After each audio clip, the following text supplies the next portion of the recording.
Morning, everyone. Hope everybody had fun yesterday. Check out the expo. Not too many swollen heads this morning. Doesn't sound like it anyway. There's lots of chatter going, so that's good. So hope you had a good first day of convention. I know we went through many resolutions yesterday, and the conversations were good. We debated the issues. I think it's real important when we debate like that. I want to thank all the candidates who participated in the All Candidates Forum at 4 o'clock yesterday. That was really good and informative. I want to remind delegates that you should make sure your secure voting page is open, because we'll be going to the elections right away after this. But first, we get to do the prizes from yesterday. So we'll start off for the first-time speakers.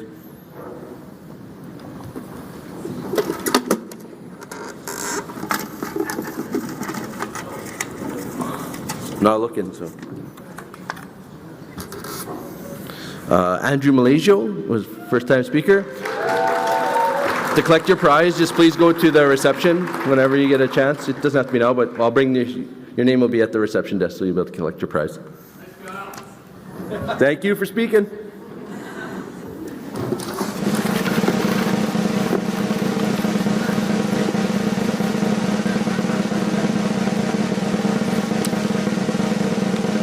And the second one is Kimberly Lynn. No, for any speaker. The second box is for anybody who got their mic.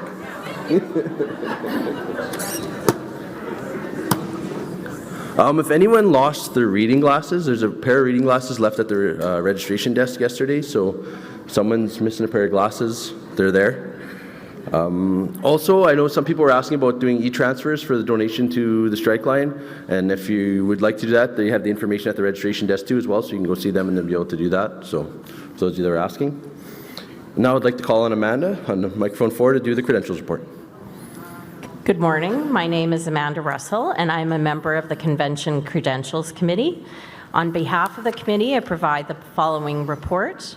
As of 8:45 a.m., there were 213 registered in-person delegates and 35 online, for a total number of 248. There were 10 official observers registered. The total number of registered honorary life members, solidarity members, and guests is 27. I move acceptance of this report of the Credentials Committee. Thank you, Delegate. Do I have a seconder? Paul Meyerson. Can we move the question, please? I don't have my earpiece, so AJ can't tell me what to do, so. Jan will have to help me. The ballot is now open.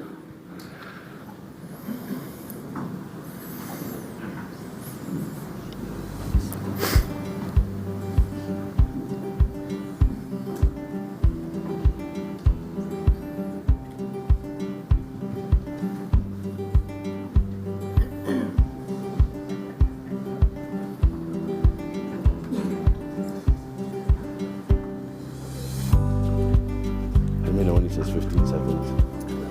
You got it? I was going to bring it after, but thank you.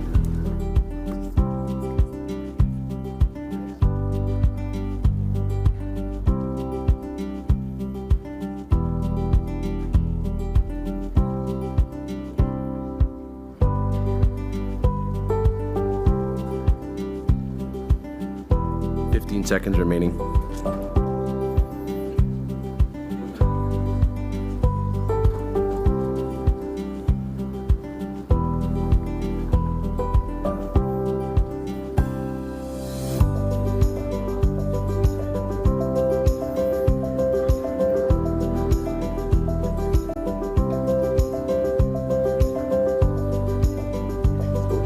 The ballot is now closed.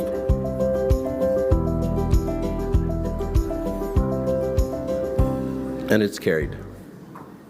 So now I'll pass the chair over to Janet to take us through the election. So.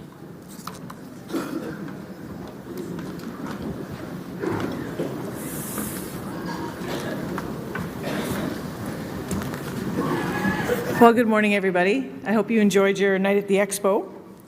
We're going to now go forward with our elections, and I'll just talk to you a little bit about the process. To be declared elected, a candidate must receive a majority vote, 50% plus 1 of the total number of votes cast, where after the first voting is not one candidate received, after one candidate hasn't received the majority, we drop one off. Today we won't have to do that because we only have 2 candidates in each, for each position. We will be asking candidates, as well as the scrutineers and the balloting chair, to meet Kevin Rebeck when the time comes. Over there, see Kevin waving? And they will then move to the staff office at Embassy F to scrutiny of the results. As you know, we closed nominations was yesterday at noon, and I have all the nomination forms. So at this time, we're going to begin with the position of First Vice President. We'll then move to down the order for each position. So at that time, I would ask the nominators and candidates for First Vice President to join me on stage. Just as a reminder, speeches by candidates shall be made separately for each position. The order of speeches for each position was decided yesterday. We did it by draw. Actually, Thursday, pardon me. And the nominator for each position shall be entitled to make a speech of up to 3 minutes, and the candidate will be given a 5-minute window to make their speech. At the conclusion of speeches, we'll open the voting page. You'll click Next Vote to refresh the page, and you'll get a refresh ballot each time. Please be sure to, once the poll is open, to cast your ballot, submit your vote, and ensure that you confirm your vote selection in order for the vote to be successfully submitted. Once you hit confirm, you will not be allowed to change your votes. If during the voting period you have any difficulty, please wave your hand madly in the air or go back to the tech table. The ballot is open for a longer period of time. We want to make sure everybody has enough time, so the ballot will be open for 2 minutes. And we're now going to proceed. So as I mentioned, we previously drew for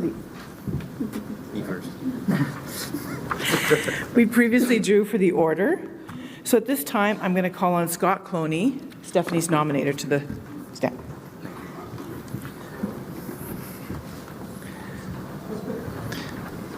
Thank you, delegates. For approximately 10 more minutes, my name is Scott Cloney, and for 10 more minutes, I will be your MGEU First Vice President. I stand before you to humbly put forth the name of Stephanie Swain for this position.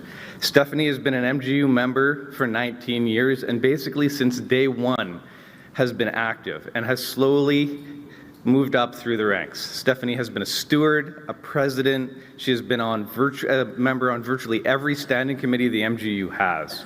She has chaired area council. She has been a component director, member of the board, and is currently your 4th vice president. So I have known Stephanie and Steph for a very long time. In fact, Stephanie and I have known each other so long that neither of us can convincingly recall when we first met. If you ask us, we may tell you a different story each time because we're not sure.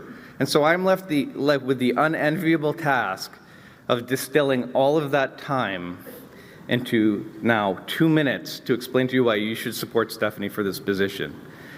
And so I started looking for a quote that I've picked up over the years that could personalize Stephanie Swain. And it comes from a convention that we attended many years ago. And we were trying to come up with, what do unions do?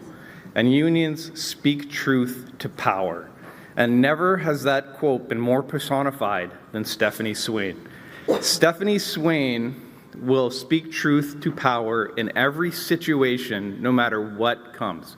Whether you are her best friend, whether you are the president of this union, whether you are the premier, prime minister, Stephanie Swain will ensure that what is happening is right and what is true.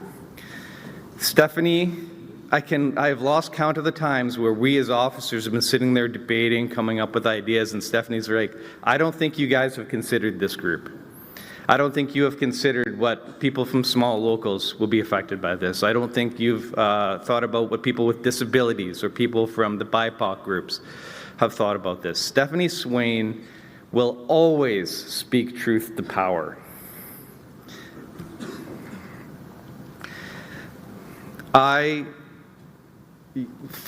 This is my third term and my last term as a vice president for you guys.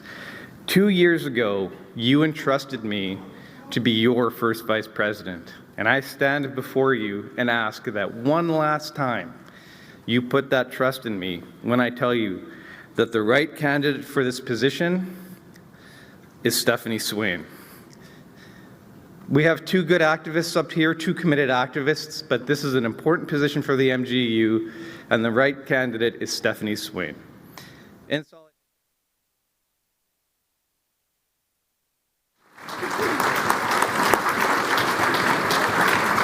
Thank you, Scott.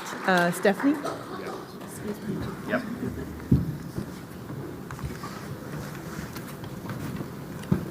I'm going to put my pedestal down.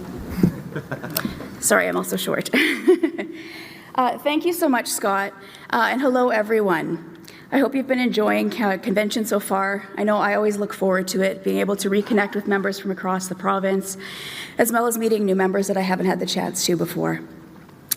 Once again, my name is Stephanie Swain, and I'm running for the position of First Vice President. I chose to run for this position because I truly believe that I have the experience, knowledge, skills, passion, and union values that are essential for this role.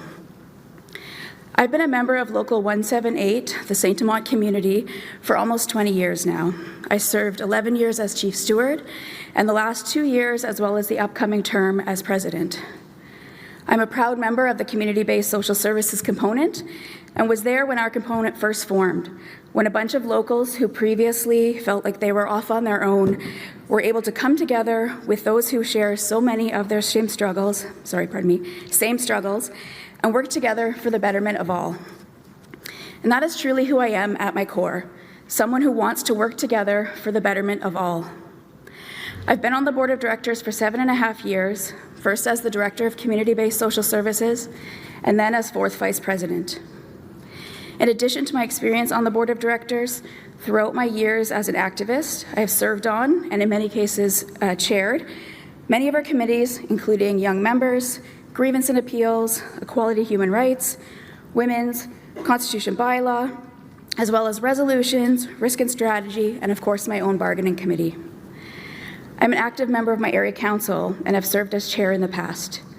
As well, I've taken part in many campaigns, some recent ones being the Not Just a Job campaign and the organizing car drive for our newest local, the Winnipeg School Division Educational Support Workers.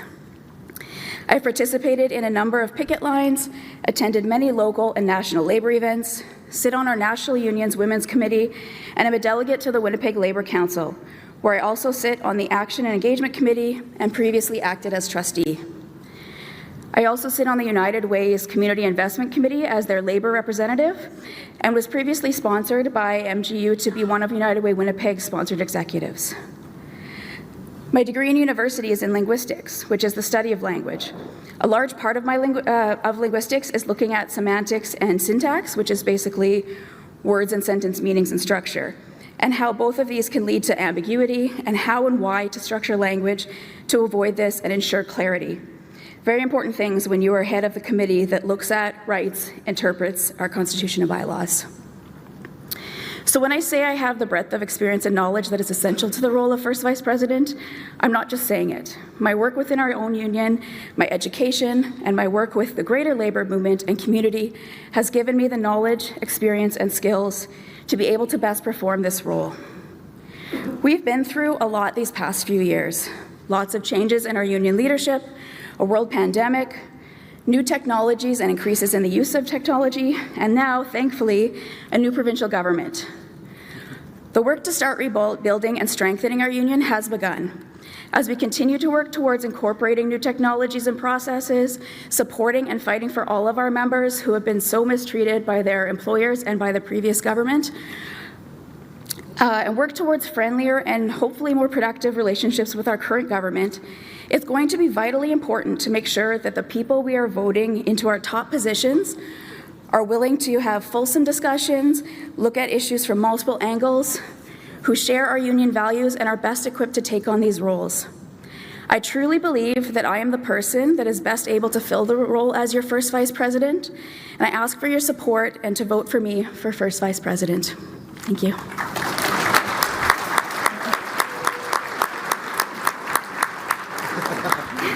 Thank you so much.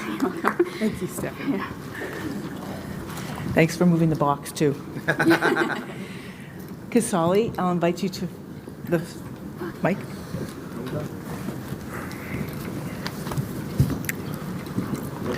Hello, delegates.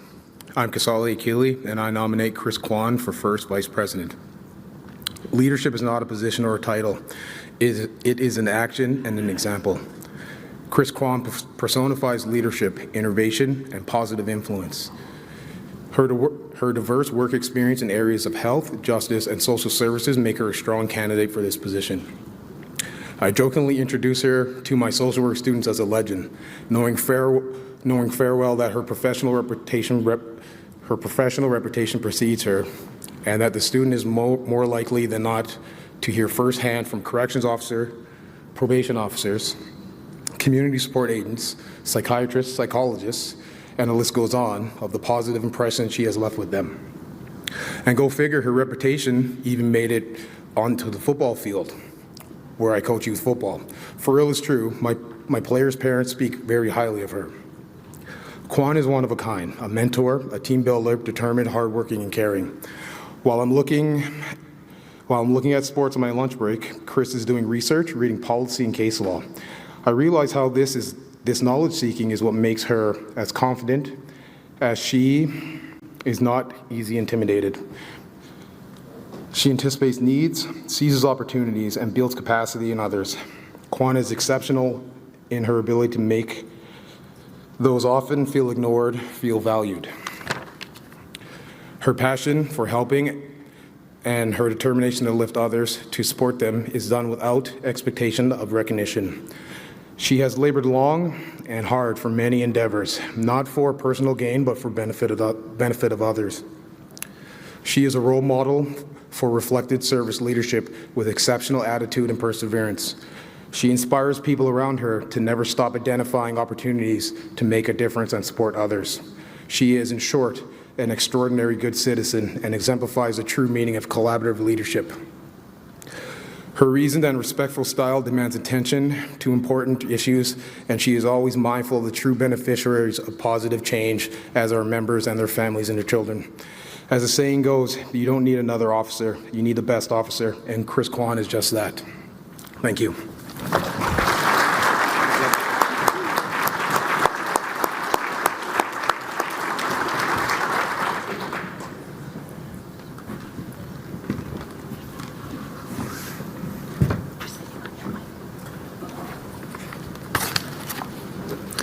Thank you, Kasali, for the expressed confidence in me as a candidate for first VP. Hello, delegates. In this current economic climate, we have no choice but to evaluate the return on our investments.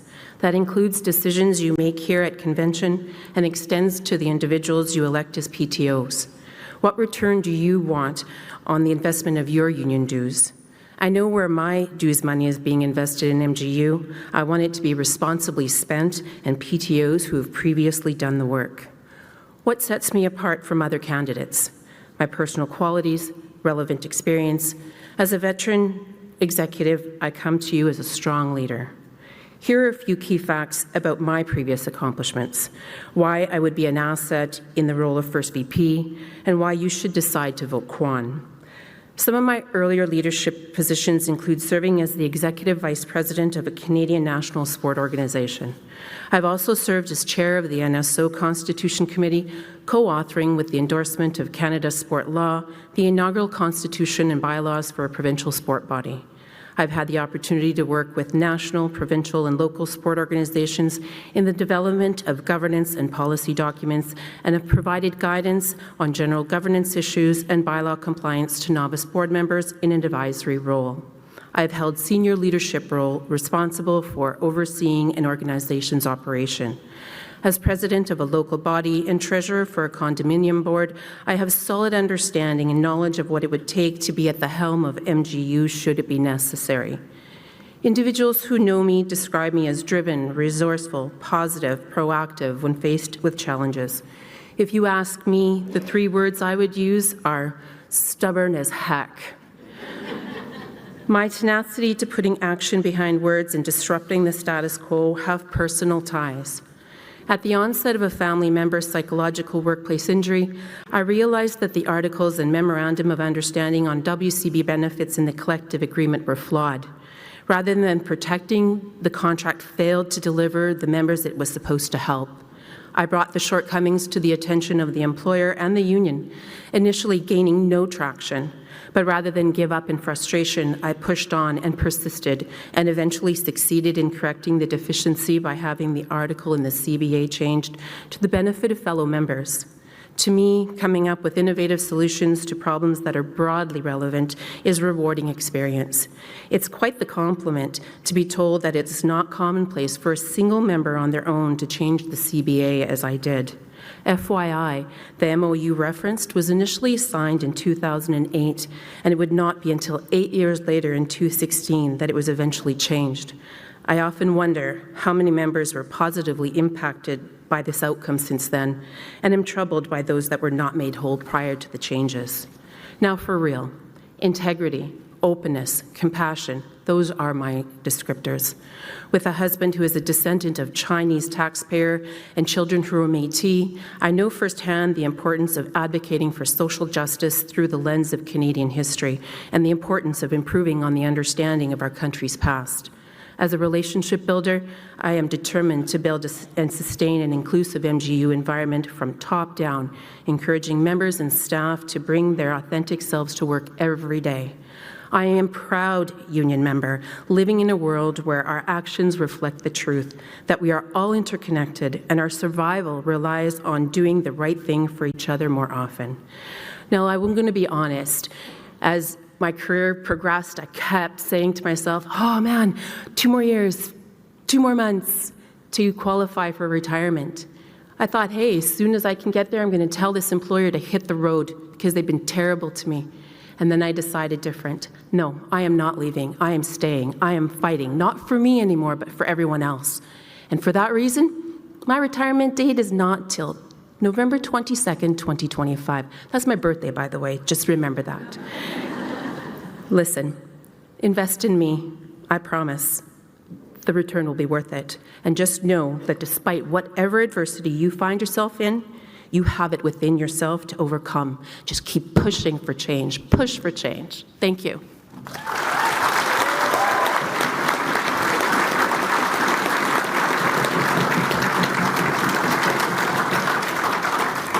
Thank you, everyone. And I want to say a special thank you to the speakers, because for one of the first conventions in a while, I haven't had to push anybody off when their time was up. Sorry. So with that, I will ask the scrutineers for our candidates to meet Kevin in the back of the room. It's not me.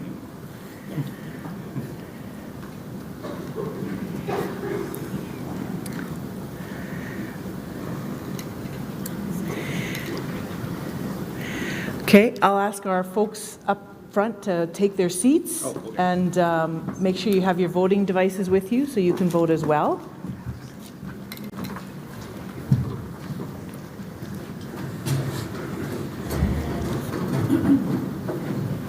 Sorry. Okay. So this is where I do the traditional Sergeant at Arms, please tile the doors. Which is kind of hilarious considering we vote electronically now. Okay. Dots, if you could open the ballot, please. And again, I'll remind everybody, you have 2 minutes to vote this time. And again, if you have any difficulties, stand up, go to the tech desk, make sure we give you the help you need so you can register your vote. And don't forget to confirm. So the ballot's open. Remember to hit confirm so your vote is registered.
Okay, you have 30 seconds left to vote.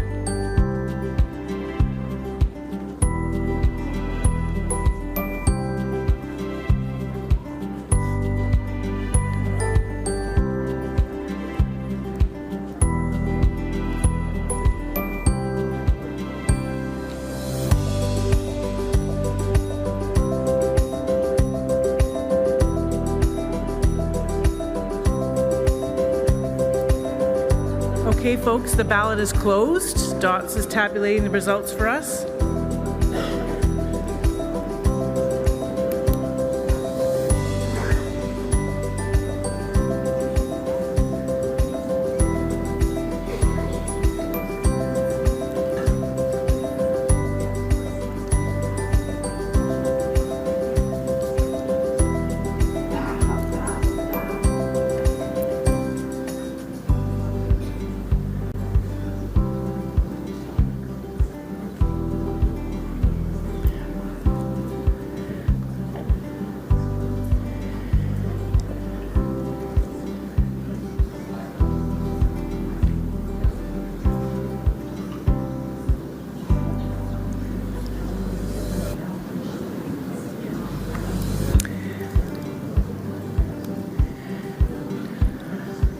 Delegates, the election results are in. Chris Kwan, 159 ballots. Stephanie Swain, 83.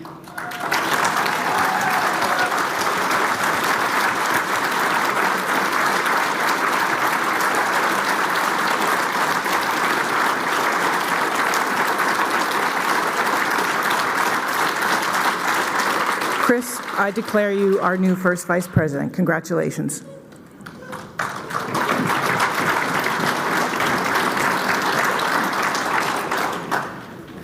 Okay, we will untile the doors, invite our scrutineers back. I see them coming. I say that because in years past, I've left them locked in there for quite a while, accidentally. And at this time, I will now invite the, speaker at mic 1. Hi, Stephanie Swain, Local 178. I just wanted to say congratulations to Chris Kwan, and I would like to, in solidarity, make the votes unanimous. Thank you, Stephanie.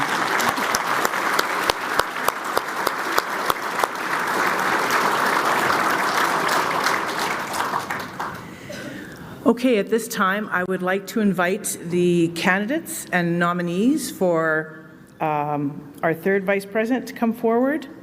I know that our first speaker, by the way, is virtual. So if we can queue up our virtual speaker, please.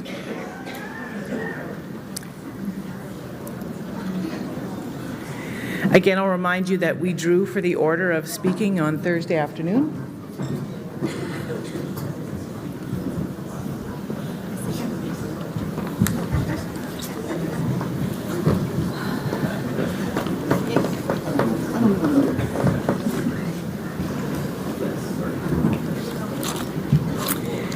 Is our virtual speaker ready to go?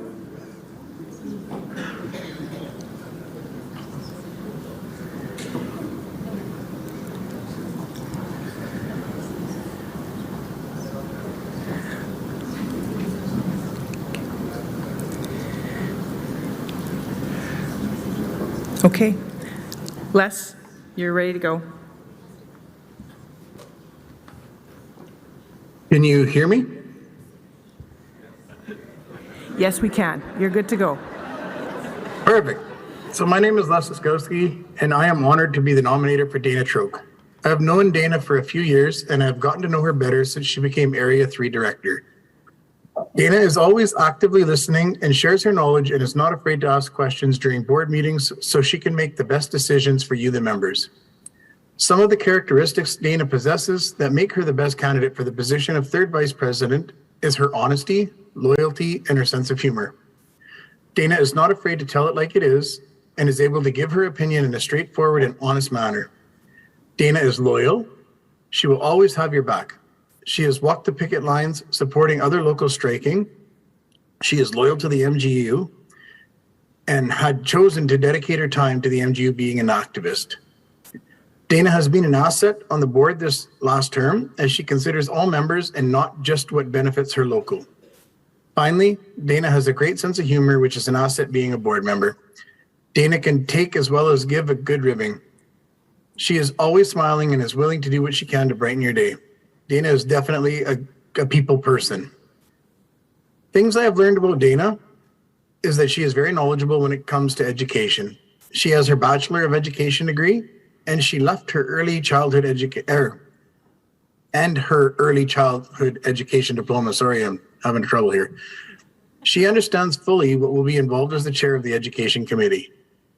She has facilitated and created lesson plans and curriculum. Dana comes from a long line of teachers, so education is in her blood. Dana was the youngest person to be president of her community club. She was president of the Westman chapter of the Manitoba Child Care Association. Dana is also one of the founding members of Western Animal Rescue. Dana actually started her executive roles in 4-H, where she served as president, VP, and secretary of the Roseland South Brandon Beef Club. When it comes to the MGEU, Dana has been active since she became a member in 2012. She was in the background for many years, and now that her children are growing, she has had time to serve and support the members of MGEU.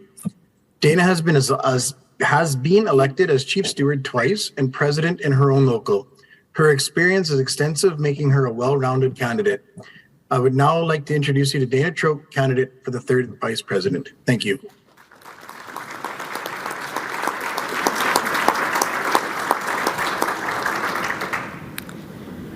First of all, I'd like to thank my nominator for his kind words and for nominating me. It truly is an honor. And I'd also like to just pause and take time to congratulate the successful candidates that have already been elected, Kyle, Kim, and Chris. As Les told you, I'm Dana Troke and I'm running for 3rd Vice President. And I promise that is the last time you'll hear me say that at this convention. So the questions of the day are, why should I vote her?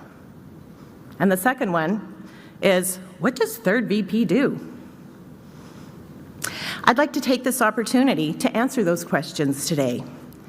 Today I'm going to share with you the ABCs of why I'm the best candidate for this position. Let's start with A. A is for accountability. Webster's dictionary defines accountability as the obligation or willingness to accept responsibility for one's actions. If I do or say something, I'm going to own it. And, if necessary, I will make it right. I believe that a table officer needs to be accountable to you, its members. I will represent you in the most honest and integral way possible. I don't want to embarrass myself, and I don't want to embarrass our union. I will always be honest and give a straightforward answer to any question you have. B is for background. The 3rd Vice President chairs the Education Committee. My background is education. I've taught people of all ages. As a teacher, an early childhood educator, a mentor, a facilitator, and the most important has been as a family's first home visitor, because this is what brought me to the MGEU 12 years ago. As a family's first home visitor, I share curriculum with families. I'm not a politician. I'm a people person. I know curriculum and how it can be presented for all types of learners. MGEU has great courses and curriculum, and they're organized by experts. I've taken many courses through the MGEU to further my knowledge of how the MGEU operates. My goal, if elected, is to increase enrollment and make sure that our courses meet the needs of all our members. Which brings me to C, for commitment. As a table officer, I believe you need to have commitment. I don't take my duties in the MGEU lightly. When I do something, I want to be able to give it my all. As Les said, I'm fortunate enough to have raised 2 beautiful children who I am extremely proud of and who now are finding their own paths. So I have the time to dedicate to this position. I have a supportive husband who encourages my union activity. I strive to have a good work-life balance. In achieving this, I choose not to be on numerous committees and boards. And in doing this, I also believe this allows new members to become more active in our union. Know this, I am committed to serving you, the members, 100%. And with commitment comes solidarity. When we stand together, we are stronger. And we have seen that in the last few months with all the different locals who have been picketing. We've been standing together. Yesterday, you went out and picketed in support. In closing, I'd like to thank you for listening. And now it's up to you to choose the best candidate for third vice president. When voting, remember your ABCs and vote Dana T.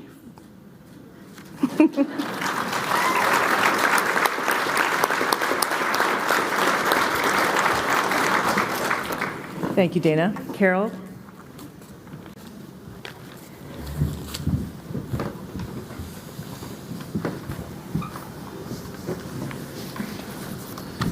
It always looks so easy when other people are doing it.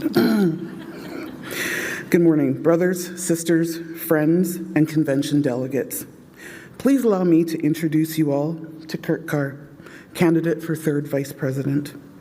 Now, some of you know me, and some of you know Kirk. Through the years working together, we haven't always seen eye to eye. But in the end of it all, at the day, we both only want what is best for the membership. He may not have any degrees, but his thirst for knowledge and the eagerness for members to achieve the best education and skills which enable them to be better stewards, better activists, and better individuals are his forte. In his position of chief steward, local president, labor council president, he strives to have timely educationals, engaging speakers like our own specialists, and information which could be utilized daily, whether at work or in your life. Even his daughter, Maya, is learning about unions. He can be opinionated and stubborn, but at the end of the day, it's those qualities that will make him the perfect third VP. One never has to wonder if he cares, because he truly does. Through the 17 years of activism with the MGEU, and I was there for most of it, I can honestly say that he is 100% union, sometimes all the time. I am proud to call him brother, glad of the education he has brought me, and grateful for his dedication and knowledge. Ask him about the Constitution. Please consider Kurt Carr as the best choice, the right choice, and the candidate who cares the most for your new third VP. Thank you for your time, and here is Kurt Carr, candidate for third VP. Thank you.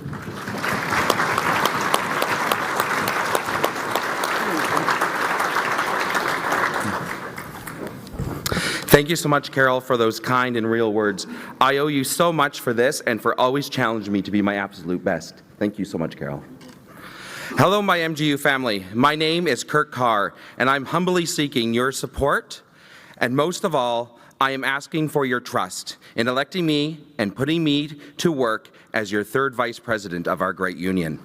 I come before you with a deep respect for the work that has been done in the past by our wonderful activists and staff, but also a sincere desire to infuse our union's education system with a renewed sense of energy, recognizing the potential for growth and its evolution. I am ready to contribute with a fresh and meaningful perspective. Throughout my 17 years with the MGU, I have been in many roles, but I found immense fulfillment as chief steward. Guiding and mentoring fellow activists have not only allowed me to witness their incredible growth, but has also underscored the importance of having a more personalized approach to our education. One of the things that I have done as Chief Steward is hold regular Steward meetings, which allow time for networking and always has an element of education, which could be a prominent local issue or topics like pension or WCB, etc. I utilize our amazing in-house specialists and our labor leaders from around Manitoba to do so. Effective education isn't a one-size-fits-all model. It's about recognizing unique circumstances and adapting strategies to ensure that every activist and local can thrive. This very sentiment drives my commitment to make our education offerings more accessible, flexible, and relevant to your needs. As president of the Brandon and District Labour Council, I've had the privilege of organizing and spearheading numerous educationals, conferences, workshops, public forums, and events that address the diverse concerns and issues in today's labour movement. These experiences have convinced me that education isn't just about knowledge, it's about creating an atmosphere of active engagement and dynamic interaction. It's about providing a platform where we can contribute, network, share ideas, and gain practical insights that can be applied back at the worksite and at home. As president of the Labour Council, I've helped navigate throughout COVID, being the first council in Manitoba to start virtual back in 2020. And now with our hybrid monthly meetings that emphasize coming in person, we are stronger and more active than ever before. A handful of ideas I do have, and trust me, I got tons. I would like to take our Steward Tune-Up course and adapt it, making it available once per term so activists can keep their skills honed and up to date, while also allowing the chance for continued networking and the ability to address new challenges. I would like to create an infrastructure and template that allows for special one-time sessions that would touch on more current topical information as it comes out, that our educational team can work quickly and effectively to create a session or course on. Based on what's being presented, it can be done in person or with careful consideration be offered virtually or a quick info video. I would like to introduce an advanced Steward course that would touch on labor law and governance, the greater labor movement, while taking a deeper dive into grievance procedures and collective bargaining. These are just a couple of the ideas that I have, and I'm sure the Education Committee will have more. But it's important that while we embrace new ideas, we need to be fine with the chance of things not working out perfectly. Innovation requires taking risks. It also requires being able to reach out and to listen to others, and I promise to always be accessible and accountable to you, the membership. My name is Kurt Carr, and I stand before you optimistic about our future. Our union's growth and success hinges on our collective efforts, our unity, and our shared commitment to progressing our education.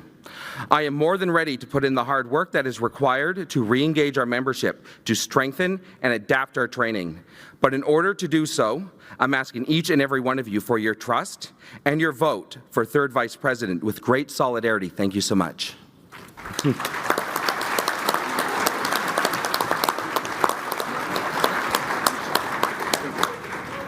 Thank you, everyone. I'll invite you guys to take your seats. And also for the scrutineers, for both of our candidates, to meet Kevin in the back.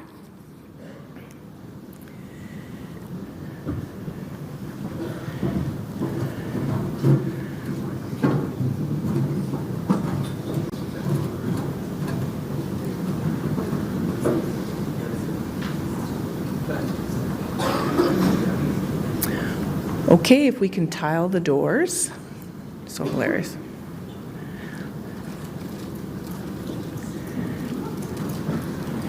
Okay, Dots, if you can open the ballot, please. Just remind everybody you'll have 2 minutes to vote and to jump up and down if you have any trouble.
You have 30 seconds left to vote.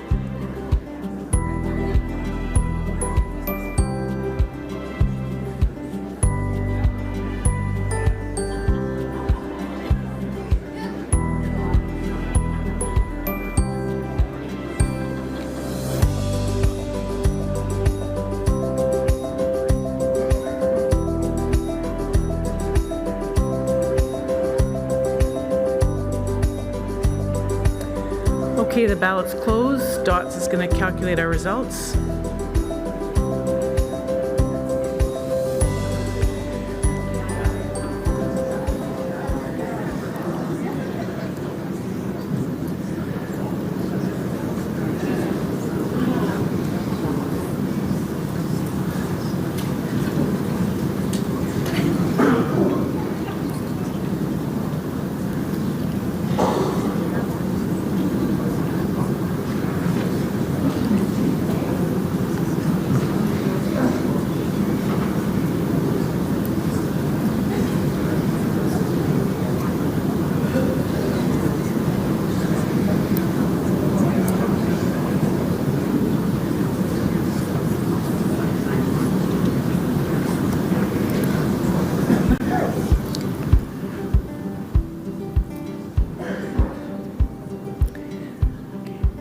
I always feel like I'm waiting here. There's no music. I should do something, but I don't want to torture you that way. Okay, we could get the ladies over there to do the jig for us because that's better than mine.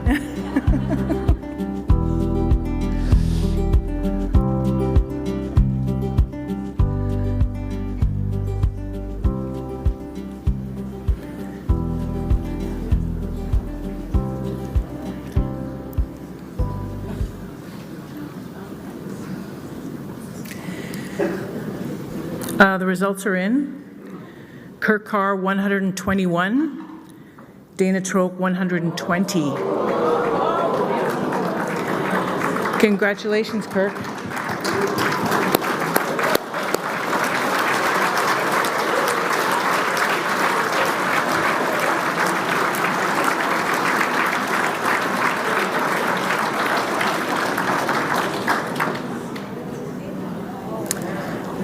Speaker at mic 2.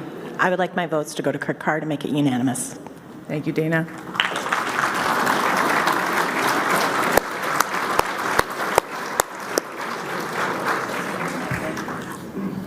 Wow, that was close.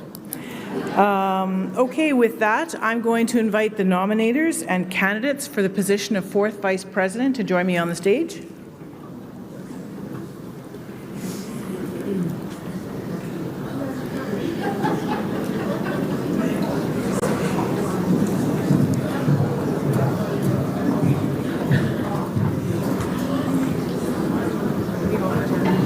Shannon and then Cara Jean and then you.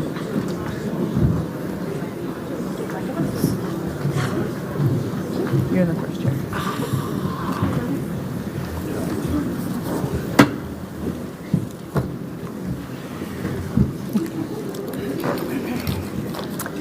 Okay.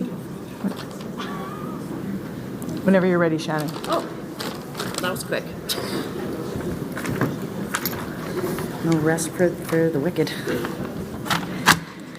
Good morning, delegates. I'm Shannon Reynolds, Area 2, Social Sciences, and I nominate Cara Jean Miller for 4th Vice President. For those of you who already know her, I'm not going to be telling you anything you don't know about her, and if you don't, it's my pleasure to introduce her. Enthusiastic, creative, empathetic, energetic, adaptable, intelligent, passionate, intuitive. These are all the words I use to describe Cara Jean. I've known Cara Jean for more than a few years through her activism with the MGEU. She's been active within the MGEU as well as representing members at Labour Council, Noopchi Young Members Advisory Committee, and both the Noopchi and Canadian Labour Council conventions. She's served as Chief Steward and President of her local. Cara Jean took on the role of Vice Chair for her component and has sat on the Membership Education Committee, the Equality and Human Rights Committee, and the Young Members Committee. She's open-minded, she's engaged, I can confidently say she gives 110% to every task, challenge, and opportunity that she faces. Given all the roles that Cara-Jean has taken on, when I think about the MGEU, the Manitoba Government and General Employees Union, I also think of it as a pretty good acronym to describe Cara-Jean. Motivated, genuine, energetic, and unstoppable. I urge my fellow members to vote Cara-Jean Miller for 4th Vice President. Thank you, and here she is.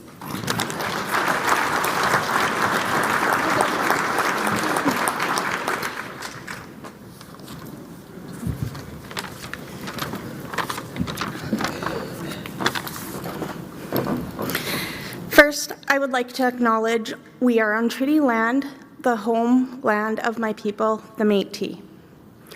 Good morning to all delegates, special guests, and MGEU staff. My name is Cara-Jean Miller. I have been a proud union member for 12 years. I am from Area 4, and throughout my union involvement, I have had many mentors to help me grow into the woman I am and activist I am today. If elected to become 4th Vice President, I will choose to chair the Young Members Committee. I will work to get more young members involved in the union. How will I do this? I would like to see a survey developed with the goal of understanding what stops young members from becoming involved and what will motivate them to become more active. I have been a representative on the Young Members Committee for the past 8 years, and including when it was an ad hoc committee.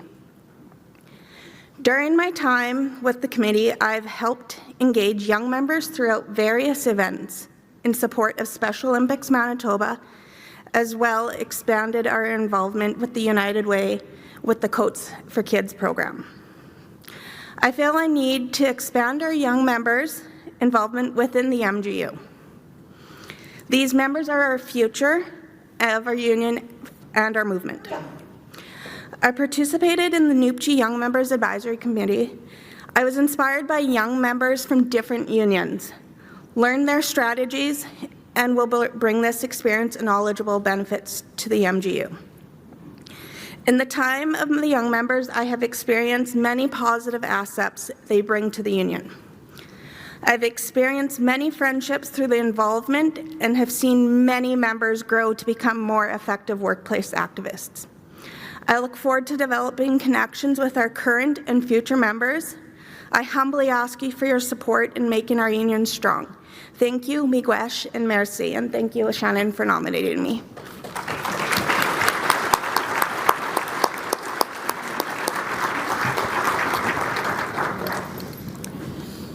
Thank you very much. I'll invite you folks to take your seats and make sure you take your voting devices with you. Oh my God.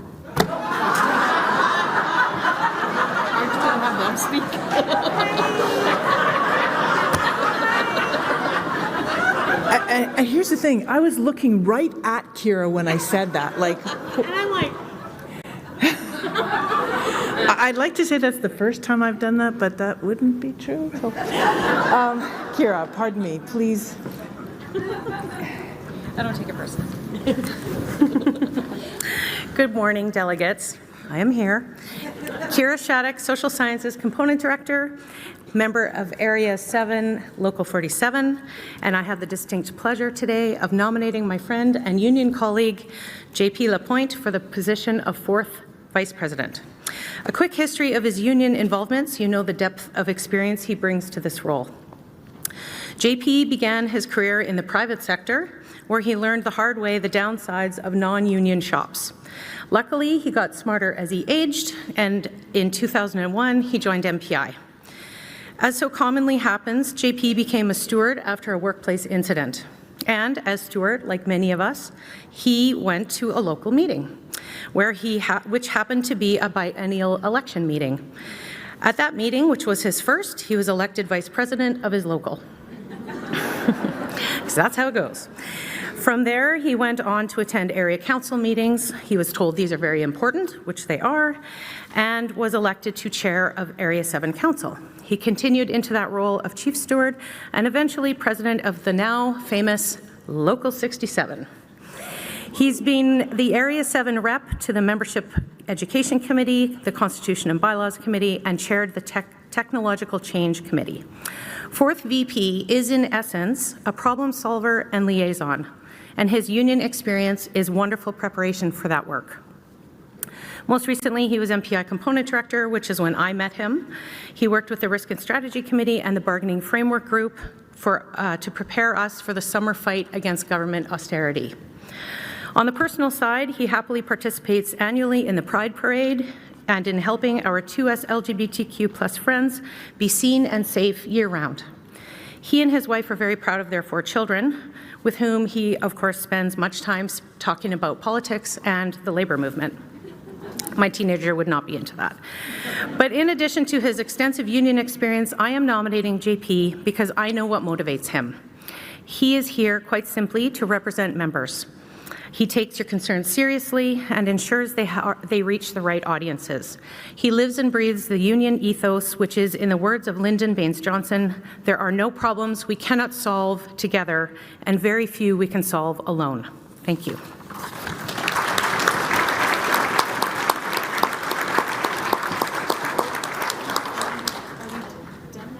No, one more.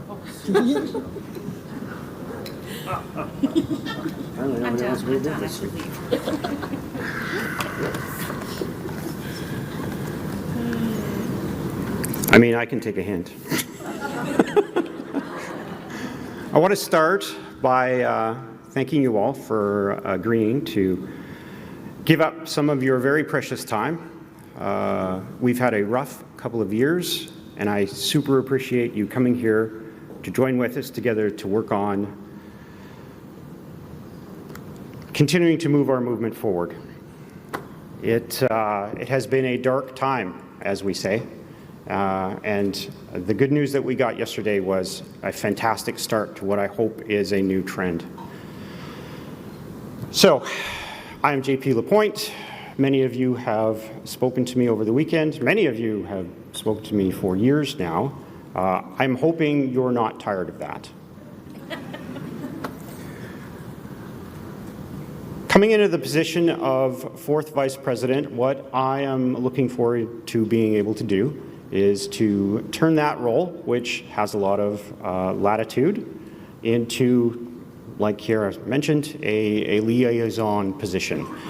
The thing that we have heard probably most over the last couple of days in this convention from many, many speakers is how outreach and engagement is one of the most serious problems that we have as an organization.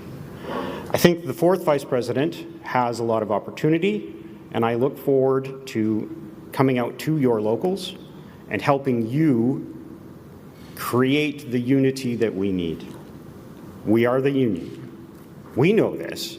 Now we need to take that message out to our general membership so that we can all be strong together.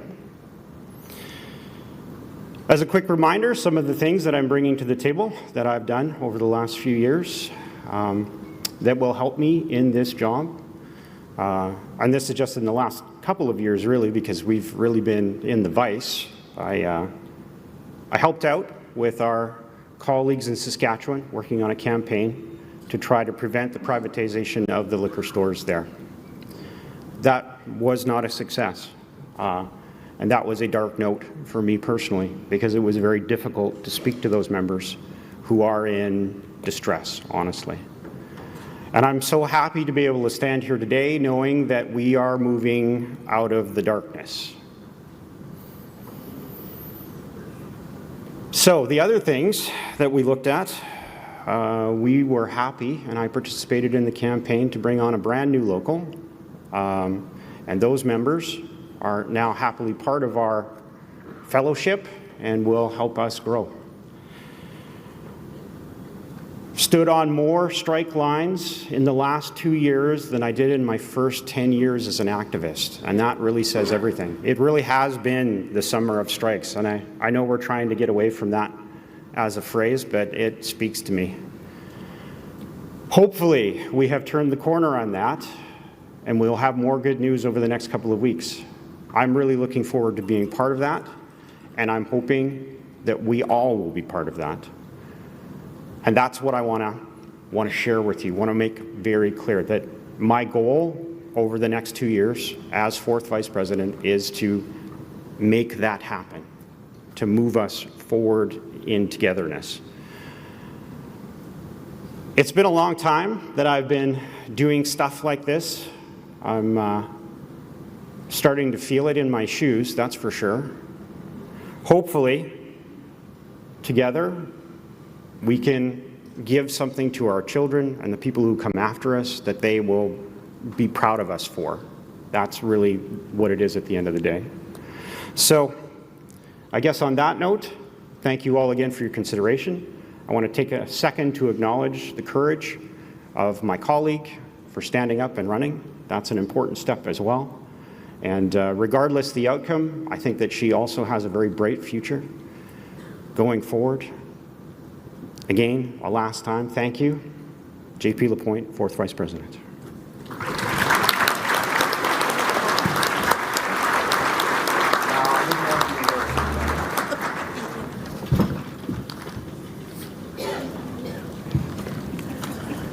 Hey. Point of privilege.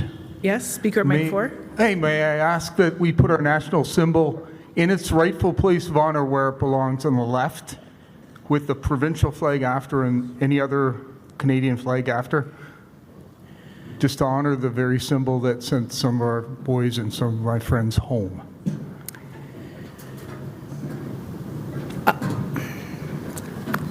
I can tell you that the positioning of the flags was well researched and intended to be in the order it's in. And okay. Well, accepted etiquette says place of honor is on the left. Thank you. Thank you, Delegate.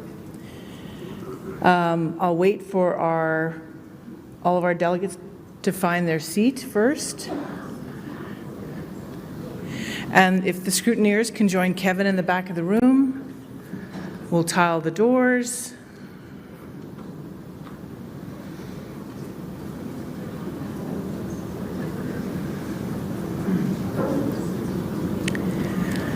Okay, Dots, if you would please, oh wait, sorry, not everybody's sitting yet.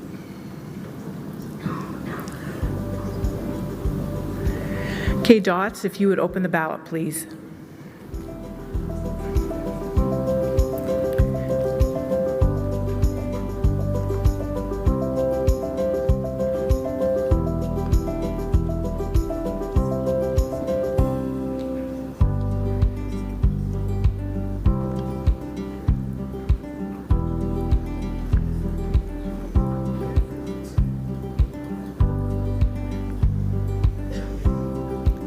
Again, if you're having any trouble voting, please stand up or see somebody at the tech table. Don't forget to hit confirm.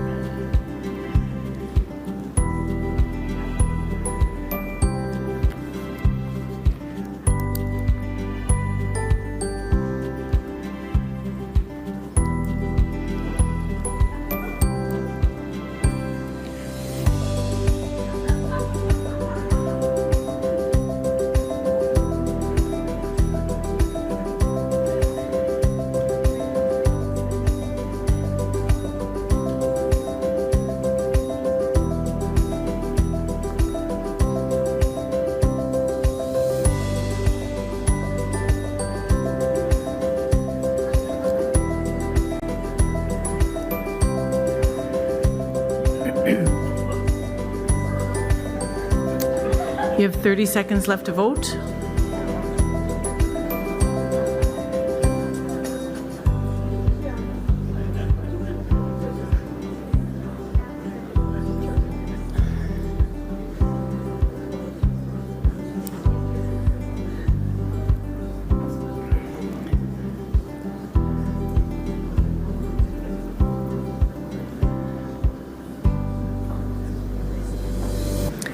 Okay, the ballot is closed and Dots will tabulate the results for us.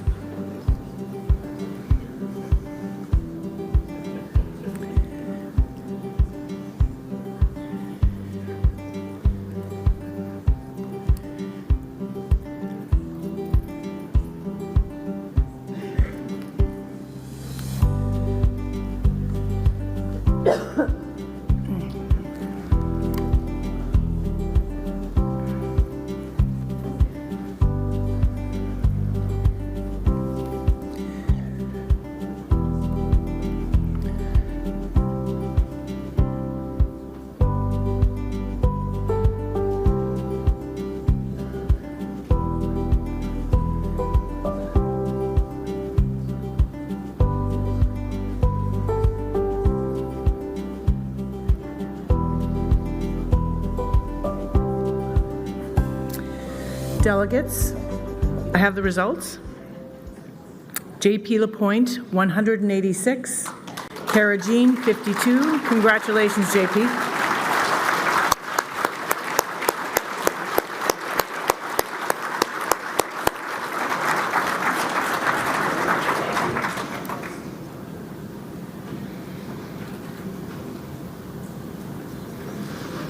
Delegate at mic 1. I'd like to thank everyone for my votes, and I'd like to make it unanimous as well. Thank you very much, Kara Jean.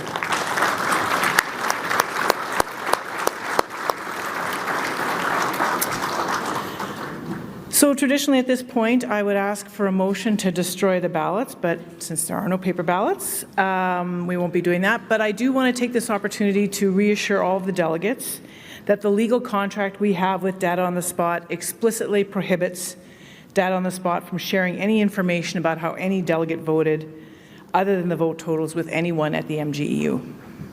So again, I want to say congratulations to all of the provincial table officers.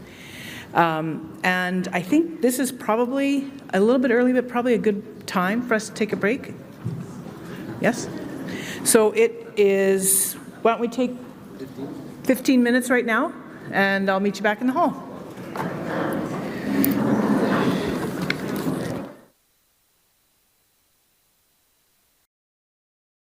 Everyone, we're going to come back to order. I asked for a light to know when the mic's live, but they still didn't give me one. That's 2 conventions in a row, so.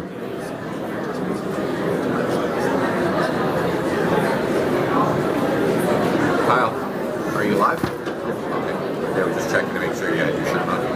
I could hear music before. I don't know if he's tried talking since, so. It is on. Everyone, we're going to come back to order now, so moving on to our final speaker of our convention. It's my pleasure to introduce our national president, Bert Blending. Excuse me, folks, we're coming back to order. Don't make me use dad voice, please. My kids have gone home. We're off the hook now, so. I'm pleased to introduce our national president, Bert Blendon. Bert has served as our national union president since June 2022. Before that, he was NUPG's secretary-treasurer for 1 term. Bert is a long-time trade unionist and was an employee relations officer with the Newfoundland Labrador Association of Public and Private Employees. He's a true leader of the labor movement and an inspiring speaker. It brings me great pleasure to introduce him to speak to you. Please give Bert a warm Manitoba welcome.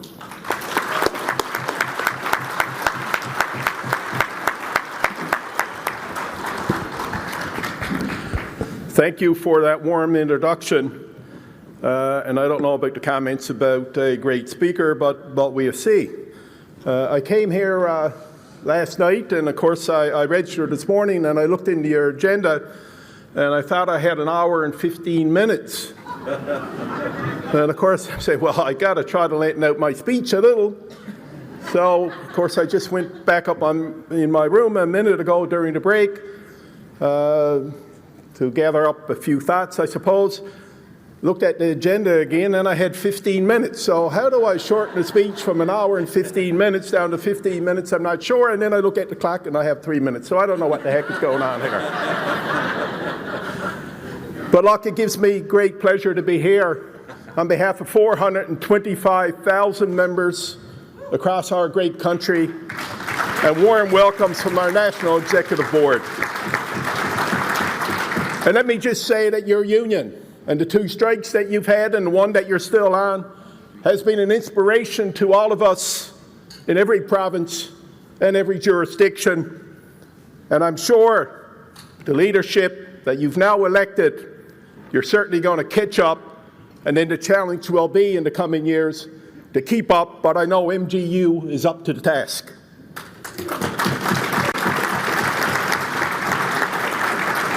And I can say with all certainty that your President Cole and Chris, who also serves on our National Executive Board, reflects your views every single time. And when they speak, people around our board listen. As I said, you're an inspiration to us all, and I congratulate all the candidates and all those who were elected, and those who don't, your time didn't Your time will come too. I recall when I first ran for election at my own union, my first election I got 6 votes, and here I am. So don't discourage. You're great activists, and don't give up.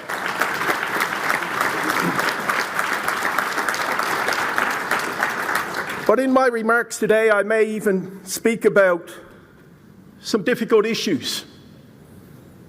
And I know a strike, the MGEU, is a difficult issue, but you now see light at the end of the tunnel with your great victory, electing a new NDP government whose first task was to dismantle the board at MPI.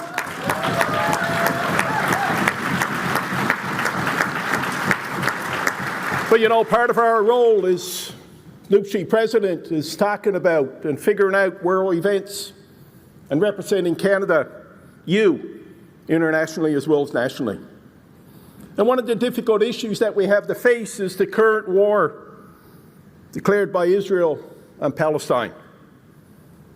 And we also have to speak about the war in Ukraine. Let's make no mistake about it. You cannot, and I cannot, and no one cannot defend Hamas attacking, killing, and kidnapping innocent civilians in what can only be labeled as a terrorist attack. But at the same time, we cannot condone the response of killing of innocent people, women, children, an attack upon public services with hospitals being destroyed, cutting off water, food, emergency aid, and Jordan and Egypt closing their borders to refugees. We cannot and should not condone war at any time. The way forward, I suggest, is through peace and dialogue, and I think that's what we all should strive for. And today, we've called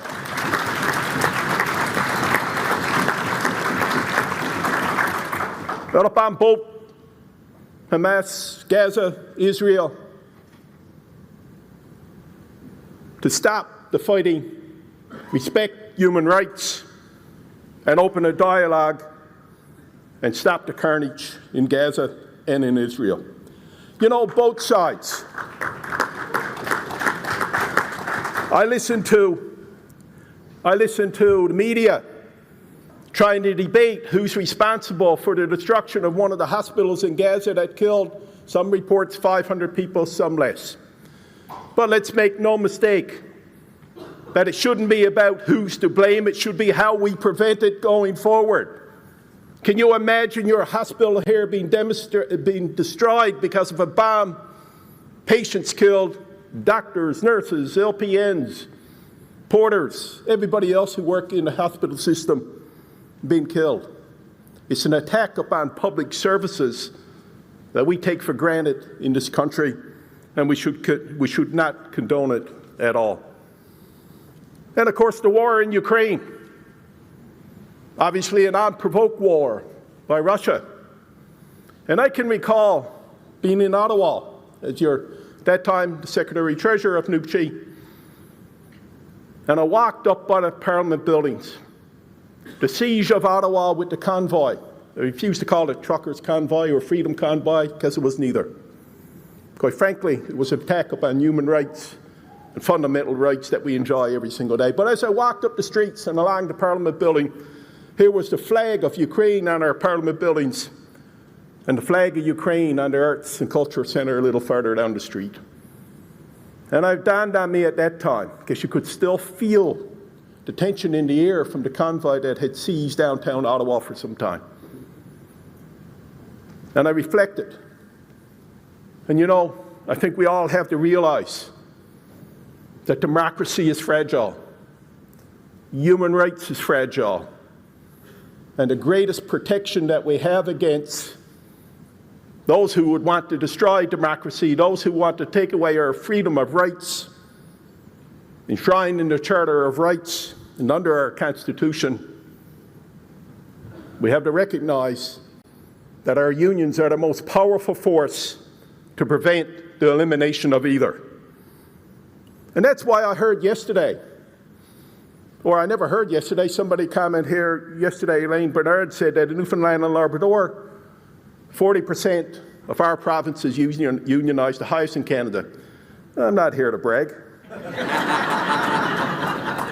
But you know, I should recognize too that there's 4 national leaders now that come from Newfoundland and Labrador, including myself.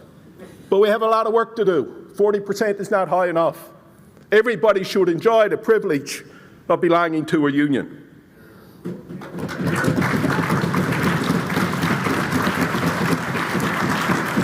But you know, as I think about fundamental rights and human rights, and I think about democracy, I reflect upon the reaction to the convoy in Ottawa versus the recent strike in Vancouver, and how the reaction from politicians were somewhat different.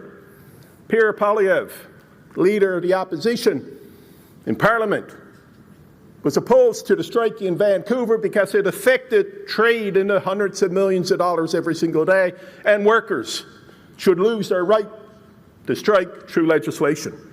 Well, when the convoy was occupying Ottawa, he was on the opposite side of that debate. When bridges were closed, international trade was affected by hundreds of millions of dollars, and he went out and stood with the protesters who were in a siege of downtown Ottawa, holding residents, I would argue, to ransom. People like him, in my view, have no scruples. It's just which way is the political wind, in their view, blowing today. But you know, I remember our own rich history in Newfoundland and Labrador when in 1986, our union went on strike for the fundamental right to strike. And we were all stood in the hills of the Confederation Building, and our president was arrested and jailed for simply standing on the lawns. We never blocked no roads. We never had no fires in the middle of the road. We never had horns honking and blaring all night long. But it shows you how people who have a right to demonstrate and the people who have a right to protest are treated differently when we fight for the very values that makes us as one. The leader of the NDP party at that time, too, went to jail for 6 months, who stood on the picket line. In 1991, for disobeying a court injunction, my union was fined $1 million. I see no fines. I see no action. What I heard coming out of Alberta at one of those demonstrations on the border was how great it was that we could end the demonstration there without violence and without charges. And I'm not suggesting for a minute that people shouldn't have a right to protest. Quite frankly, I would defend anybody's right, no matter what your cause, their right to protest, the freedom of association, and the right to organize. It's a fundamental right that we all enjoy, regardless of your religions, your faith, who you love. It's your rights, and we have to fight for them forever. But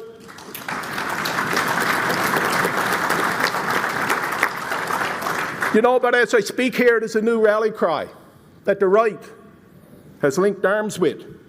And you may have heard the phrase, "in under the guise of Save Our Children," flowing out of New Brunswick and out of Saskatchewan, where the Premier of Saskatchewan has invoked the notwithstanding clause to undermine rights enshrined in our Constitution and the Charter of Rights and Freedoms. Bill 137 uses the notwithstanding clause to override sections 2, 7, and 15 of the Charter of Rights and Freedoms. So what are those rights? It's freedom of expression. It's one of liberty. It's security of the person and equal protection under the law. They went further and bypassed, through legislation, the Saskatchewan Human Rights Code, which was passed to protect us all who live in that province. And for those of you who think that Save the Children, when we're talking about the LGBT community, if you think that's their goal, I think you should give your head a shake.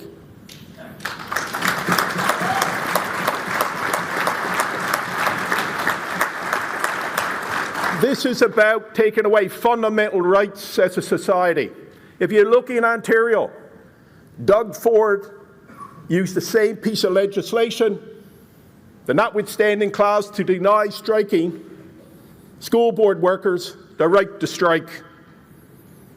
And thanks to one of our affiliates, APSU, who joined that strike, but can only deem to be a legal strike, and the whole labour movement band together to defeat Doug Ford's efforts to use the notwithstanding clause. And now I hear the same group who are now organizing demonstrations under the guise of defund the unions.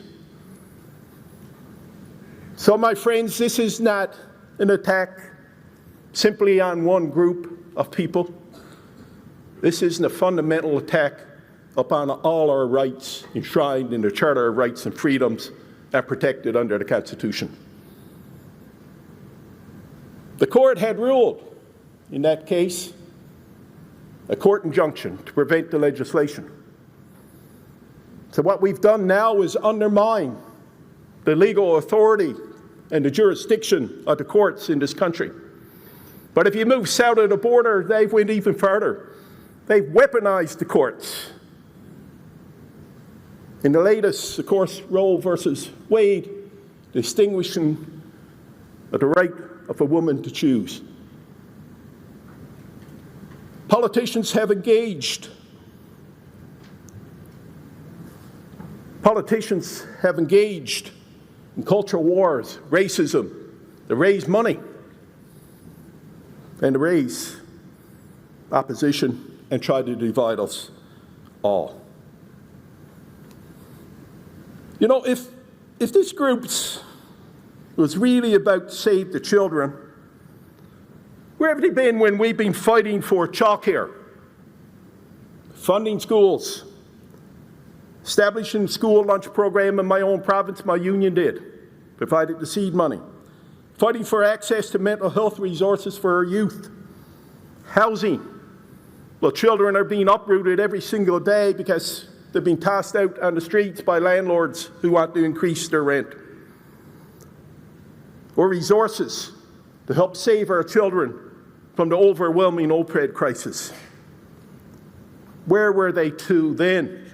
That now somehow what a child wants to be called or a young adult wants to be called, he, she, or some other, that suddenly they present themselves as having the higher moral ground. Well, this is a feeble attempt, I'd suggest to you, to try to splinter us into different sections of society and have all the power and money to themselves. This is a right-wing agenda that must be stopped at all costs. And quite frankly,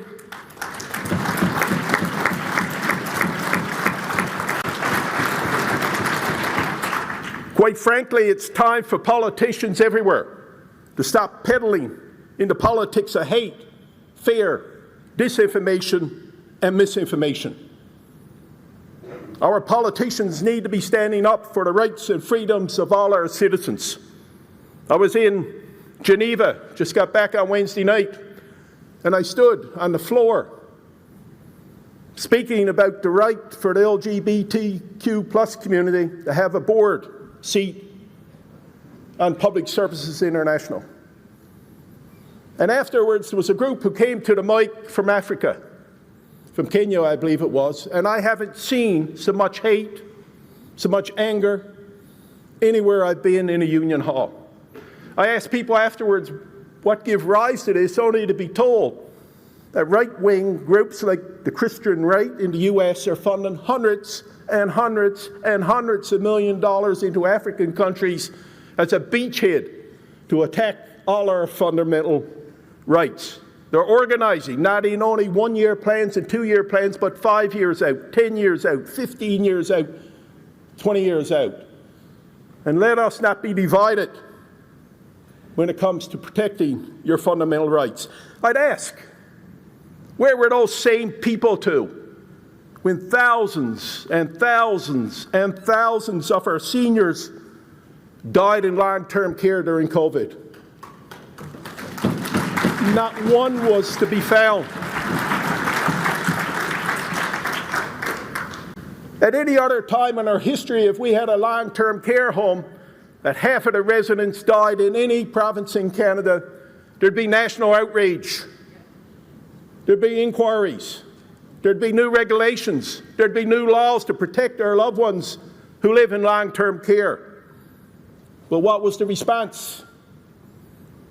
It was give the private long-term care homes, quite frankly, more money, even though the statistics showed beyond a reasonable doubt that the care in public institution was far better and we had far less deaths in publicly run long-term care homes than we did in private care.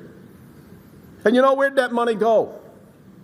If you watch the Toronto Stock Exchange, I'm also the vice chair, Public Service Pension Plan, Newfoundland and Labrador Board of Directors. So kind of watch what's going on in the markets.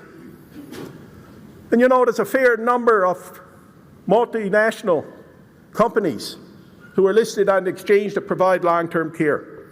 All that I've seen during the pandemic was that their profits grew from taxpayers' money that was given to them during the pandemic. CEOs' bonuses increased for doing a great job. And of course, for the shareholder, dividends kept rising.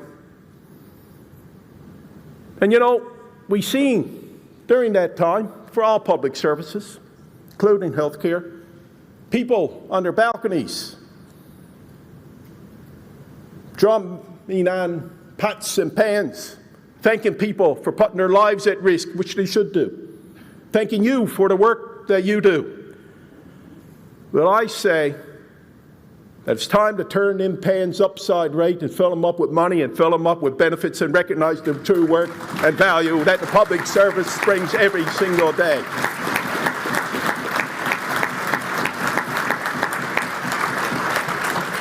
You know, last year's budget, we should soon be into a new budget cycle federally.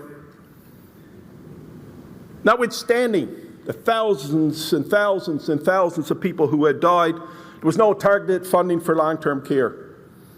The provinces went to the table looking for additional money for health care.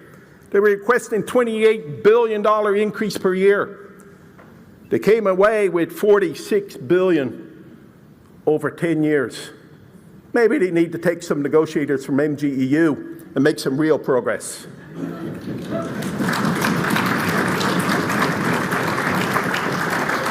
But you know, like long-term care, there was no targeted funding for mental health. And sadly, one of my best friends 6 or 8 months ago lost his battle with mental health and took his own life. So this rings home to me in a meaningful way. But I watched also, as I'm sure that many of you did, it was tense on the street in Vancouver that people were living, and make no mistake, this was their homes. They have nowhere else to go.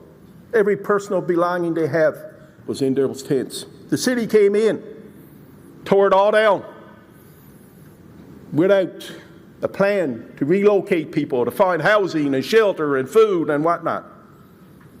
I'd suggest that that scene was really a failure, or reinforces our failure as a society to provide support, adequate support for mental health. It was a failure to respond to the opioid crisis where thousands of our youth are dying every single year to drug overdose, one of the leading causes of death in Canada among our youth right now.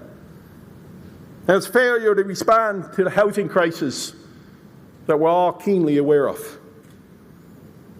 And there was no plan to help in one of the richest countries in the world. You know, public services are wealth we all share. There is a price, yes, for public services, but there is a greater cost for the lack thereof. We should push our politicians at every stage to enhance public service. They're a public good They're the heart of our communities, and it's work that you do tirelessly, many of you, every single day. But you know, the budget also didn't commit resources to climate change.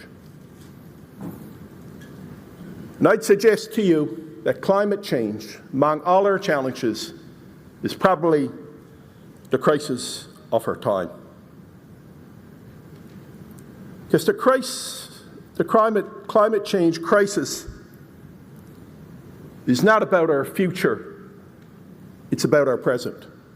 And I can go around the world, if you're not convinced of the impacts of climate change, and talk about the effect upon different regions of the world. But I often use Pakistan, the 5th most populated country in the world, where a large portion, the summer before last, experienced flooding like it's never ever seen in its history. 2 million homes were destroyed. Thousands of kilometers of roads were left unusable. Millions of livestock killed. Hospitals and schools lost. 30 to 40 million people displaced. More than the entire population of Canada. But what's more alarming, that Pakistan has contributed very little to global warming, because they contribute far less than we do as far as greenhouse gases is concerned.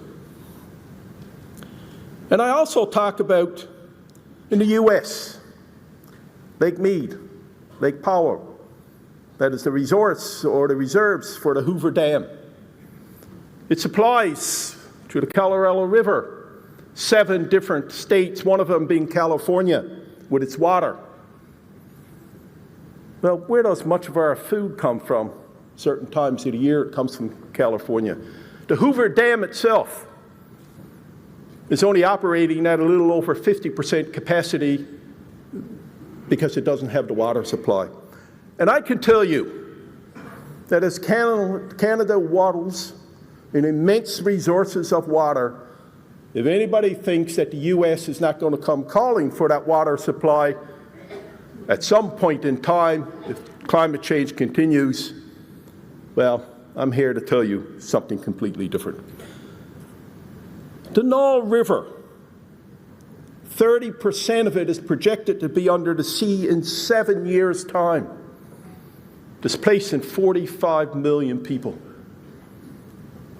But let me tell you, Donald Trump and his cohorts and like-minded people can build all the walls they like. But when millions and millions and millions and millions of people begin to march because they can't live in their own countries anymore because of climate change and they're starving in their own countries, there's no walls that will stop that migration.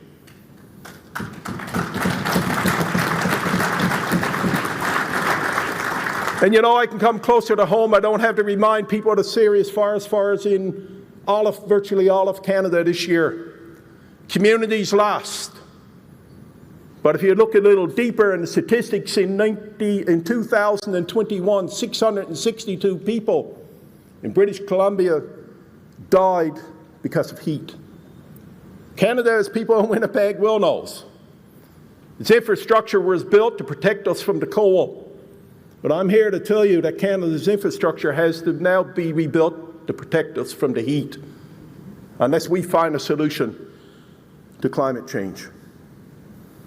I went to a climate change conference, UN climate change conference in Glasgow 2 years ago. It's a great conference. I get this little outfit from the United Nations saying that I'm on a diplomatic mission. And gee, I thought it was on Star Trek or something.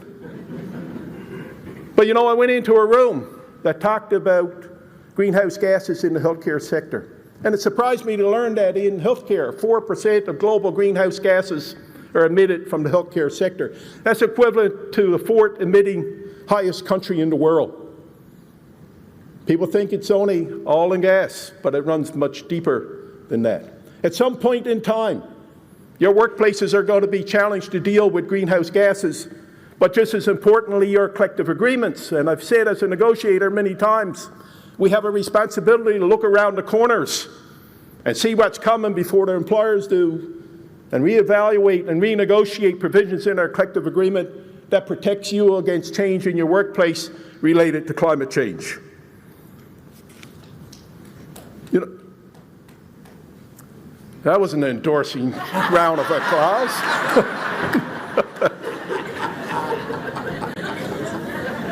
But thank you very much. But you know, we've seen a summer and a year now of unrest. PSAC strike, the biggest public sector strike in Canada's history.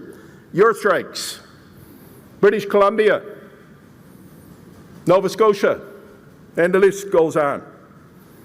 But you know, you make no wonder when you think about inflation and the impact upon our members. And you can all hear the pundits now some years ago saying, don't worry about it. Inflation is transitory. 2 years, we'll be rid of it. Well, how long ago was that? But you need to think about the world and how it operates. They said it was transitory and supply chains. Well, when one ship crosses the Suez Canal and cuts off 65% of the world trade, I think we see how vulnerable we are in countries around the world. But behind those numbers, even today, they slap themselves on the back and say inflation is coming down. Well, at no time in modern history have interest rates and mortgage rates increased at a faster pace. And we all know if you go to the grocery store, we're not seeing no relief at the grocery stores. All our members need shelter, all our members and everybody indeed in society needs shelter, and you need food. What's happening in the rest of the economy becomes not important if you can't provide those two basic pieces of life. And that's why I'd suggest you were on strike here this summer. And that's why unions across the country need to take inspiration from you and your fight and your struggle. And I'm here to say that we stand in solidarity with you every single step of the way.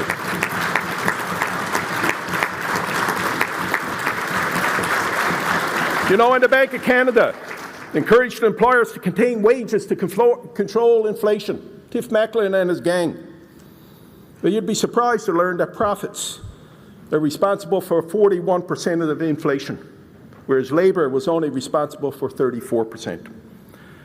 Labour compared to corporate profits as a percentage of GDP are at its lowest point since 1970. Canadian billionaires' wealth jumped 51% during the pandemic, while other people died without help. For every $100 of wealth created in the last 10 years, $34 has gone to the richest 1%, where $5 has gone to the bottom 50%. 50 billionaires, 50 people in Canada have assets equal to the bottom 40% of Canadian population. But you know, all is not lost. Those are the statistics. As I said, people are fighting back everywhere, not only here, but across the world. And I can, before I close, talk about one example in Alberta. Lab services were privatized. Fortunately, provisions collective agreement went with the workers. But of course, the employer said you no longer have access to the public service pension plan. Imagine yourselves, 20, 30 years in the public service, about to retire. Suddenly, because of privatization ripped out from under you, your pensions were now gone. Well, we fought, only to find that Donna Life is owned by OMERS, which is a public sector pension plan. We engaged the board, their CEO, the chair, engaged their retirees to ask OMERS, put pressure on Donna Life to allow inclusion in the plan. Whether it worked or not, we'll never know. All I know is they were bought back in the public service pension plan, and 3 weeks ago, this group was moved back into the public service away from being privatized, and now all members are in the public sector again.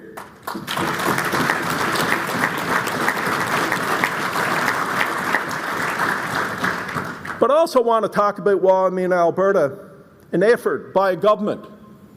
I get back to the fundamental rights, again, that we all enjoy as unions.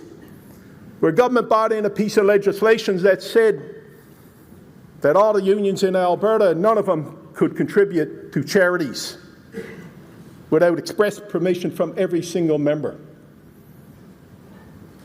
Well, this past summer, when all the firefighters were raging in Alberta, MGEU made donations to the Red Cross in Alberta, but the unions in Alberta could not make a donation, even for a relief effort in their own province. And you ask why that is. Well, we've always prided ourselves in being part of the community. You look around your membership, they live in every single community, every single region in Manitoba. And we're integrated in the community, and we do a lot of good community work because, quite frankly, public services are community. They want to separate us as if we're some special interest group. And like efforts in Saskatchewan to separate the LGBT community, they want to separate us into a section and say society, this is a greedy group trying to look after themselves, and obviously try to turn public opinion against unions. And we should reject any kind of legislation that diminishes our power to represent not only ourselves, but our people and every community that we live in. I also went to Canadian Blood Services Board of Directors meeting. Canadian Blood Services are now trying to privatize, I would argue, Canadian collection of blood. Not only privatize it, but pay you for giving blood. And I was a woman who testified from a disadvantaged community who said this was great because now some people would be able to get money to put some food on their table. Is that what we've come down to? That people have to sell their body parts to feed themselves and provide shelter? I reject that very notion. And that's why the value of public services and the work that we do is so fundamentally important to us. Look, again, thanks for having me. I see my 3 minutes are up. And thank you for listening. And under your current leadership, support of MGEU, I know you can take on all battles. Don't deter, don't stop, keep fighting, and we will persevere. Solidarity, my brothers and sisters and friends.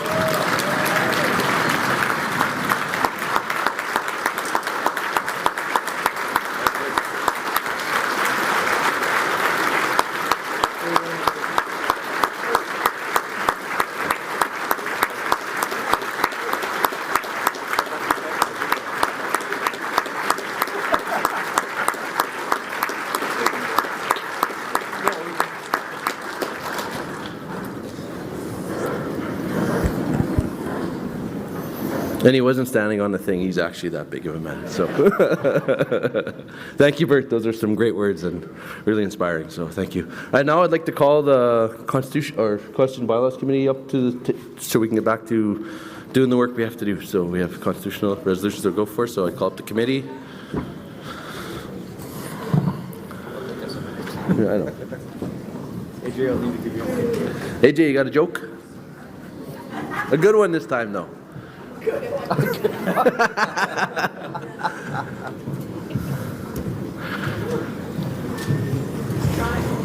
Yeah, see the wheels turn. So I went to feed my goldfish this morning, and he was hiding in his castles. So I guess he was just playing coy.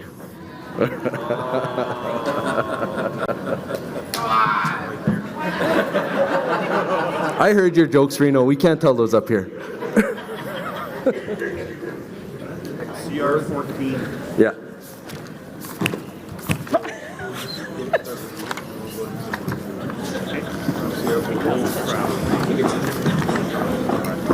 It's just like, that's exactly where we were. I see we have delegates at Con Mike too.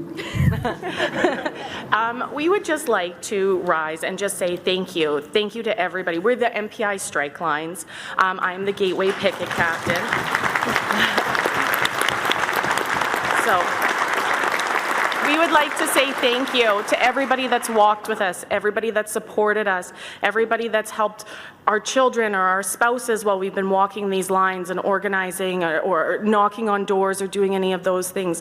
So thank you to the membership here. Thank you to all the supporters. It means the world to us, and we know with the new board, we'll be able to get a fair deal at the table, which is really important. So thank you. Thank you.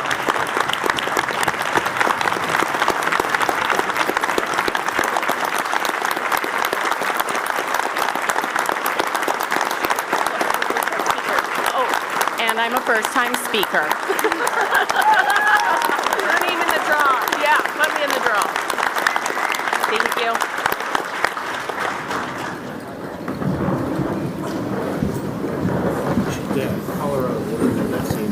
Yeah, no, I thought about it. Is that a question of privilege? No, loosey-goosey, I am. We have CR 14, committee.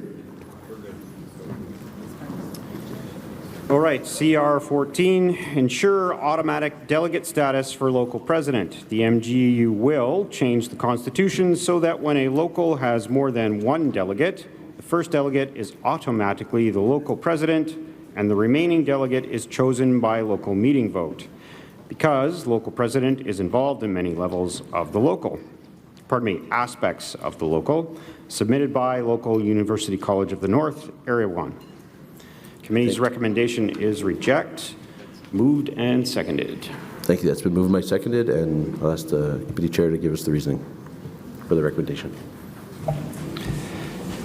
Yep, the committee's recommendation is again to reject. As per the Constitution, the delegate elections occur in the spring between April 1st and June 30th, while the local president election takes place in the September immediately before convention. They do not occur at the same time or the same meeting. The proposed resolution would severely restrict the ability for locals to choose their delegates independent of who their president is. We have these separated for a reason, and we don't see a significant reason to change this process. Thank you, Chair. I see Delegate of Pro Mic 4. I'm Delwyn Shand. I am the local president of Local 69, University College of the North. I find myself in an interesting position here because I understand very much what the reason for the rejection, and because it's a one-size-fits-all. Us being a smart local, this is something that our membership was pushing for, so here I'm in the position where I understand, but I'm also trying to support the position that our membership had.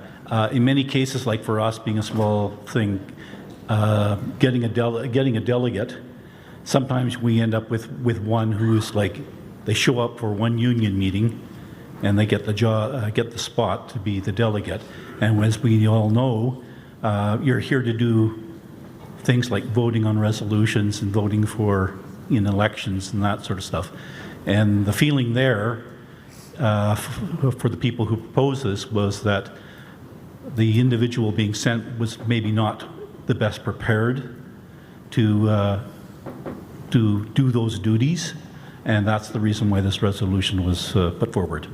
Thank you. Thank you, Delegate. We have Delegate at Con Mic 3.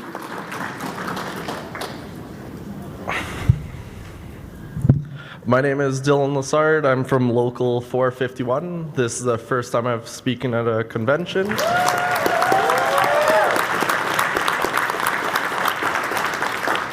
I would go against this. I feel like in the bigger locals that have multiple delegates, people are less likely to want to go to be a delegate if their first delegate's going to be forced to be the president. Like if they don't have a choice on that, people I feel would be more back down. Me probably being, I would say, the youngest delegate in the room here, I would feel very I would feel very anxious being forced into a position of being a president as a delegate, being first timer myself. I know a lot of people around my age are would be a little anxious about it as well. So that's where I kind of go forth with I feel like this should be rejected. Thank you, Delegate. Thanks for getting to the mic.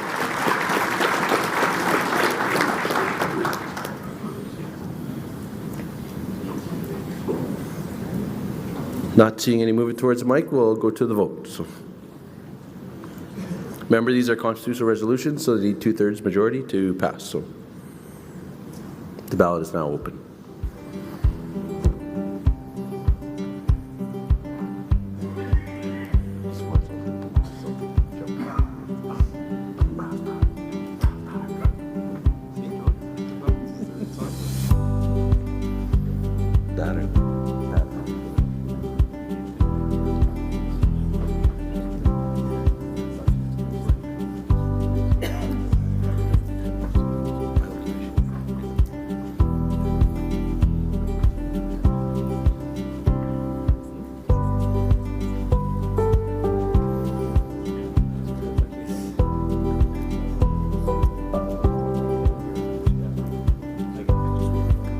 Seconds remaining.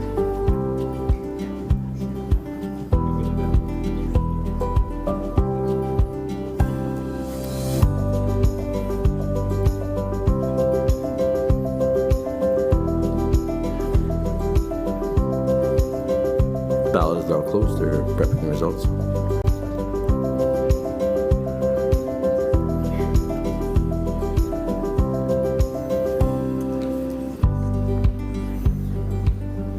That has been rejected. Committee, CR 15. CR 15, remove cap on members at large. The MGU will remove the cap of available members at large to allow larger groups the opportunity to elect additional members at large according to the current formula, because larger groups should not be penalized for the amount of members they hold. Submitted by Local Corrections Area 7, moved and seconded by committee with the recommendation to reject. That's been moved and seconded by committee. I'll ask the committee chair to give the reasoning. Yep, the committee's recommendation again is to reject locals with membership in excess of 650 members would be able to have more members at large positions, leading to many Area 6 and 7 or Winnipeg-based locals dominating the components. It's kind of a similar argument to the one we make about area councils. Our component structure is very specifically set up, and it was well thought out when they did it, so that it's almost an even split in a lot of the larger components between Winnipeg and rural, and this would unbalance the situation. So it's back to the old, if it's not broken, probably shouldn't try to tinker with it. Thank you. Thank you, Chair. I have a speaker at Pro Mic 1. Hi, Treasure Dubé, Local 14, Area 7 Corrections, member at large for my local.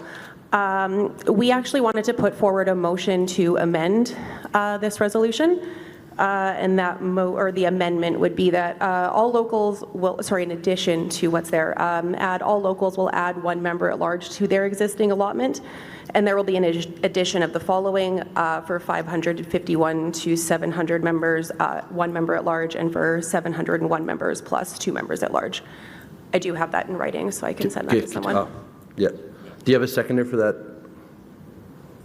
I see Reno Fleury. Okay, going to bring it here? Up here, yeah.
good?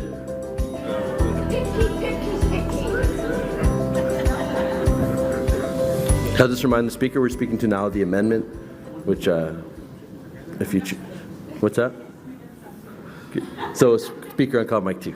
But just a reminder, we're speaking to the amendment.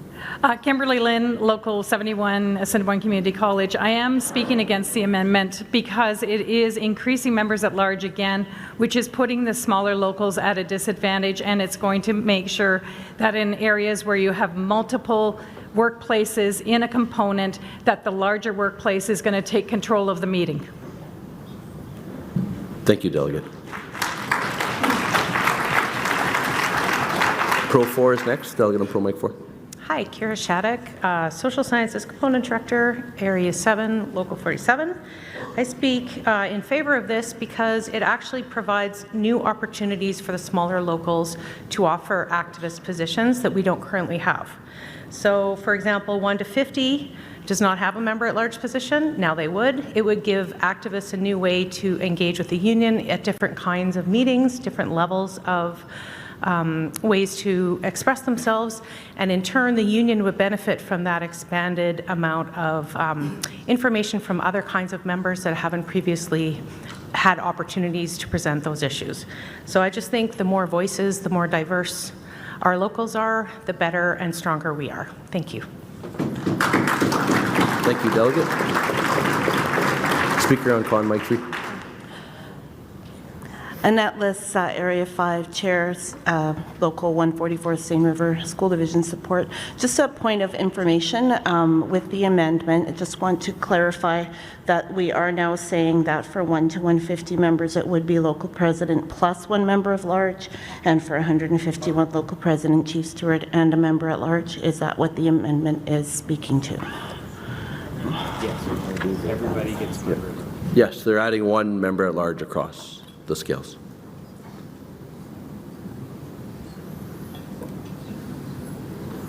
Not seeing any speaker. Oh, I have a delegate on Con Mic 3. Shelley Wiggins, Area 2 Director, also with Social Sciences Local 43. I have to speak against this amendment. I'm thinking of some of the smaller locals where we can barely get quorum to get a president elected. We are going to be overwhelmed at the table even if we have this passed because we still can't get members elected. We still can't get quorum to get local table officers to fill these positions. And until we do the engagement to get people involved, we are going to be overwhelmed. Our opinions won't be heard at those tables because we will still be underrepresented. And especially in rural Manitoba, when we see a divide a lot with the rural and urban issues, we don't want to create another situation where that becomes worse and that we are seeing that. And I think both this amendment and the resolution as a whole would speak to that, but I really need to speak against this because we can't fill those seats to begin with, and we don't have the capacity and the engagement. And kudos to those larger locals that have people and want to have more people involved and have the people to fill those seats. But for those of us who don't have that member engagement, don't have those number of members there, it's just going to make it more difficult. It's going to put more pressure on the people who are already involved. It's going to put us feeling like we're outnumbered, outspoken, that our opinion isn't going to be heard because we won't have that opportunity. And, until you've walked a mile in our rural shoes, you can't speak to rural issues. And so, we really need to take a look at this. And as my newly reelected Vice President of Finance would also mention, that this would create another huge increase in money spent from meetings and things like that. So we also need to take that into a factor because right now, even though we have a government that is hopefully going to be working in favor of us, we still need to be prepared to be able to fight those issues. And until we get those members engaged and get those people involved, this is really being ahead of the game and creating an imbalance that we really shouldn't be pushing forward at this time. Thank you. Thank you, Delegate.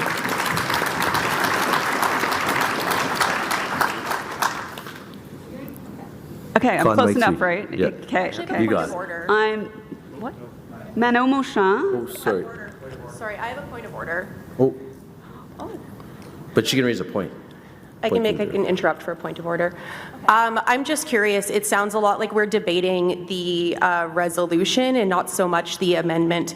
And so if the amendment goes forward and then we then have to debate essentially the same thing again, I feel like we're going to be making a lot of the same points. So I just wanted to clarify, are we debating the amended resolution or are we debating the amendment? The amendment still adds members, so you're debating the amendment. Yeah, no, the previous delegate spoke to the amendment. Yeah. Because the amendment still adds members. It's still. I was just curious as Yes, to like we're what debating the point we're amendment at, so, Yep. and clarifying, thank you. Thank you, delegate. Yeah, I guess this is. Okay, so I guess I'm addressing the amendment. My name is Mano Monchamp, clerical, Area 7, Local 7. I'm the president, believe it or not. We believe it. Okay. She was talking about the larger locals, and we have, I think it's 1,700 members, but there has been a wave of retirements out of the union. So a lot of larger locals, such as myself, are starting from ground zero. So having extra members at large is of no use to us because there's nobody to fill them.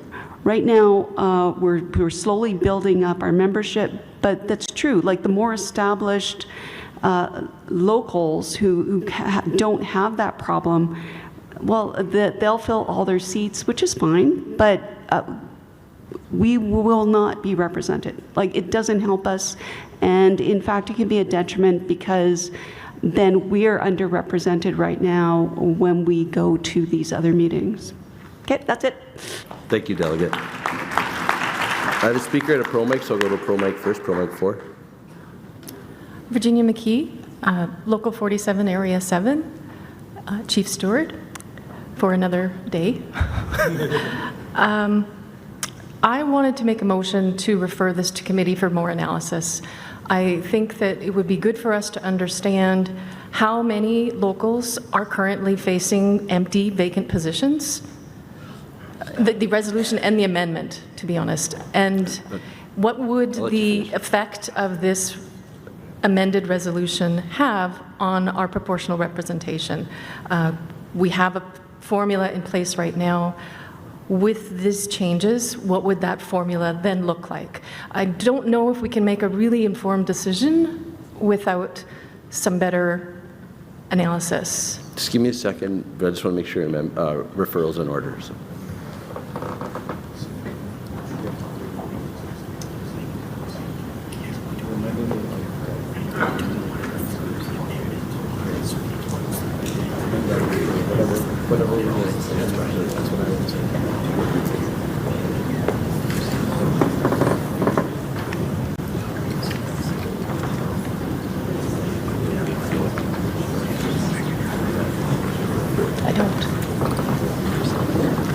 Unfortunately, delegate, due to you spoke to the amendment, you cannot move a referral, but also we have to process the amendment before we could refer the motion to whatever body. So it's not in order at this time, but another speaker could.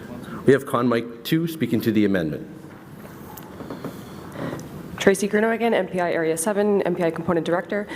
So if I understand this correctly, and I am speaking to the amendment, if we're adding one member at large to every local for the purposes of sending that person to the component exec committee, and then removing the cap on the larger locals, to me that would more than double the size of our component exec, I think, if I'm understanding correctly, because currently Winnipeg is the only local that has more than one person on the component exec, and now the remaining 6 would each have an additional one, and we would have, I'd have to do the math on what we would get, but I just think that would make for a really, really clunky committee, and it would just be prohibitively large, and I don't see that being functional, so thank you.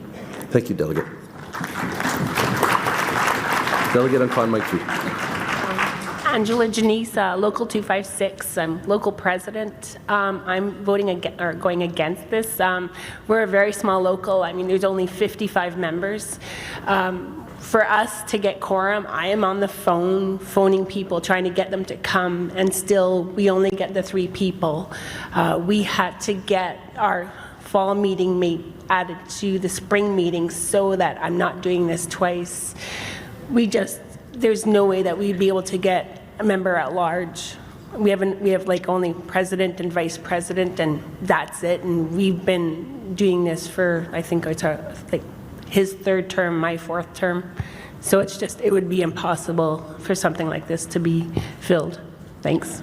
Thank you, Delegate. Pro Mic 1.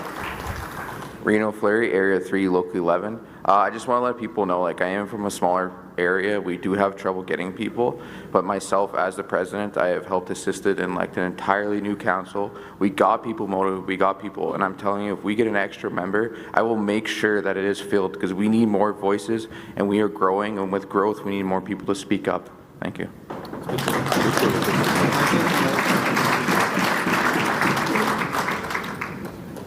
Not seeing any more speakers. I don't believe we have any online, so now we'll put the question forward for the amendment. So remember, you're voting on the amendment now. If you want to approve or reject the amendment, the ballot is now open.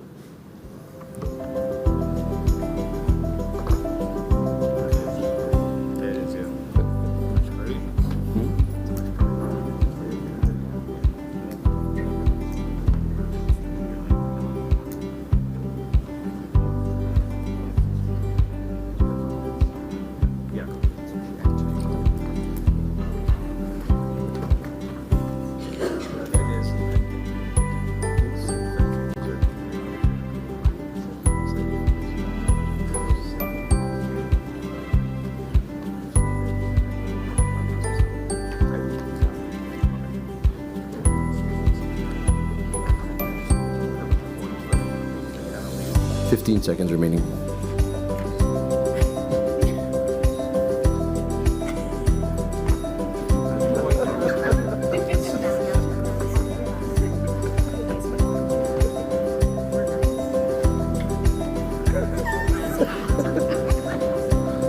The ballot is now closed.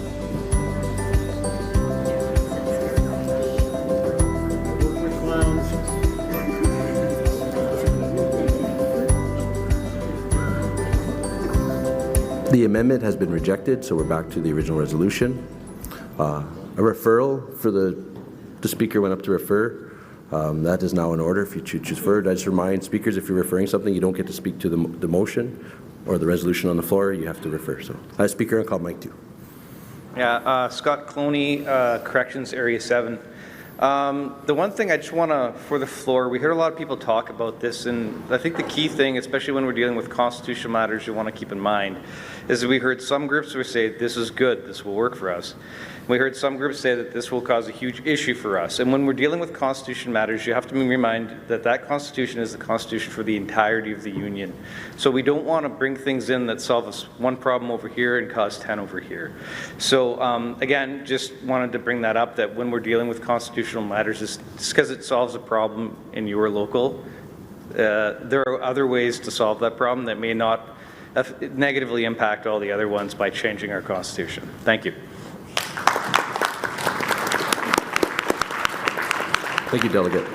I'll go to Pro Mic 4. Virginia McKee, Local 47, Area 7. Guess what I'm going to say? I move that we refer this resolution to committee for analysis.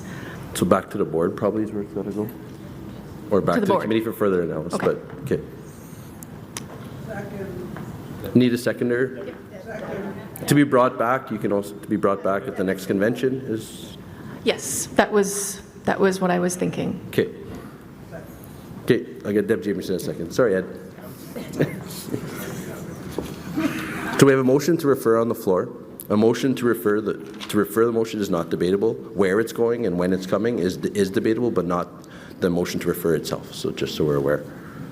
So that motion was made to refer this back to the board for further study, to be brought back at next convention.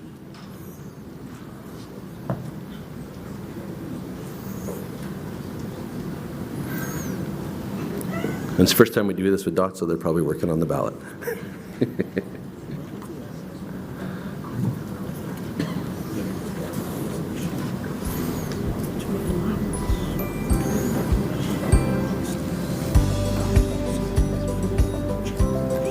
order. Speaker on comment mic 3. Thank you. If they're making a whole new ballot, can they add an abstention option this time? Abstention honestly doesn't make a difference because it doesn't count towards the percentage. It doesn't count to any of those things. An abstention, choosing not to vote is the exact same thing as adding an abstention. You can just choose not to vote. I think there is a difference between noting an abstention and abstaining from voting at all. But the abstention doesn't count toward the percentages, I'm saying, so it doesn't. Right. So if the only 100 people vote, we can see that abstention, right? There's 220 voting delegates or 250 voting delegates here, so. I think there is a distinction. Thank you for those words.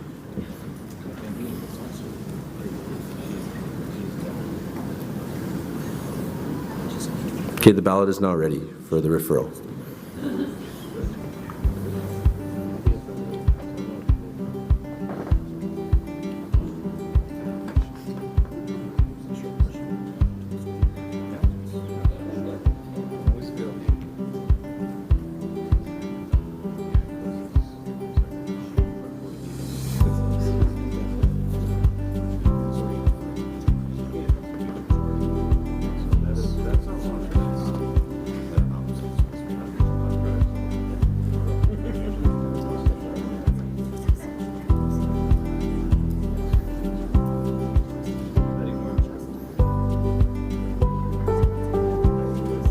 Seconds remaining.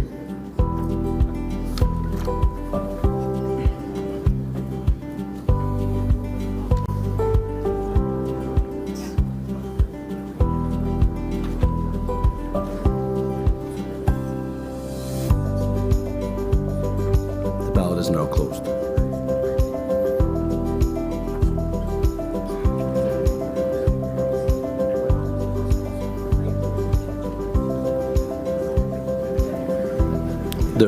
The referral has been accepted.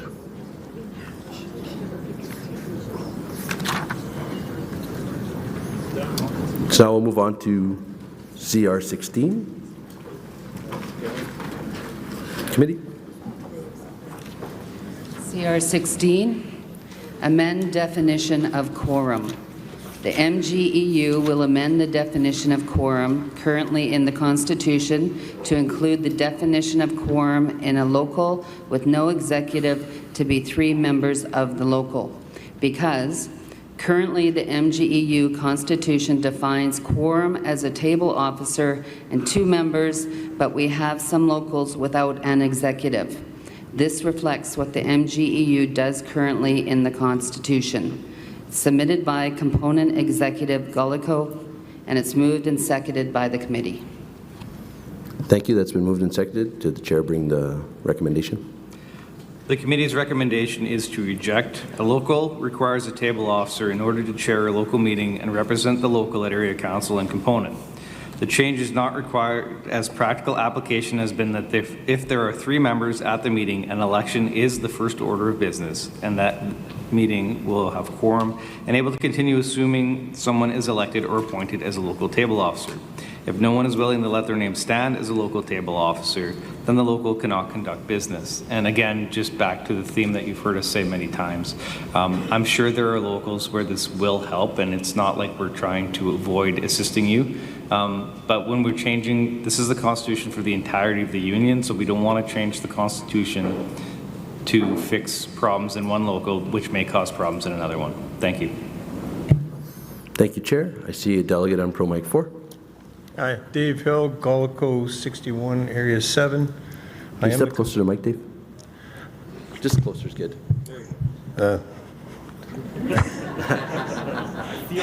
Close as I can get. How's that? Better? I'd like to make a friendly amendment. This is out of my component. Basically, I want to change it to the MGU will amend the current definition of a quorum currently in the Constitution to include the definition of a quorum in a local with no executive to be 3 members of the local so that a local elections can be held. If no one is willing to let their name stand for a table officer position, no further local business can be conducted at the meeting. And that's my friendly amendment. Did you move? It's not deemed friendly, so you will need a seconder. Richie Grill? I just want to make sure it's in order.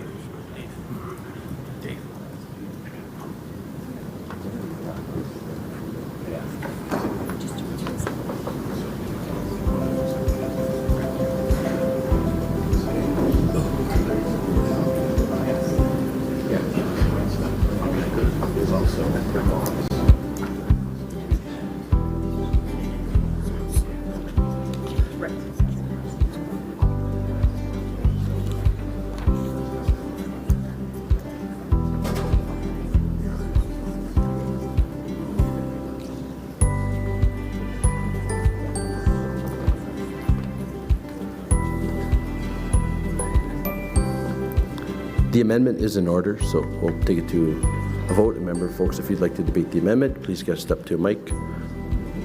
If you choose not to, don't.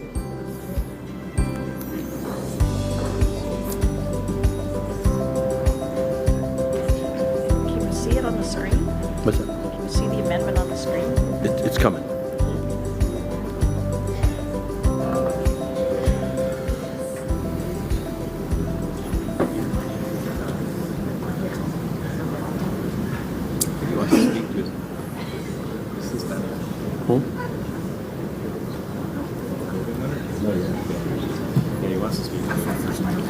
I should let him motivate me. At this point, you have the passage.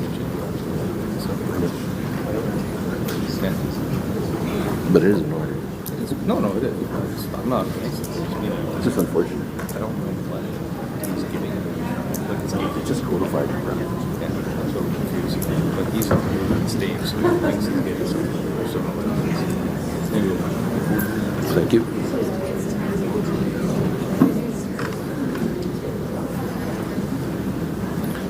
Dave, since you were the mover of the motion, I'll let you speak to it to motivate your motion. So, Thank you. Closer again.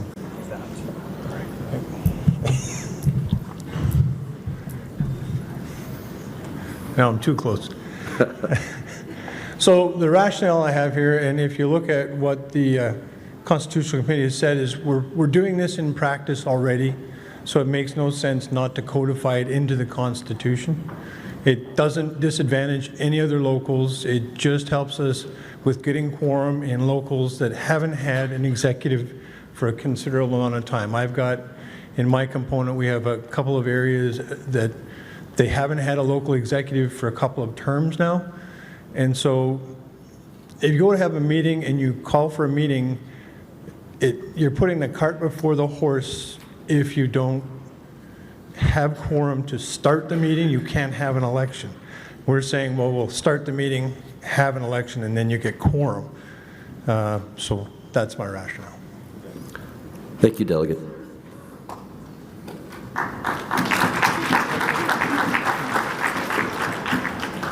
Con Mike 3. I give up on that. Shannon Reynolds, Social Sciences, Area 2. I think this is even more restrictive to write that in. You finally get 3 people to a meeting, and you go with the election, no one stands, and then boom, it's over. Like, now you're putting that in. Like, there's no other discussion can be had at all if nobody lets their name stand. But typically, it's our job to make sure that we're encouraging people to step forward. Roxanne, Social Sciences, Area 1, I'm talking to you. Where are you? And that's what I did, like, last term, halfway through, is I convinced some people to step forward, and Area 1 Social Sciences got their local. I think it can be done. I don't think this needs to be written out, and I certainly don't need it written out to make it even more restrictive. It's just codifying the practice, so it's not. Yeah. I don't see the point. Just a reminder, we're speaking to the amendment. This is Mano Mosha, Clerical, Area 7, Local 7. So I have a question. So Point of information, you mean? Point of question. Okay. Point of information. I'm just teasing. Point of what? Point of information. Point of information. Okay, so if I have a meeting and there's 3 people and none of them are table officers, you can't elect anyone? You can? Well, Is there an executive existing? That's probably no, there's no executive. You just ended up with 3 people. Currently, the practice is when there's no executive, if 3 members attend a meeting, the first order of business is they have an election.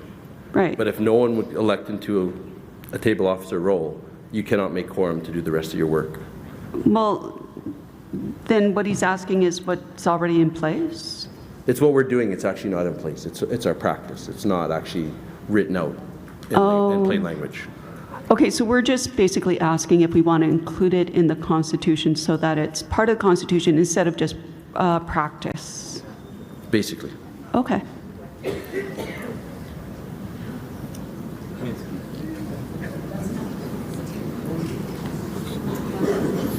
Not seeing any further speakers.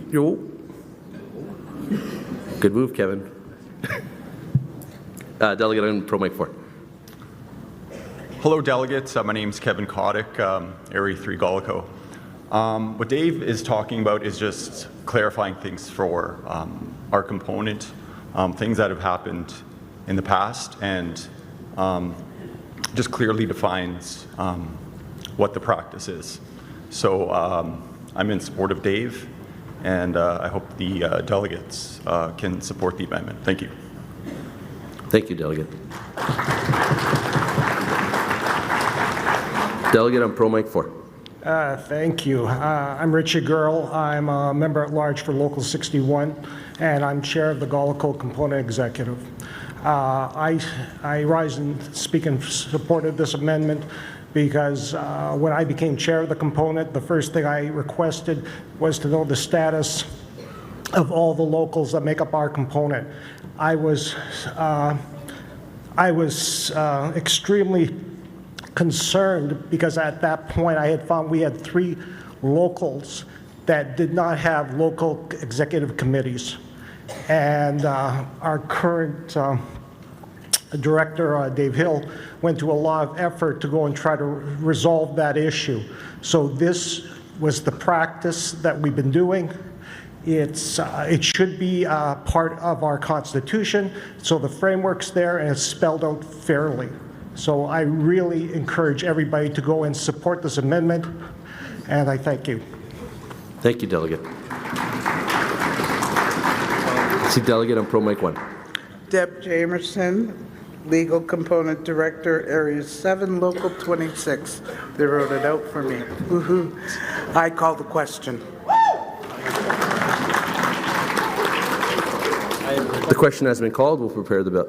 Do you have a seconder before we jump ahead? We do, so we're good. The question has been called, moved and seconded. We'll prepare the ballot. It's the question on the amendment. We're calling the question for the amendment.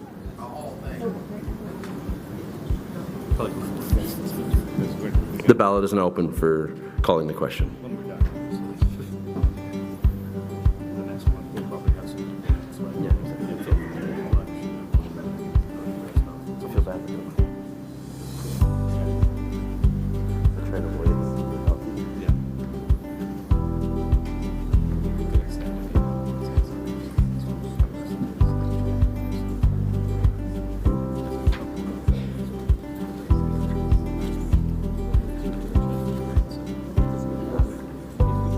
Printing new books.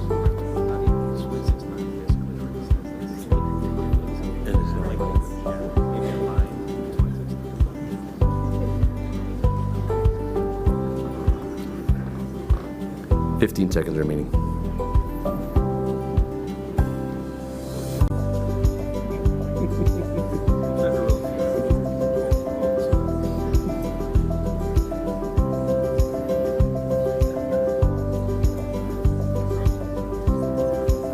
The ballot is closed.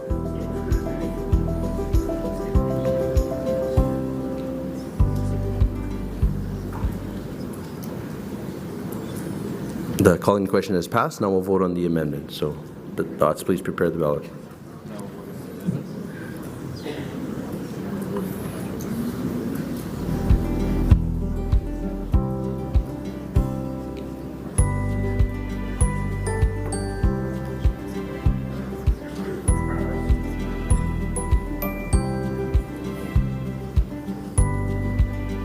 I think Dana and Ali are volunteering to sing Solidarity Forever for us and come up.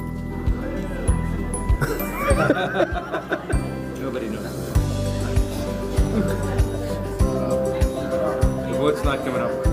They're still putting it together, sorry. Takes a second to jump from one to the next. It's almost ready.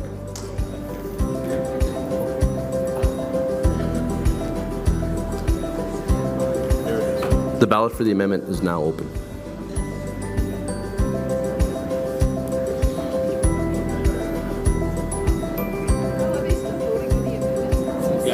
Now.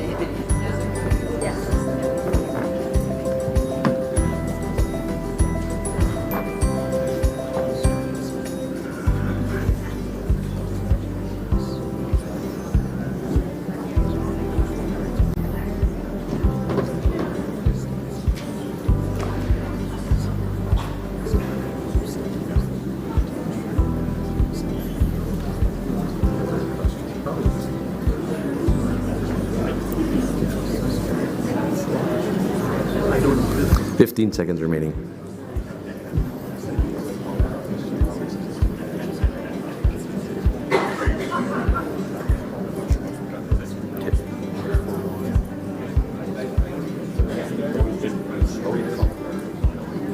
The ballot is now closed.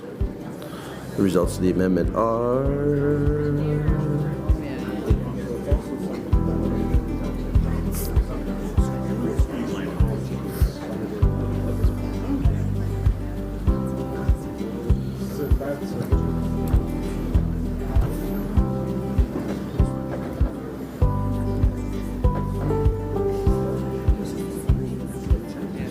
The amendment was carried. Now we're back to the amended motion. If there's any speakers who want to speak to the amended motion.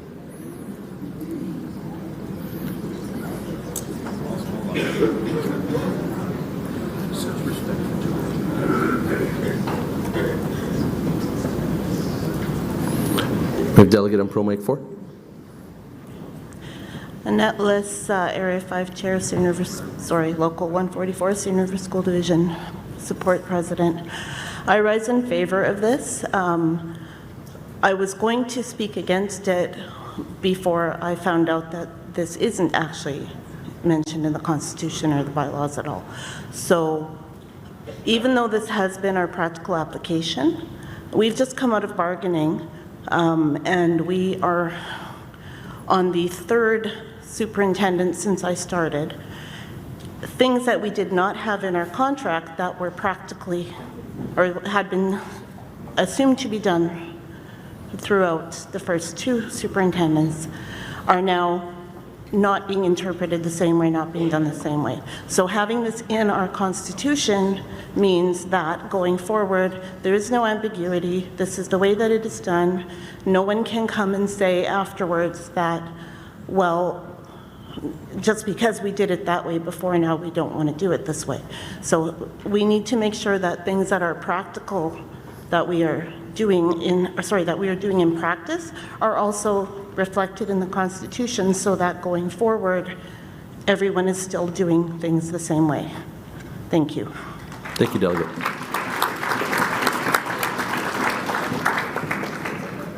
Just a point of privilege. So when I spoke earlier, Just introduce yourself, please. yeah, Shannon. Local. Oh, come on, Local 43, Social Sciences, Area 2. Last name Reynolds, middle name Marie, just so y'all know. You're rising on a point of information? No, you know what, just that when I spoke last time, I had been speaking to, I mentioned, yeah, Roxanne from Area 1, and I just want to make it clear what I was saying was she did step up. Like, Area 1 was like great for that. The members that stepped up to take the president and chief steward position. So I just wanted to say like a big thank you to them. I didn't want anybody to take away that I was saying anything negative about them. They're Thank you awesome. for clarifying that point. Thanks. We appreciate it.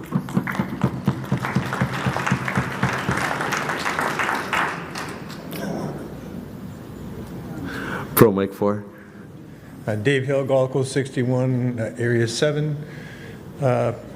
I rise in favor of this motion, obviously, but again, I just want to clarify, it doesn't change what we're doing. That practice is already established. I'm just want to put it into the Constitution, so you can't have somebody come back at a later date and say, well, the Constitution says you need a table officer and 2 members, and now we get into a big cat fight about that. This just levels the playing field for everybody, and it makes it clear this is the way it works. Thank you, Dave. Thank you, Delegate.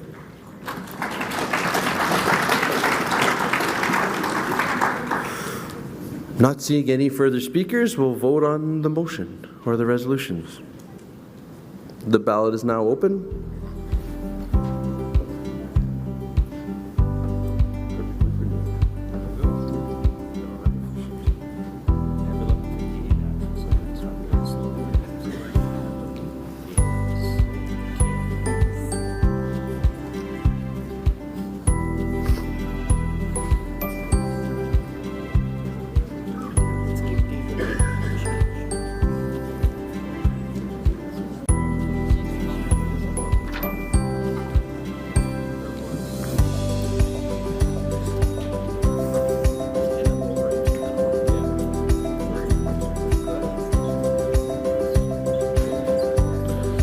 Seconds remaining.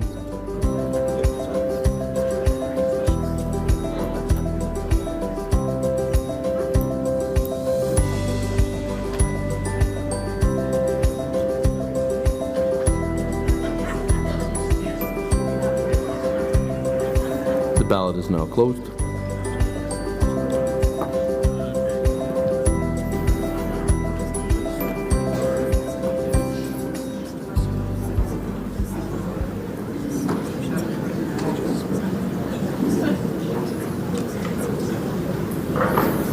The amended resolution has been accepted.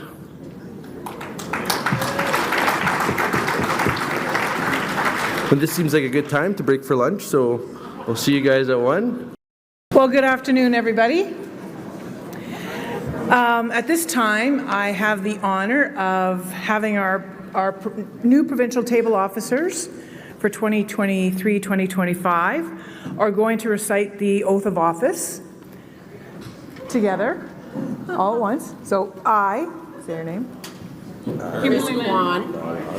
Do solemnly swear. Do solemnly swear. That I will support the Constitution, bylaws, policies, and procedures. That I will support the Constitution, bylaws, policies, and procedures. Of the Manitoba Government and General Employees Union. Of the Manitoba Government and General Employees Union. During my term. During my term. I will faithfully and impartially discharge the responsibilities of this position to the best of my ability.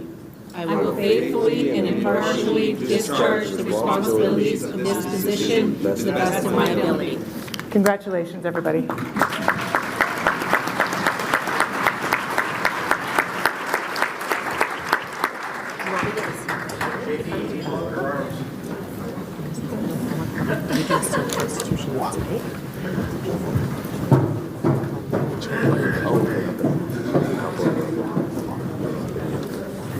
No worries. Yeah, I'd like to call up the Constitution Committee.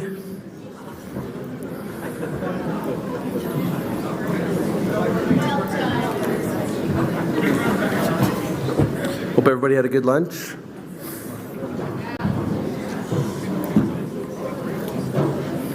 Hope the dessert was good. That's all I hope, really, because that's... Need a little sugar for the afternoon, right? Get a little... I wanted to.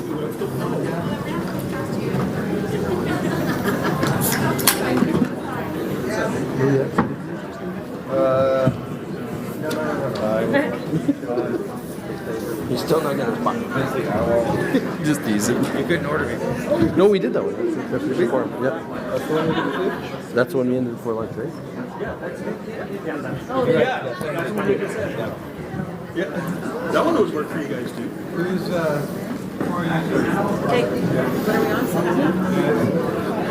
Okay, folks, we're going to start off with the Constitution. We have CR 17. Committee. Can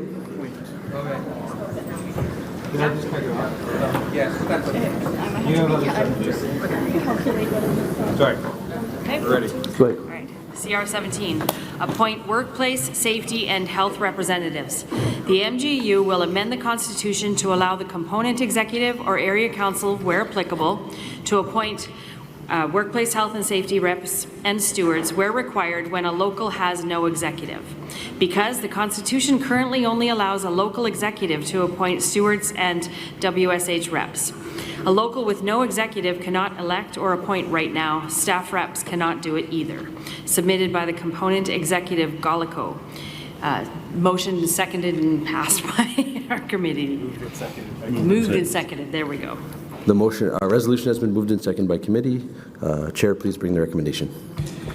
So the committee recommendation is one of rejection. The authority to elect or appoint such positions should remain within the local.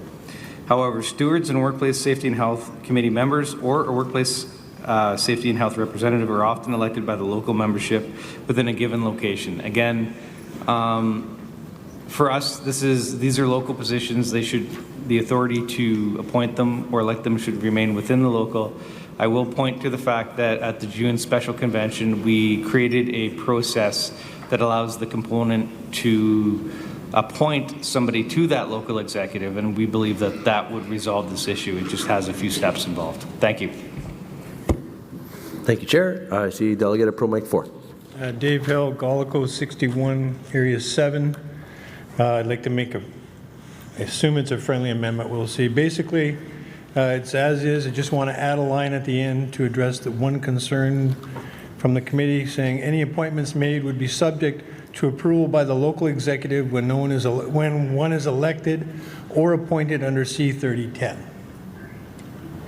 And that's where we can appoint the local president. I wouldn't deem it friendly. You need a seconder. It changes enough. It's seconder. Richie wants it? Okay, Richie Gurrell.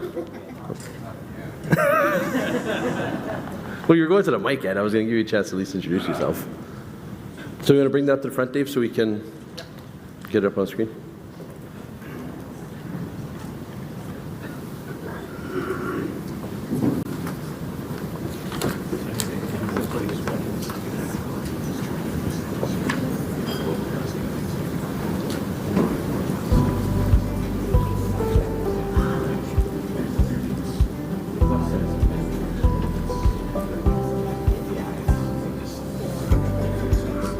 Point of privilege. Angela Janice, Local 256. In the back, it's very hard to hear you. Okay. My voice is a little hoarse, so I'll get closer to the mic. So. Thank you. Or me or the committee? Just for clarification. Just you. Okay.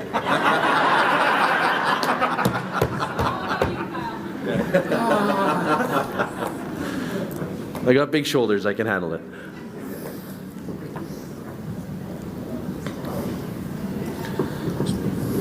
Is that good, Dave? That's what you... Yeah, that's it. Okay, do you like to motivate your amendment?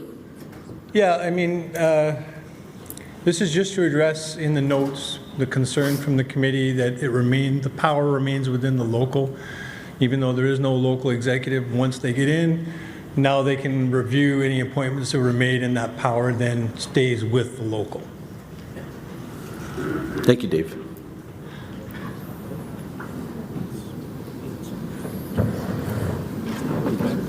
We have delegate at Con Mic 2. A secondary component, Brandon, Manitoba.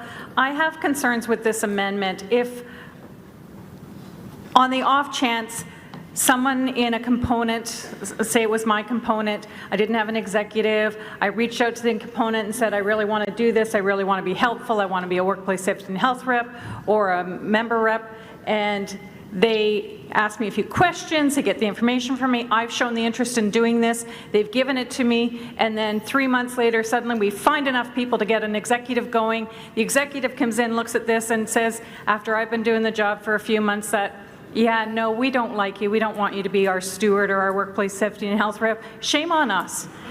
Somebody stood up and said, please take me on, I want to help my people, and then you're now going to allow an executive to come in later and go, yeah, we don't want to wait till the next term to vote you out. We're just going to say, no, this wasn't appropriate. I find this somewhat offensive. Thank you, Delegate. Delegate on Pro Mic 4. Thank you. It's Richie Gurrell again. I'm the member at large for Local 71. I'm also chair of the Golico component. I would like the membership here to support this amendment. And the reason for this is with our employer, specifically MBLL, where we don't have local executives, and we currently don't have local executives into locals. We're still obligated to go and provide a workplace health and safety rep that's either elected or appointed because we're a unionized facility. Now, if you're in a facility that's not unionized, yes, the workers will determine who's going to be the representative. In our particular case, if we don't have a local executive in place, the management of the company is going to go and try to orchestrate the process of getting a workplace health and safety rep. In other words, they're now going to influence who they're going to potentially choose, and that's not acceptable under the workplace health and legislation. The employer has no input in the election or selection of a workplace health and safety rep for the workers. So this would allow us to overcome that problem where you don't have local executive to be able to go and administer or appoint a workplace health and safety rep. Thank you.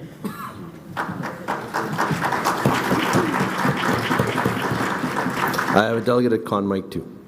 Hi, Treasurer Dubé, Local 14, Area 7 Corrections, member at large for my local. I would like to call the question. Do you have a seconder for that motion? Yeah, I see many. Darcel Lecoq, legal.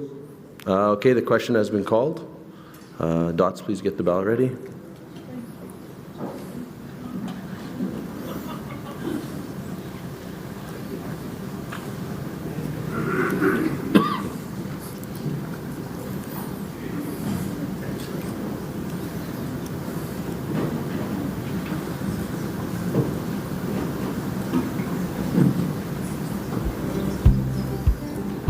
The ballot is now open.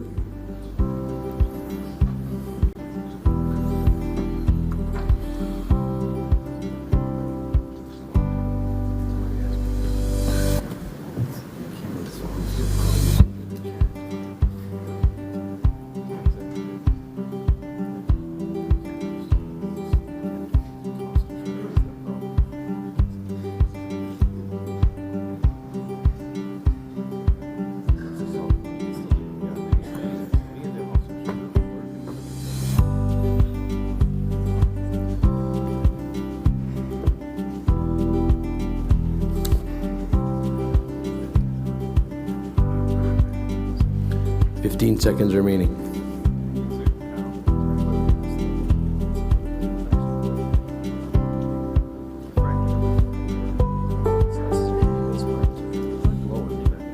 Give us that.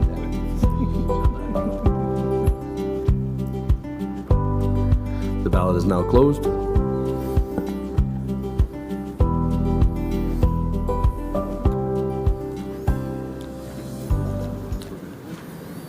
And it's carried. The question has been called. So now we'll vote on the amendment.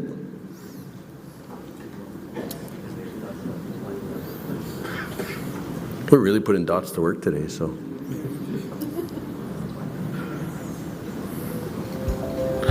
The ballot is open for voting on the amendment.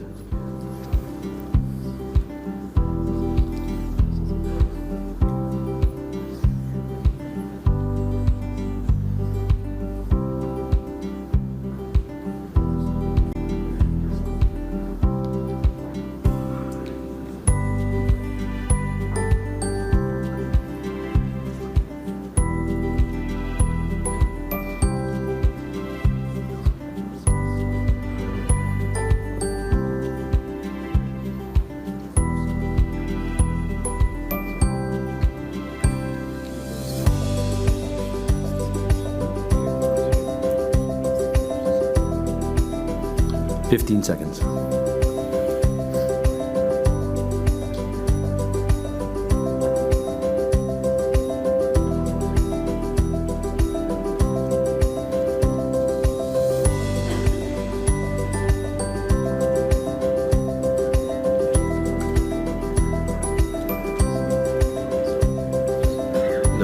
closed.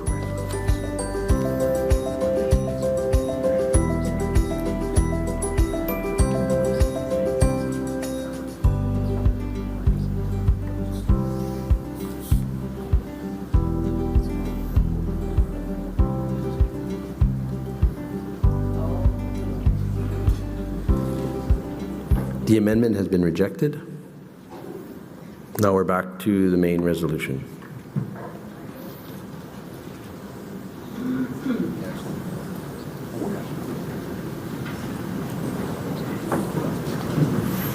Speaker on Pro Mic 4.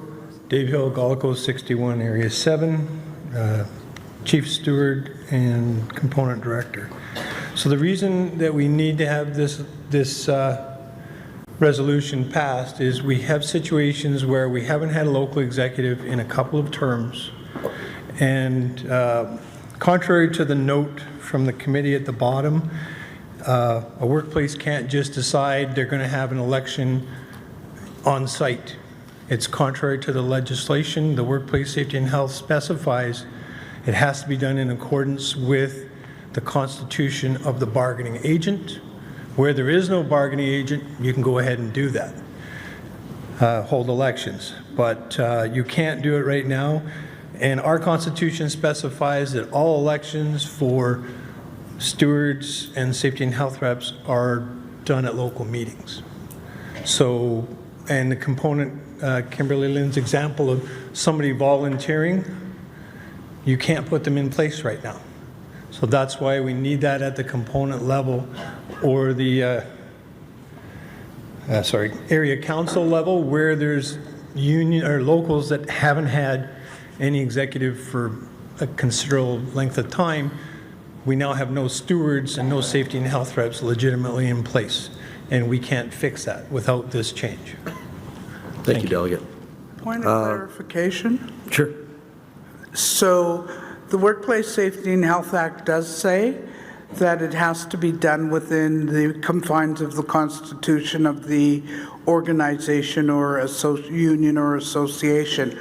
What we have been able to do, and we do it on a regular basis every 2 years, is we get permission from the MGEU to hold elections in our local office, and that has worked for not just workplace safety and health, but many, many offices across the province. So they could actually do an election with the blessing of the MGEU. Thank you. You didn't identify yourself, and you're kind of out of order, but I'll allow it. Deb Jamerson, Legal, Local 26, Area 7. Thank you, Deb. Con Mike 2. Darcel Lecoq, Area 7, Local 26. Deb talked a lot about what I was going to talk about as well, but I also want to take us to C41 from our Constitution. The first point says the local executive committee may elect or appoint. It doesn't say shall. And going to the point that Deb has stated, we've been able to have those discussions with the employers through the MGEU to have those elections in-house. So there's really no need to go through changing our Constitution. Thank you. Thank you. Not seeing any further speakers, we'll vote on the resolution on the floor.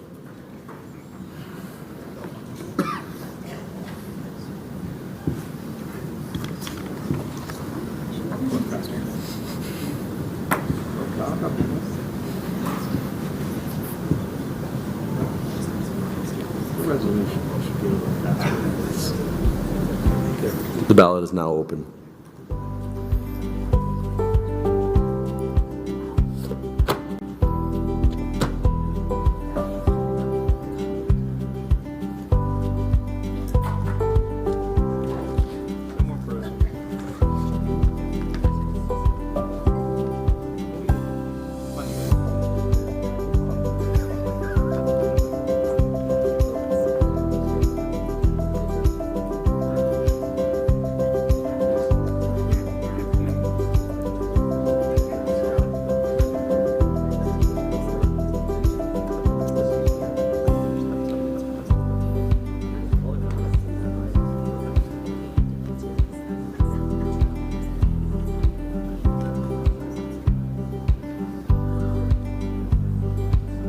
15 seconds remaining.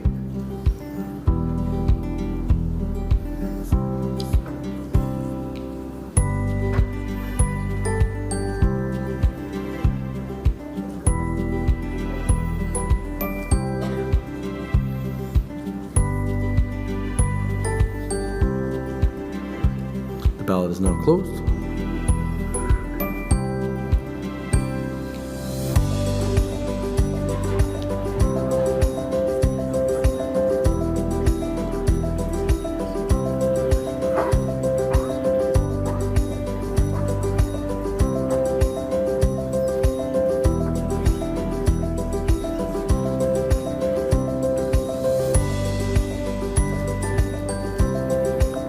It has been rejected.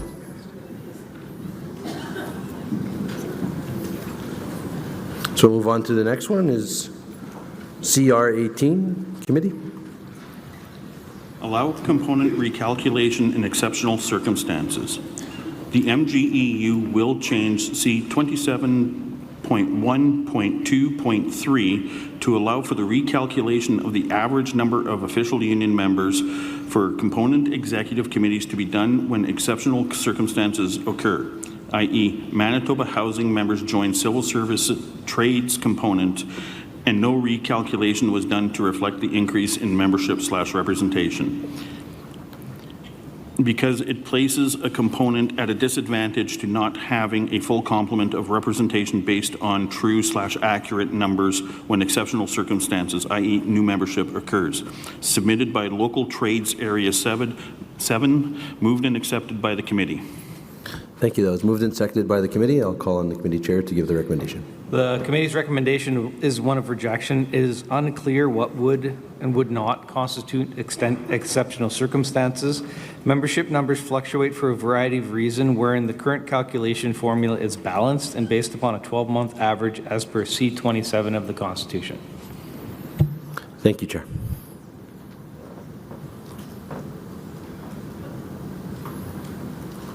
Not seeing any speakers at the mics. I guess we'll go to the vote. The ballot is now open.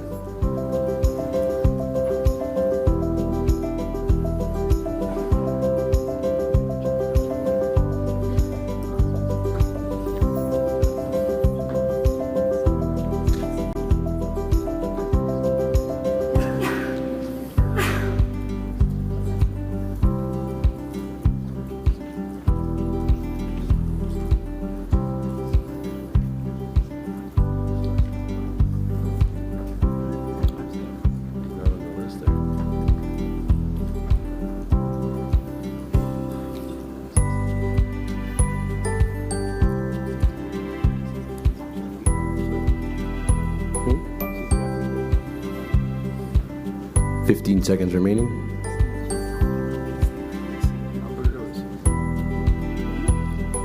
You want to come?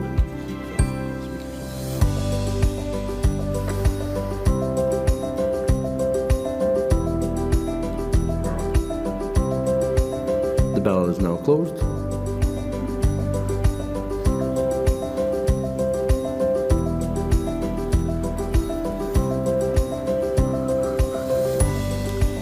That has been rejected. Now move on to CR 19. Committee? Go ahead. Moving Headingley to Area 7. The MGU will move Headingley Correction Centre and the Women's Correctional Centre to Area 4 from Area 7 because geographically they belong to Area 4, because many of the staff at HCC and WCC live and commute from Portage-la Prairie, because corrections members have always been an active local within Area 4, because Area 4 has been systematically targeted by the government, and having additional members there will help to rebuild the local labour movement, submitted by component executive at corrections, and it's been moved and seconded by committee. The resolution has been moved and seconded by committee, and the chair will now give the recommendation. The committee's recommendation is to reject. You will note that a similar resolution was previously referred to the Board of Directors, which was studied and rejected on March 5th and 6th of 2020. Further, for informational purposes, Corrections Area 4 previously had just shy of 100 members, and this would bring almost 900 members into Area 4 with these two facilities. And further to that, these facilities have several locals, not just corrections. Thank you. I'll go to Con Mike 3. Shelley Wiggins, Area 2 Director and Local 43 Social Sciences.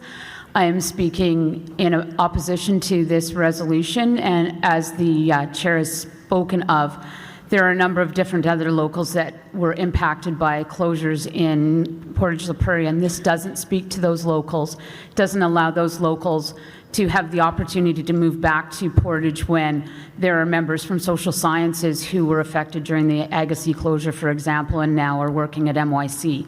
This wouldn't benefit them.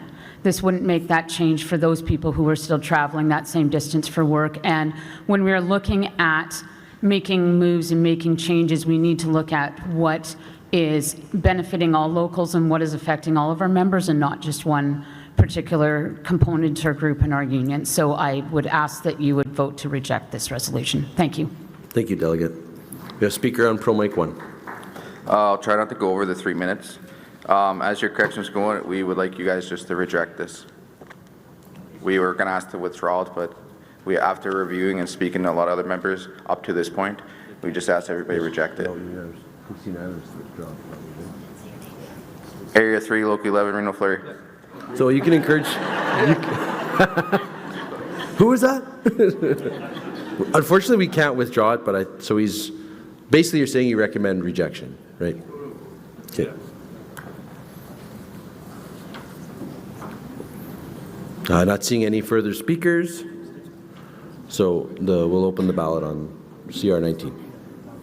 The ballot is now open.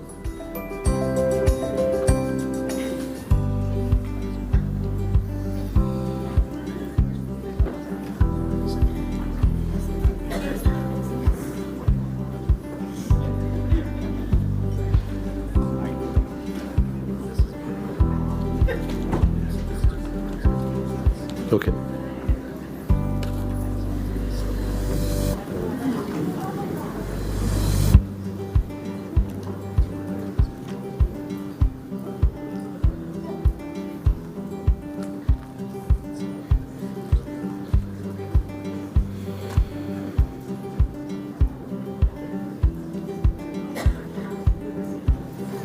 Fifteen seconds remaining.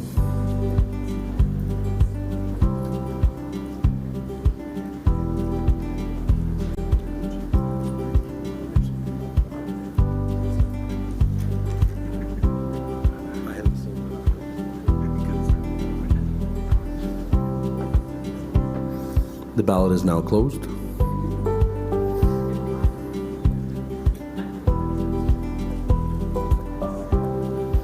It has been rejected.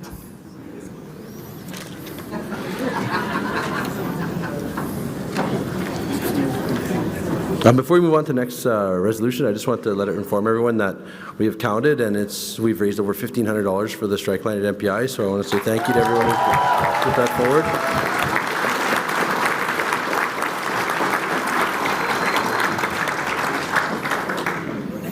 Kim, should we match it? I think we should, right? I was just scared you'd bite my head off, Kim, so. That's my place. Kimberly Lynn, Second Vice President, Finance, MGEU. I'd like to put a motion on the floor that we match the donations for the MPI strike line. We have plenty of seconders for that. Shelley Wiggins, Area 2 Director. I'll second that motion. We'll do a show of hands. It's much easier than doing that. So, all in favor of doubling the donation? You can put your hands up online too. I can see you guys. You're right in front of me. So. I think Val should back himself too.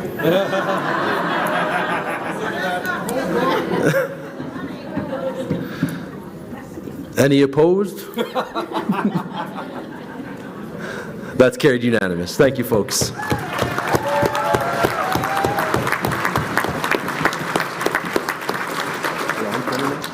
Round 20? Okay. Now we'll move on to CR 20, committee. Okay, CR Thank you. 20, allow variances for elected positions in a convention year. The MGEU will allow for special variances in local table officers and member-at-large term length during a convention year. In the event that a position becomes vacant during the 6 months preceding a convention, the local may be allowed to hold their biannual elections early and have the terms extended to encompass that period. This must be requested by the majority of the local executive and will be reviewed by the provincial table officers. Because ensuring the components' vacancies are filled should be a priority, and having too many meetings in too short a time can generate member apathy. Because opening the options to account for the diverse difficulties faced by our membership helps to break down barriers to member involvement, submitted by Component Executive Corrections, and moved and seconded by the committee. The resolution is moved and seconded by committee. Now the chair will read the recommendation. The committee's recommendation is one of rejection. Local meetings can be called to conduct an election for any vacant position that occurs at any time during a 2-year term for the remainder of that term. The purpose of the resolution would in essence provide for an extended term of further than 2 years. The election for the preceding 2-year term for local table officers occurs in September as per our Constitution. And it's just prior to convention. It allows for predictability of term and a consistent election cycle for the entirety of the MGEU. Just further note from the committee's perspective, again, while this may assist in some areas, again, we're changing the entirety of the Constitution for that could benefit some, but could also hinder some as well. If it's not broke, don't fix it. Thank you, Chair. Pro Mic 1. Hi, Treasurer Dubé, Area 7, Local 14 Corrections, Member at Large. Just wanted to provide some insight as to why this resolution is particularly important to us at our tables. We ran into some significant issues. So generally speaking, for our meetings, we have to hold 2-day meetings because we work shift work, we work 12-hour shifts. If we have one meeting, half of our employees, half of our membership won't be able to come out and vote or cast a vote.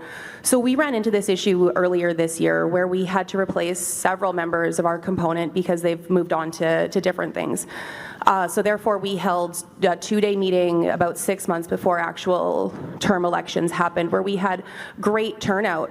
But then the reality is it was a bit congested when we came to September. We had maybe a third to a quarter of that turnout for our actual term elections. So while I totally acknowledge that this may not benefit everybody, this is something that I think should be taken into consideration because of the potential effect in limiting member engagement and involvement by convoluting things and having to hold a series of elections months apart to replace people. Thank you. Thank you, Delegate.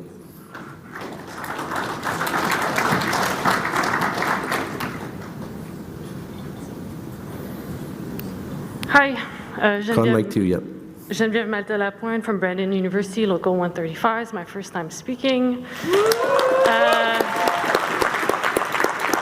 I'm against this resolution, and my local actually just went through this process where our president retired within the 6 months prior to elections, so we had to call an election. We have trouble with people having turnout. So what we did is just spend 6 months without a president and then wait for election. So I appreciate that, especially for shift work, and turning out an election is hard, but I don't think it's actually big enough of an issue to change the Constitution. So, thank you. Thank you, Delegate.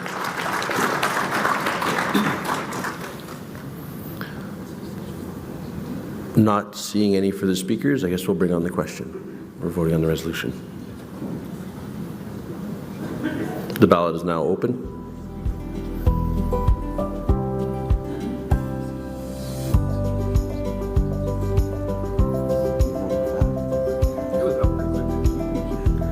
I think they're pretty.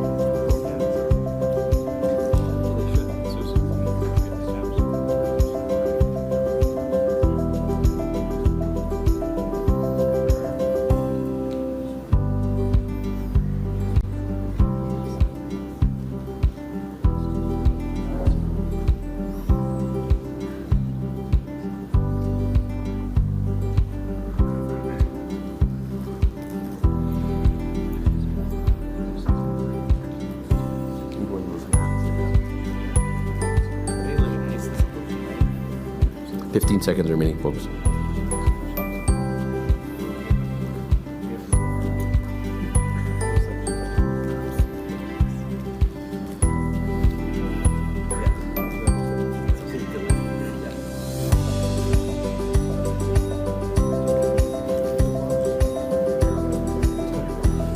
The ballot is now closed.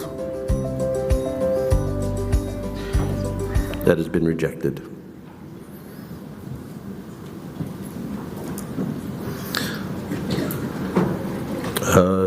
CR 21, committee. CR 21, thank you. The rebalance areas 6 and 7. The MGU will have the board look at the metrics for area 6 and area 7. Then using relevant data, they will attempt to balance the membership to provide more representative and engaged areas. Because area 7 represents double the number of members from area 6, despite area 6 and 7 both representing the same geographic areas. Because area 6 was heavily impacted by the healthcare votes and has not been adjusted since. Because even with area 6 having a decent membership count, it's proven to struggle to have diversity of voices at area council and on committees. And because strengthening our diversity at area council is one of the best ways to strengthen our diversity throughout the MGU as a whole. That was submitted by the corrections component executive, and it is moved and seconded by committee. Thank you. It's been moved and seconded by committee. Chair, bring recommendation. The committee's recommendation is one of rejection. The committee does not believe that there is a significant imbalance in the areas of import between Area 6 and Area 7. Area 6 has 39 locals, Area 7 has 2. While it is true that Area 7 has a significant imbalance in membership numbers, it has that same imbalance with every other area because it is the largest area. Area council is local based, not physical number of members based, so we do not believe this requires a correction or that there is a significant imbalance. Thank you. Thank you, Chair.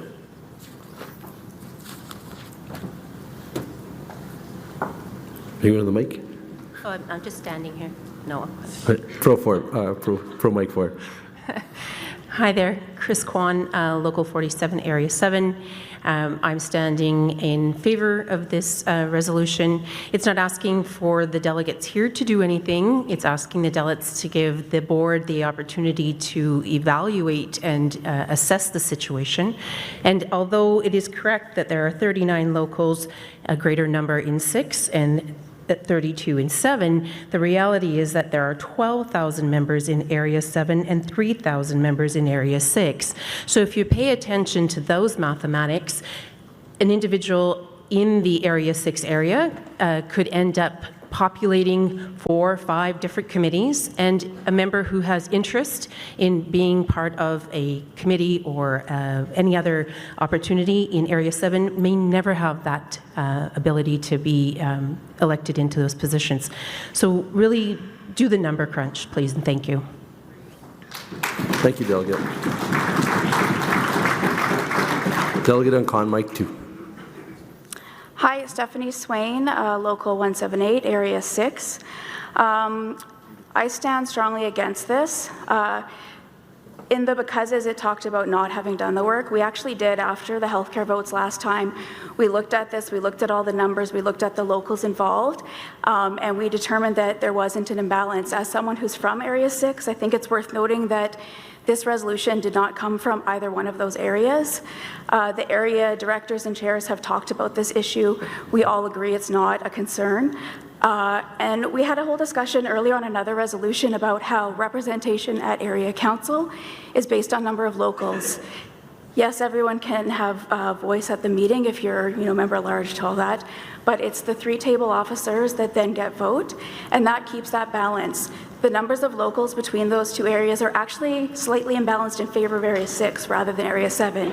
So if we start moving things around to make the physical numbers of members more balanced, you're then going to have an even higher imbalance of the votes at each of those area councils. So I would ask to please vote against this resolution. Thank you. Thank you, Delegate. Pro Mic 4. Kimberly Lynn, post-secondary component, Brandon, Manitoba.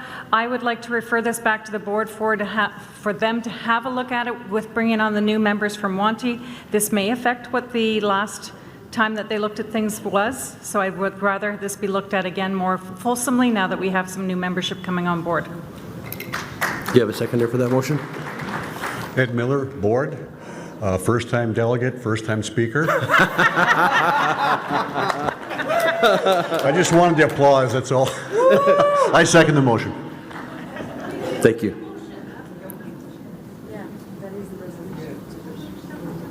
The referral's been moved and seconded. It should be referred.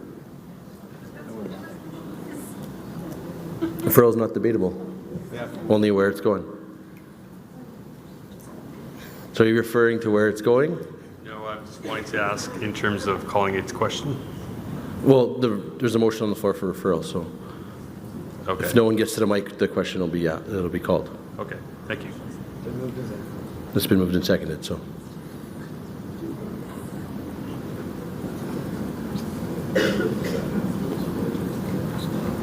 So there's a motion to refer this back to the board for further study. Okay. Don't worry about it. The same difference. It's been moved and seconded, even though we disagree. It's fine. Speak to. The ballot is now ready.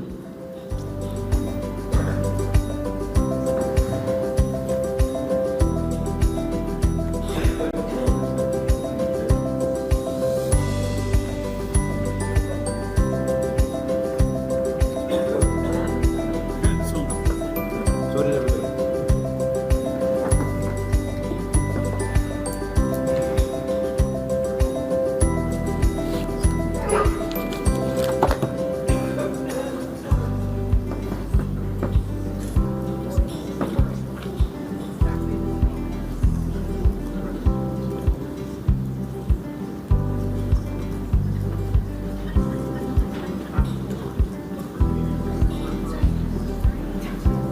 It 15 seconds remaining.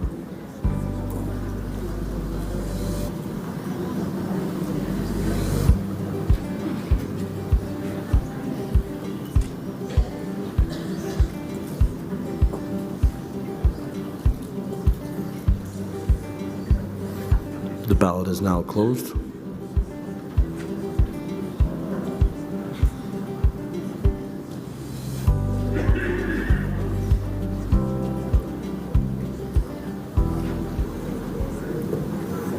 The referral has been carried.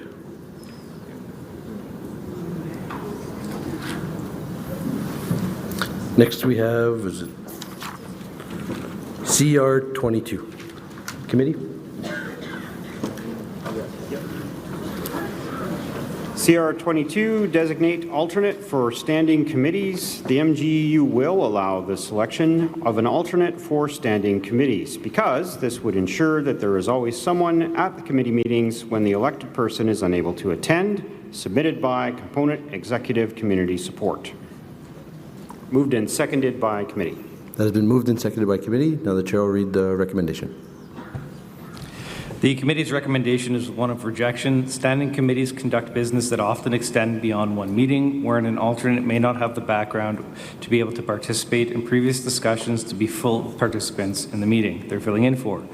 Alternates will also require an initial orientation with the standing committee, and I will further state that we have had a lot of discussion about difficulty filling positions. This will essentially double the amount of positions we have to fill. Thank you, Chair. We have a speaker at Pro Mic 1. Hi, Ali Hayward, Area 3, Local 403, first-time speaker.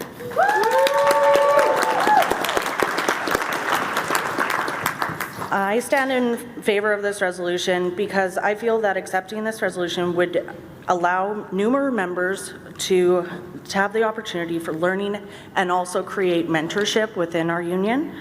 By accepting this resolution, it simply allows the option to have an alternate, not that you have to have an alternate.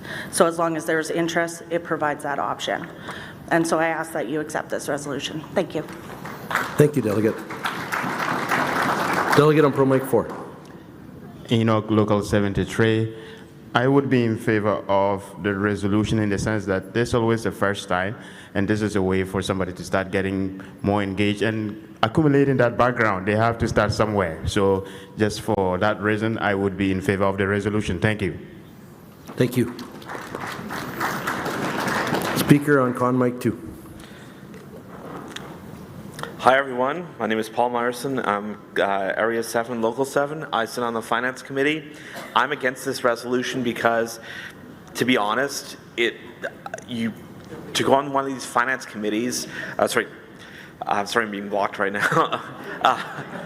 Okay, sorry, I'm going to start again. So, to have an alternative to go on one of the committees, it's going to create a lot of work.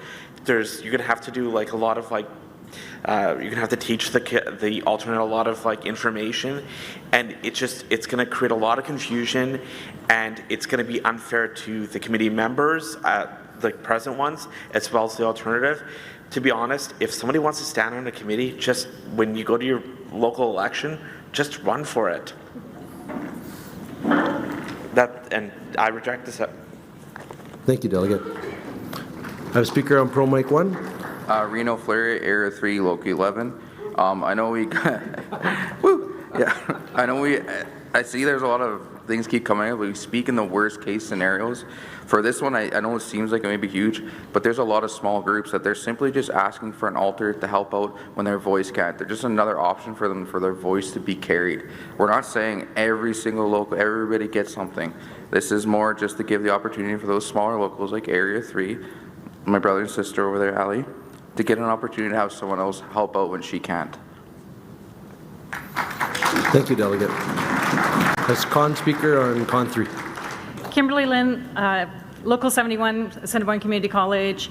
I'm speaking against this for a number of reasons. One being that when we have committees, there are 8, 1 from each person in the area, then you've got your chair and your staff rep. You guys decide when the meetings are held, so you may know that a date doesn't work for you. You might be able to work that out well in advance of the meeting. But beyond that, if you've got something like finance, if someone's coming in because someone else can't make it, I'm not going to be able to get them caught up in one meeting, and there's going to be confidentiality issues. There will be things discussed there that can't be discussed elsewhere.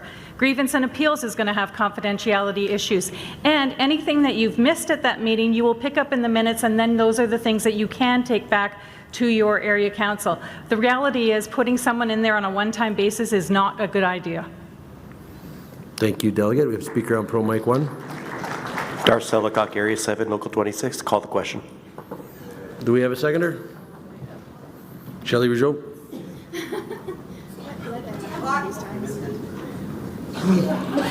The question has been called. Dots will prepare the ballot. Shelley, you were fast that time. I seen you. He's been trying for like 3 days. The ballot is now open.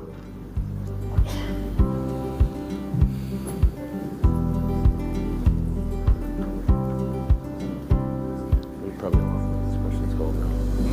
There'll be a lot more. We're getting to some.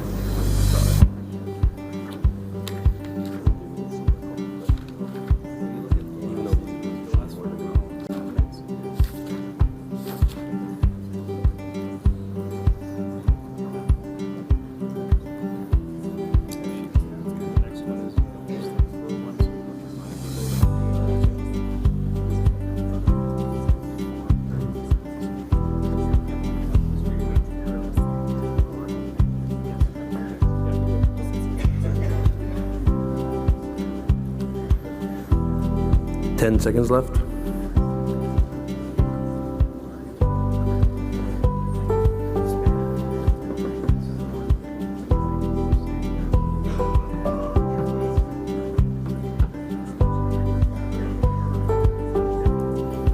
The ballot is now closed.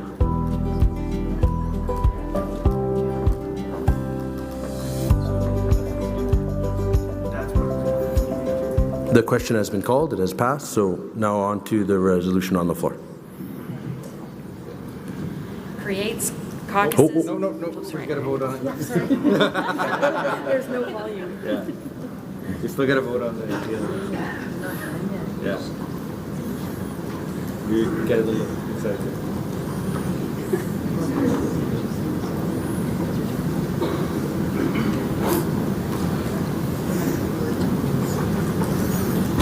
Ballot is now open.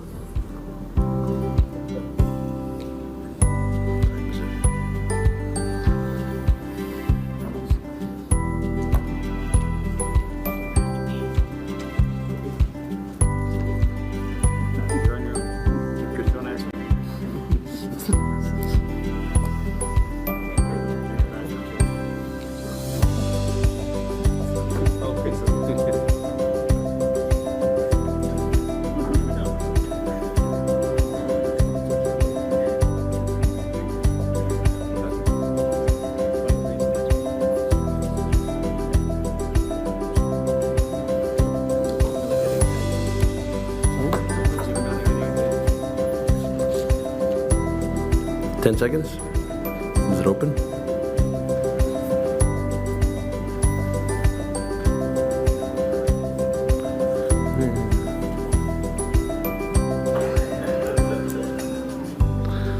The ballot is now closed.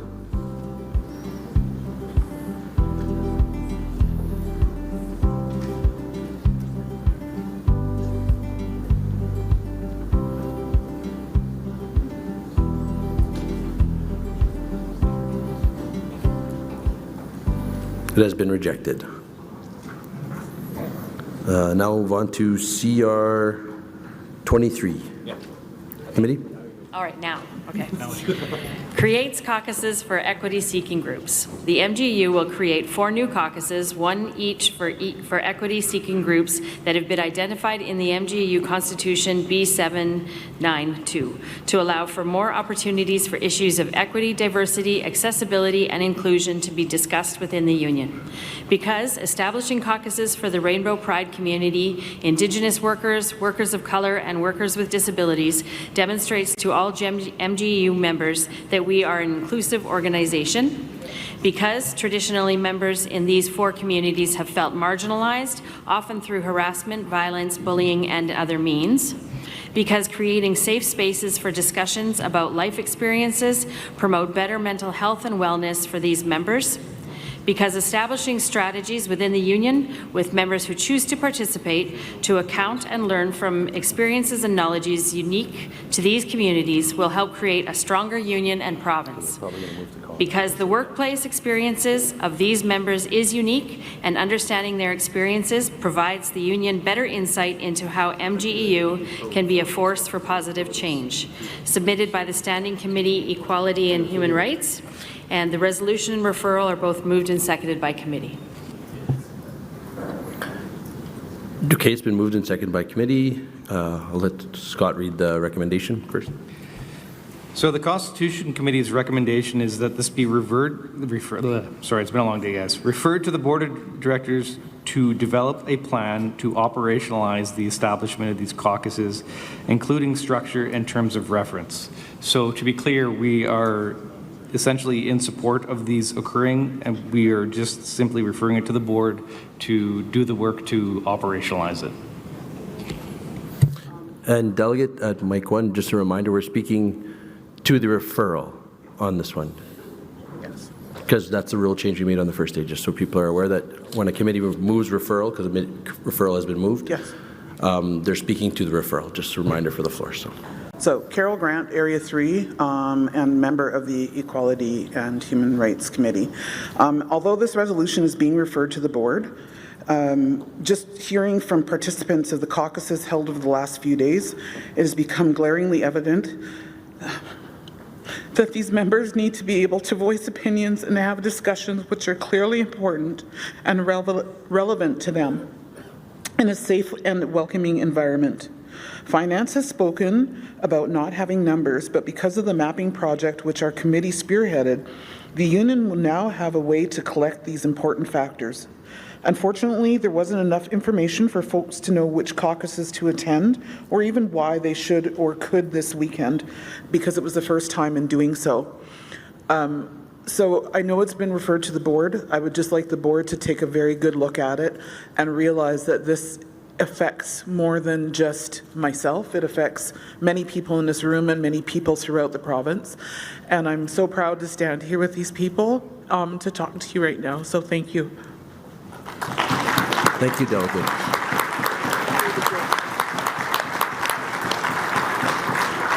I'll go to Pro Mic 4, or sorry, we have a member at the Con Mic, so Con 2 first, sorry. Hi, Rob Odette, MPI Area 7. I just have a point of information. I'd just like to know what the definition of a caucus is.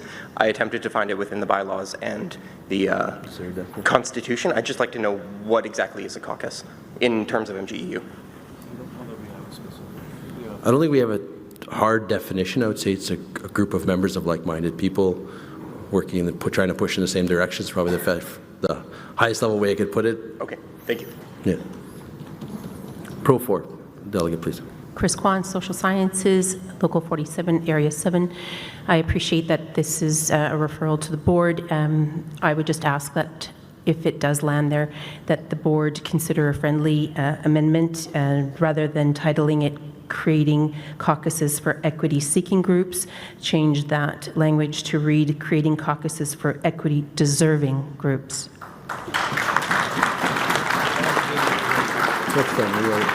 We will deem that as a friendly amendment. I think Paul is next. Pro Mic 1, please. Yeah. Hi, everyone. Paul Myerson, Area 7, Local 7. Although I do sit on the Finance Committee and I do hear the Finance Committee's concerns, as somebody with a disability, I do strongly recommend that the board takes these recommendations into to support this resolution. The thing is, as somebody who lives with a disability, I do face discrimination in the workplace and in life in general. And, you know, I can't even imagine what, you know, people who are Indigenous, or people who are part of the LGBTQ, or people of color face. And you know, the thing is, if I feel that way, I think a lot of other people feel that way, and I would strongly recommend that the committee, like the MGEU, supports this resolution. Thank you. Thank you. Pro Mic 4. Thank you. Nina Lam, Area 7, Social Sciences, Local 47. In referring it to the board, I'd like the board to consider the terminology for the caucuses as well. So, for example, while BIPOC and people of color is an accepted term, we're moving towards using racialized just because that's a term that I identify more with for two reasons, and this is rationale that is applicable in all of society. The first is that when we use racialized, it brings attention to the fact that race is a social construct, whereas of color is less of a social construct. Color is something that we see. It isn't really a construct.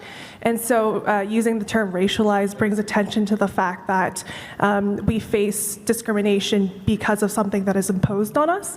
A second point is that people of color implies that there is a group of people without color, which in this case is referring to white people, and I think that is harmful as well. So I think that, yeah. So I think the terminology can be considered when being referred to the board, and also in terms of referring to terminology, I think for consistency's sake, the Rainbow Pride community can also be reflected upon, because the other groups are called workers with disabilities, or workers of color, racialized workers, or Indigenous workers.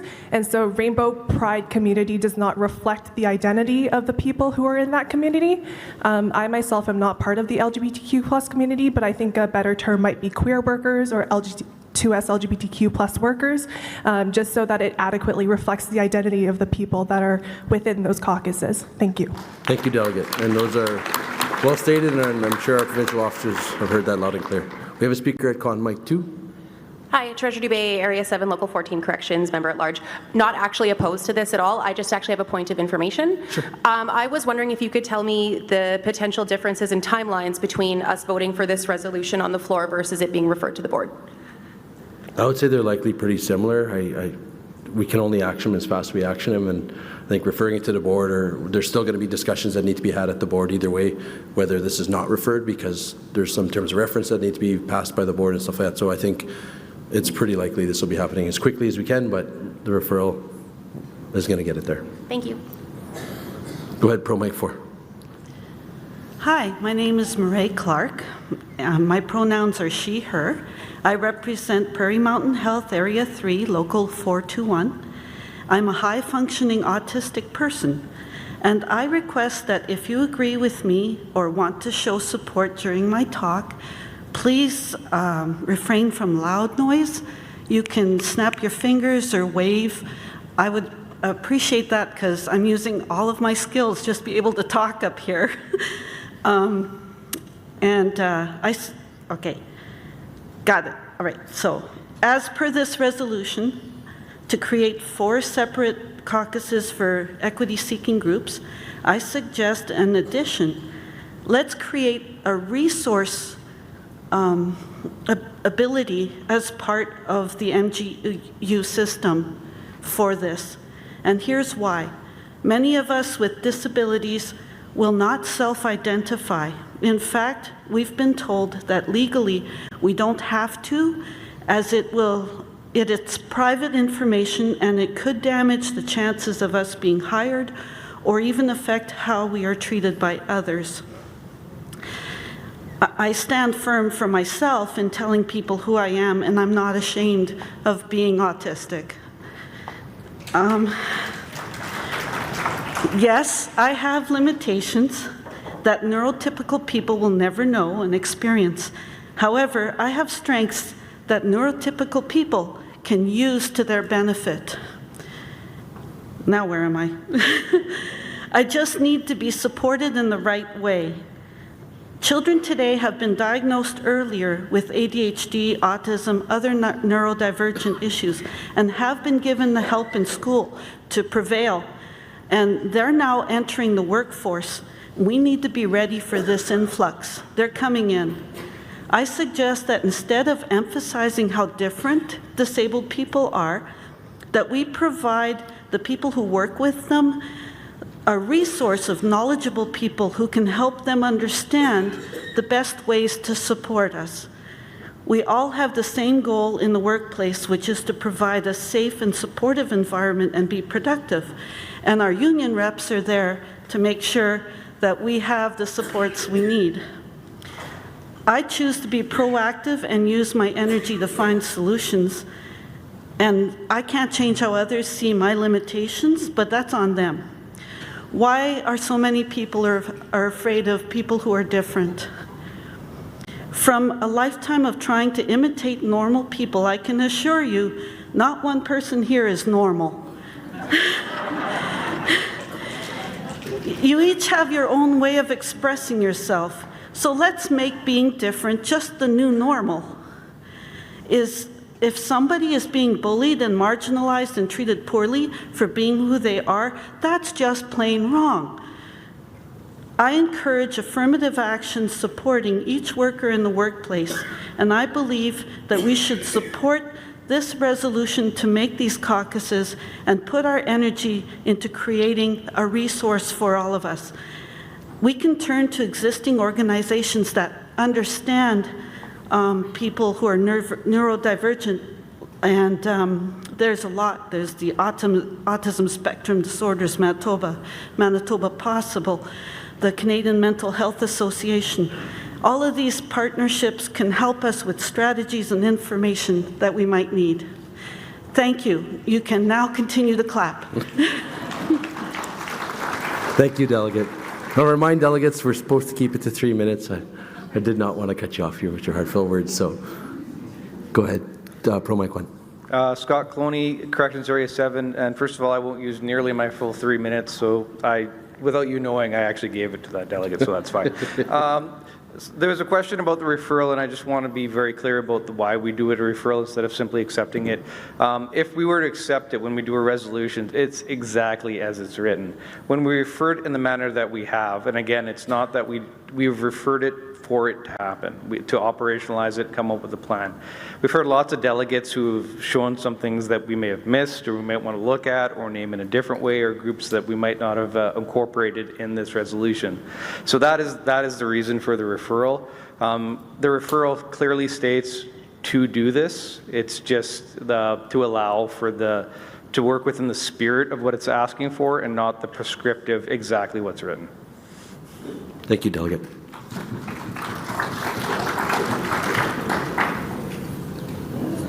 Not seeing any other speakers, we'll bring up the vote for the resolution CR 23. Or the vote on referring it to the board, sorry.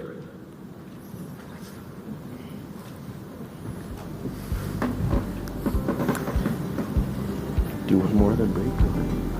Do the next one. Basically, that's it. Ballot is now open.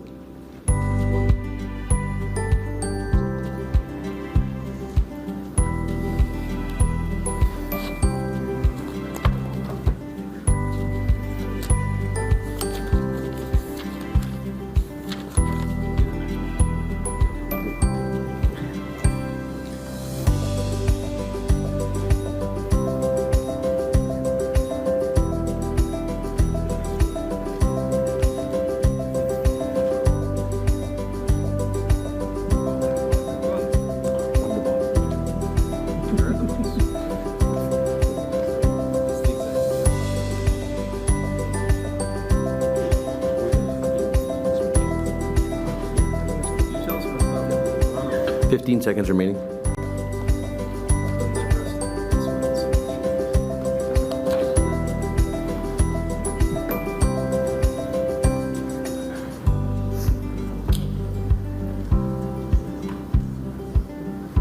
The ballot is now closed.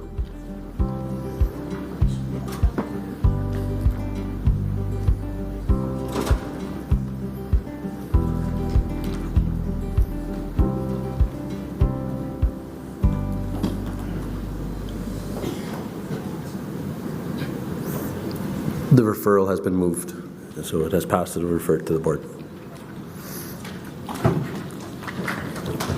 Good work, guys. Next we have CR 24, and they kind of go together, so.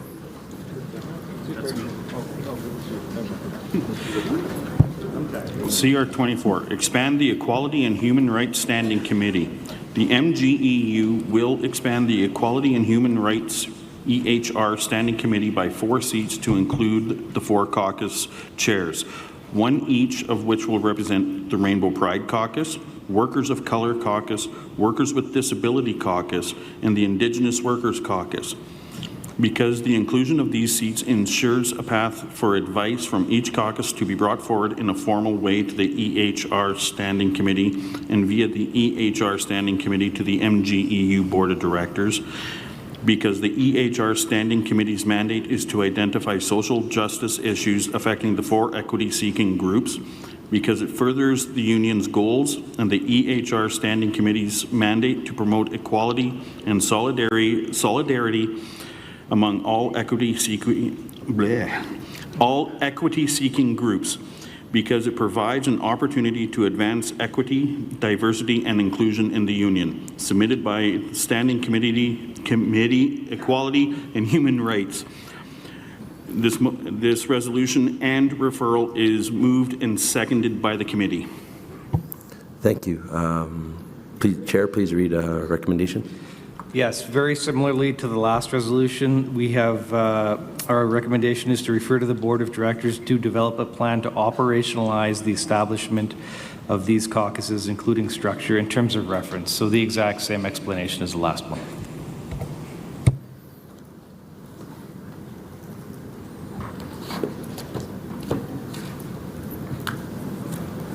I see someone at Pro Mic 1. Hi, Stephanie Swain, Local 178. As well, I sit on the Equality and Human Rights Committee and actually belong to 2 of the equity-seeking groups or equity-deprived groups that we represent. And similar to the last one, this is long overdue. We've heard at the last number of conventions how we haven't been properly hearing those voices and supporting those groups. So, you know, as you saw me up there, I also sit on the Constitution Bylaw Committee. Again, this referral is really just so that it can happen, but happen the right way if there are some other considerations that need to get made.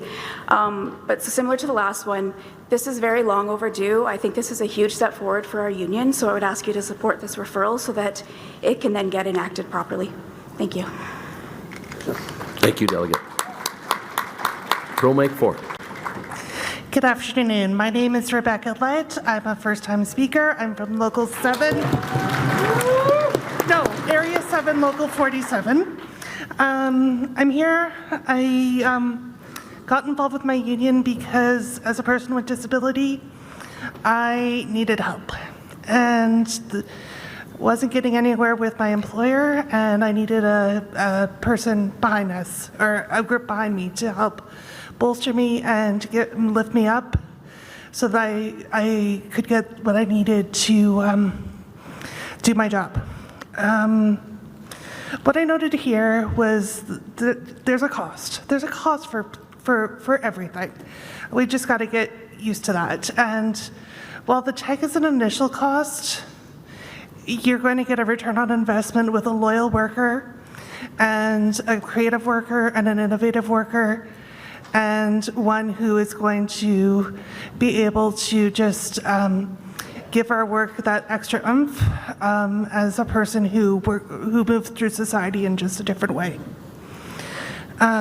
So that's what I wanted to mention. I stand with the committee who just spoke before me. This is long overdue, and we have to be prepared for the younger workers that are coming in behind us. Thank you for giving me the time. Thank you, Delegate. Pro mic 1. Hi, everyone. Paul Myerson, Area 7, Local 7. As you know, I do sit on the Finance Committee, and, you know, we did do the assessment for the cost in that. You know, it will cost a bit more, but the thing is, like I said, as somebody with a disability, I have ADHD, I have other conditions, and you know what? It's a challenge every day, and I have to, when I go to work, I have to work alongside other people who don't have these same challenges.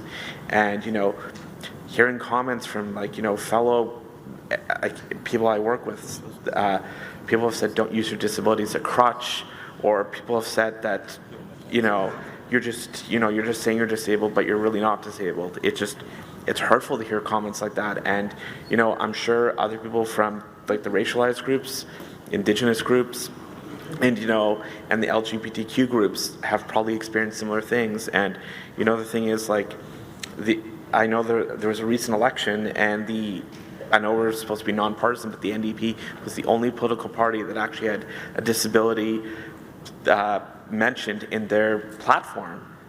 If they can have it, why can't the MGEU have it in their platform? And the thing is, we need to take ownership. If we want to have this change, we need to make it happen, and it takes leadership. Thank you, Delegate. Cotton mic 3. Darcel Lecoq, Area 7, Local 26.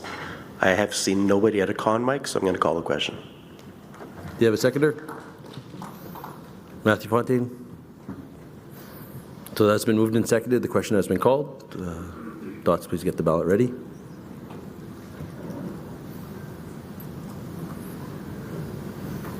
The ballot is now open.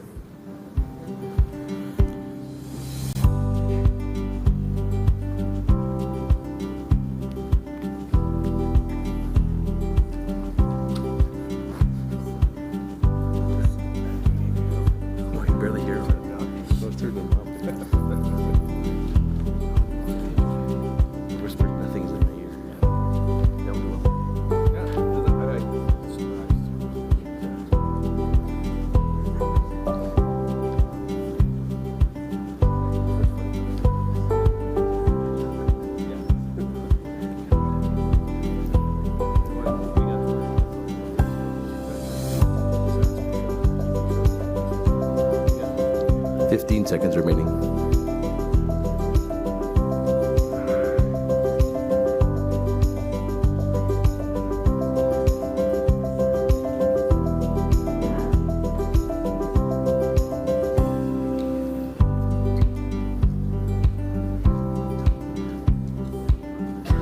The ballot is now closed.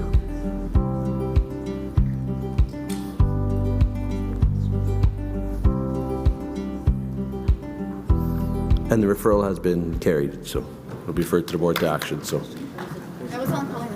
we'll call the question. Getting ahead of myself here.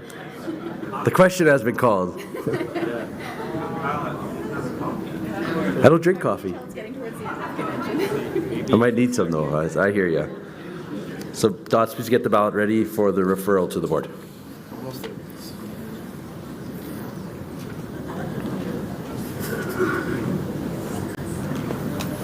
The ballot is now open. See, AJ was a little slow on the trigger there and didn't tell me.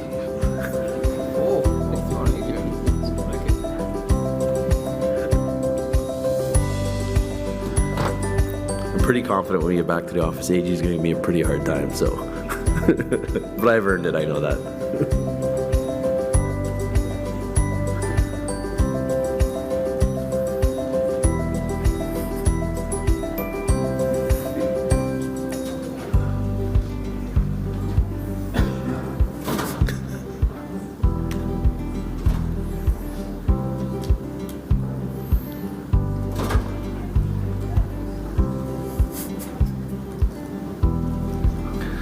12 and a half seconds remaining.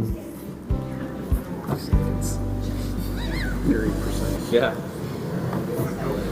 Or like a second by second countdown.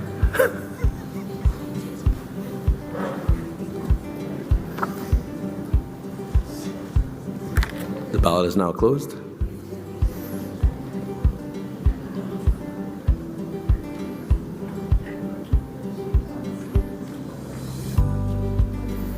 The referral has been accepted and it'll be referred to the board. So,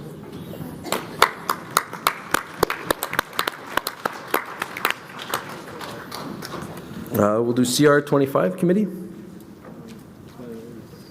Amend resolution deadline.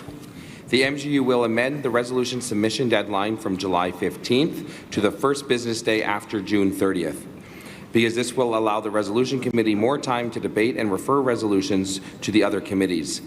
Submitted by the Standing Committee, Equity and Human Rights, and it's been moved and seconded by committee. Thank you. That's been moved and seconded. Chair with recommendation. The committee's recommendation is to, as one of acceptance. The additional time would be beneficial. Yeah, it's a bit of a rush to get everything ready in time with the current timelines, and the extra time is very useful. Thank you. Bye.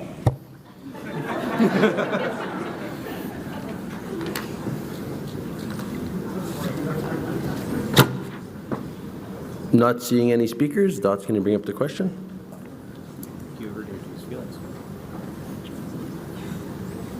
The ballot is now open.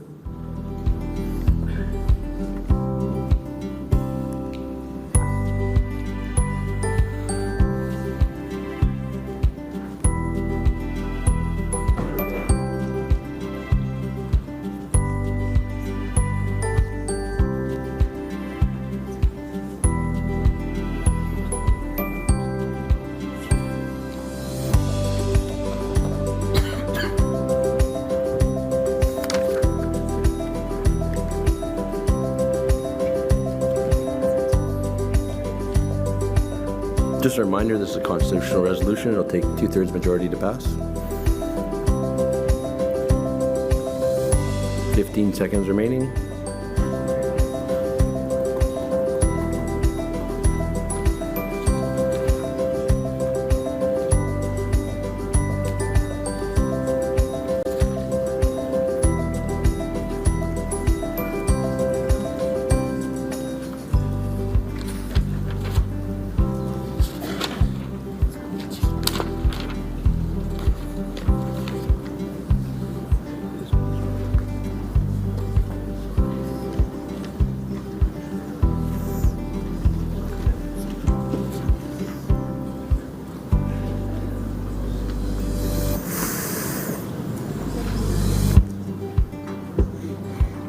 I know it's a long 50 says we have a member struggling to vote, so.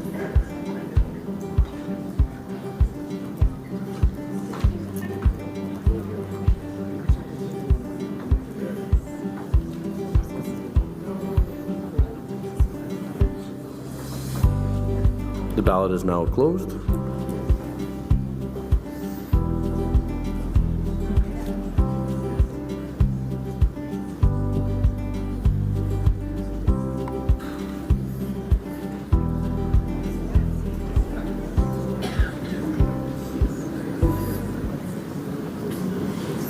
It's carried. It has passed. I think it's a good time to take a break. I think people are getting restless here. So, I hear that got loud all of a sudden. So we'll take a 15-minute break, and then so we'll be back around, let's say, 22. I hope you had a good break. There's good cookies out there, it looks like.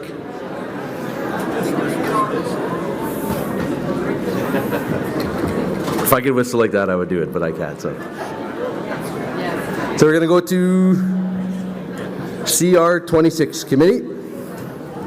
Okay, CR 26 is Dissolve Safety, Health and Environment Committee. The MGEU will dissolve and delete the Safety, Health and Environmental Standing Committee because the MGEU has a safety, health and environmental specialist on staff who can perform many of the tasks related to these matters, because whereas a key deliverable is identified and or required, the board has the authority to appoint an ad hoc committee with defined terms of reference and project timeline deadlines for said deliverables, because it is more cost effective and better use of time management. Submitted by Local Social Sciences Area 7, and it's moved and seconded by the committee. Thank you, committee. Chair with the recommendation. The committee strongly recommends rejection on this one. The Constitution Committee does not recommend any significant changes to or the dissolution of any standing committees without a thorough review having been completed and presented to the membership. As a member-driven organization, MGEU standing committees provide a vital role of oversight over the applicable area of responsibility, and our elected activists from their respective areas work closely with the subject matter experts in fulfilling their mandate. I'll leave it at that. Thank you. It's been moved and seconded by committee. We'll go to the floor. Pro mic 4. Pro mic 4. You were first. I'm having a moment here, Mr. President. Would you like to step aside? Or we have No, I'm not quite sure where my comment should lie before I speak to this. You can introduce yourself. Yeah, Chris Kwan, Local 47, Area 7, Social Sciences. First VP. First VP. I beg the indulgence. Would you like a moment? No, I have something to ask. Oh. Before I actually speak. So Okay. if we could just pause the clock. So my understanding is that the individuals up on the stage are to be very neutral, and they're to read the documents as they are scripted.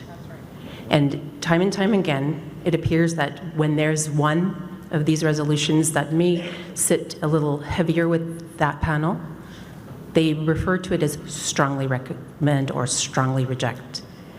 That influences the room, and I don't think that it's fair. So if I could ask for going forward that that's not said. Noted, and I'll take care of it. We'll Thank talk you. about it.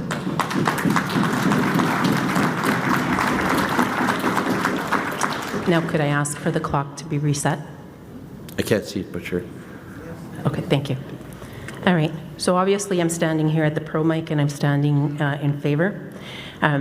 These standing committees that we have are embedded in our bylaws, so you as delegates are the only ones that can make changes, and therefore we need you to make changes.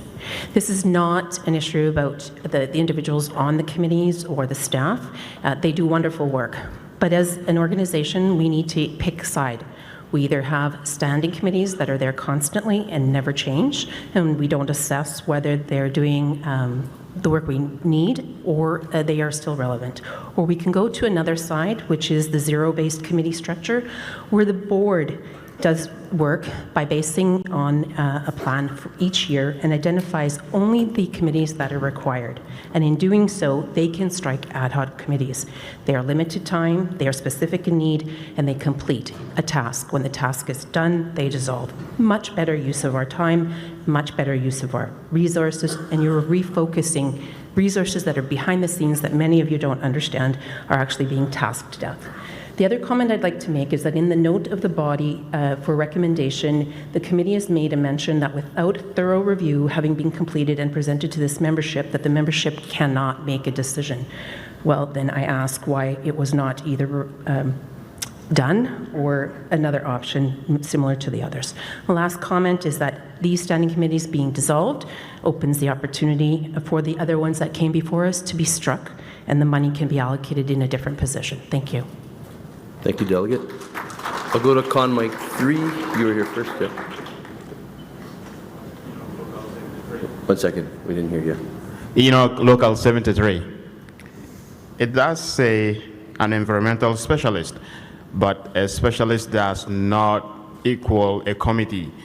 If that is the case, they can complement each other. If that's the case, if I claim to be a specialist in a certain area, then let's just have a one-man committee and everybody goes up. So I think we should not dissolve that just because we have a specialist. And in that case, I would be for rejecting the motion. Thank you. Pro Mic 4. Hi, Kira Shattuck, Area 7, Local 47. Just to reiterate what Chris pointed out, the Resolutions Committee clearly says that without a thorough review having been completed and presented to the membership. I don't know why that wasn't done. I thought that was the point of the Resolutions Committee, to do that work. Clearly you need more policy analysts. But having said that, I would make, given that statement, I would make a motion. I would like to suggest a motion to refer this back to the board for that study, for the contemplation, to think about the implications, to contemplate Chris's proposal of ad hoc groups for a limited time period with clear tasks and outcomes. Unfortunately, you spoke to the motion first, though. You have to move. You can't speak to the motion, then move referral. Unfortunately. So would you like me to speak to create a motion and... Someone else can refer it, I'm saying, because you spoke to the motion. Okay. Con 2 is next. Hi everyone, Paul Morrison, Area 7, Local 7. I think this is a really, really bad decision to dissolve this committee. I mean, I looked at a bunch of the other committees. They want to dissolve them. Like, I don't want to offend anyone, but whoever came up with these, it seems like they're trying to almost do damage to the MGEU, and I believe these committees should stand, and I plead that people don't approve these, they reject these motions. Thank you, Delegate and Con Mic 2. We have Pro Mic 4. I would like to propose a motion to refer this to the board. Do you have a seconder? I see Ed Miller. To be brought back for the next convention? Is that the direction? Yes. Okay. You're good, yeah. There's no debate on a motion to refer, only on where and when. So, seeing no further speakers to the where and when, the motion to refer should be open. The ballot is now open.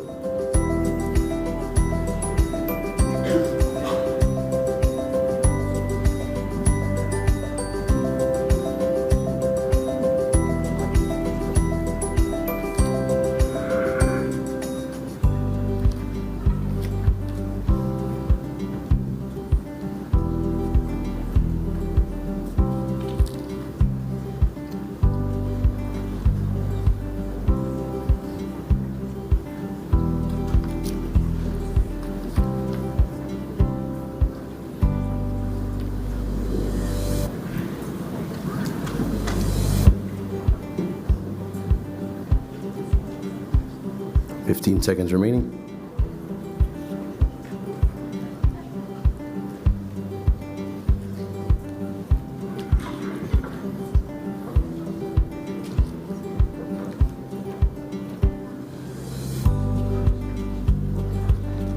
The ballot is now closed.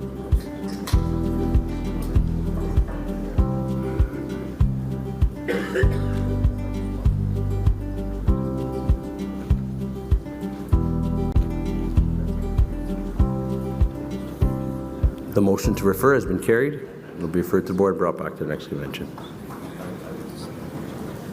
I'm not up there, Cal, so you might want to wait a sec. Yeah, I got you. Delegate on Con Mic 2.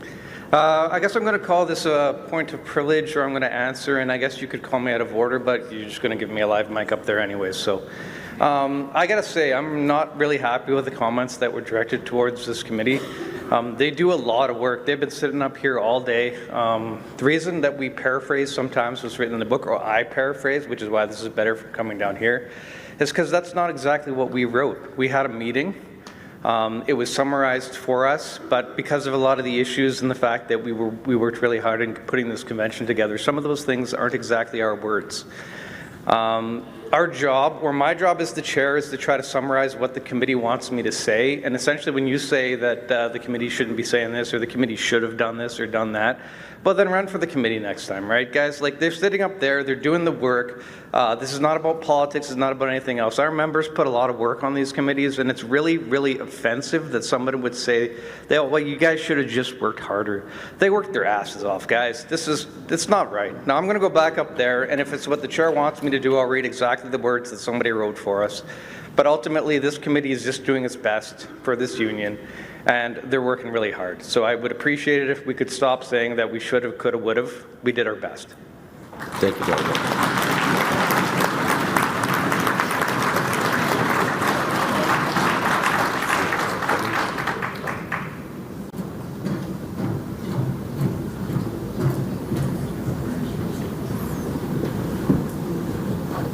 I can unretire too. Committee CR 27. CR 27, dissolve Technological Change Committee. The MGEU will dissolve and delete the Technological Change Standing Committee because whereas a key deliverable is identified and/or required, the board has the authority to appoint an ad hoc committee with defined terms of reference and project timelines, deadlines for said deliverables, because it is more cost-effective and better use of time management, because no substantial outputs have been produced, submitted by Local Social Sciences Area 7, moved and seconded by committee. That's been moved and seconded. Committee chair to bring a recommendation. The committee recommends rejection. As it says there, the Constitution Committee does not recommend any significant changes to or the dissolution of standing committees without a thorough review of having been completed and presented to the membership. As a member-driven organization, the MGEU standing committees provided a vital role of oversight over the applicable area of responsibility, and elected activists from their respective areas work closely with the subject matter experts in fulfilling their mandate. I think we had Pro Mike 1 first. Thank you. Deb Jamerson, Legal, Component Director, Local 26 and Board. I refer this, I make a referral back to the incoming board to do a review of the standing committee to see if it is viable. Do you have a seconder? With indulgence from the floor, there's a couple more in this. Would it be acceptable to omnibus the four of them and refer the further?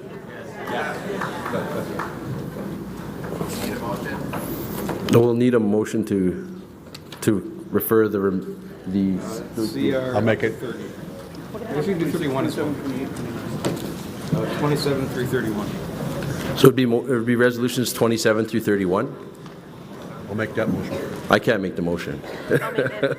Ed? Ed Miller, Area Director for Area 4. I'll make that motion. To refer them to the board to be brought back next convention? As the omnibus, yeah. As an omnibus. Thank you. Treasurer Dubé seconded that. We're doing 30, 31. Everything but 32. Oh, yeah. It's been moved. It's still referred back to the board. 31 is already. 30 was they did 30. Point of information. Yeah. Thank you, Mayor. It's 27, 28, and 29. Thank you. Yeah, we're just going over that. Yeah. Thank you.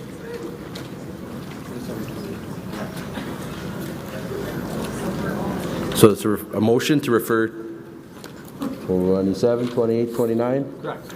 Yeah. To the board to bring back the information to the next convention. Not seeing any speakers, we get the motion to refer, the ballot to refer open.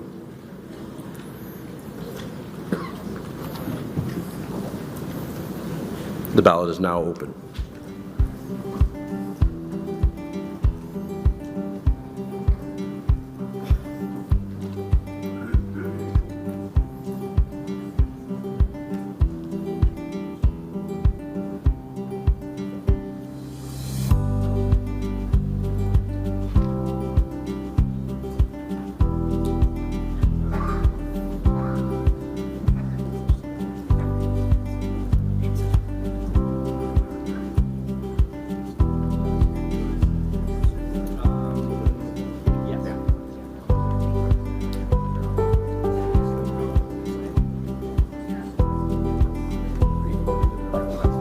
Quem segon qui reste?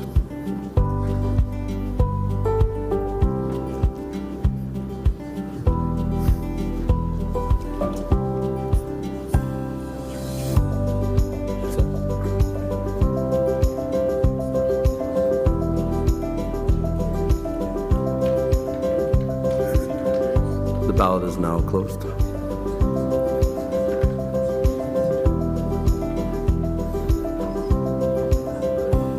And it's carried. Those have been referred back to the board to be brought back next convention. Thanks, everyone. So I'd like to call on the committee to do CR 30.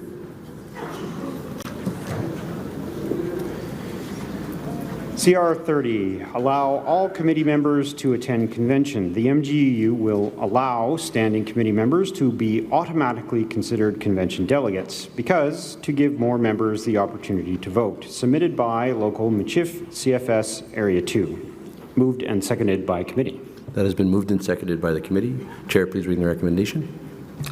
The committee recommends rejection. The note is some members serve on more than one standing committee, while some standing committees have vacancies that remain difficult to fill. It would likely result in some locals having a disproportionate number of delegates compared to other locals based on the current delegate membership ratio. Standing committee members who have not been elected as delegates at their local still have the ability to attend convention as a guest. Finance committee, sorry, those aren't our comments. So that is our rationale. Thank you, Chair. I see speaker on con mic 2. Hi, everyone. Paul Myerson, Area 7, Local 7. I reject this. The thing is, I do sit on the Finance Committee, and as you can see, it will cost an additional $85,000. And on top of that, at my local meeting, there was 13 spots available. Only 5 of us came to the convention. I have no other comments to that. Thank you. Thank you, Delegate.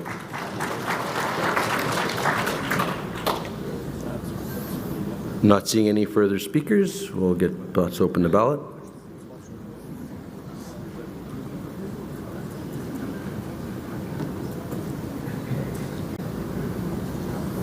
The ballot is now open.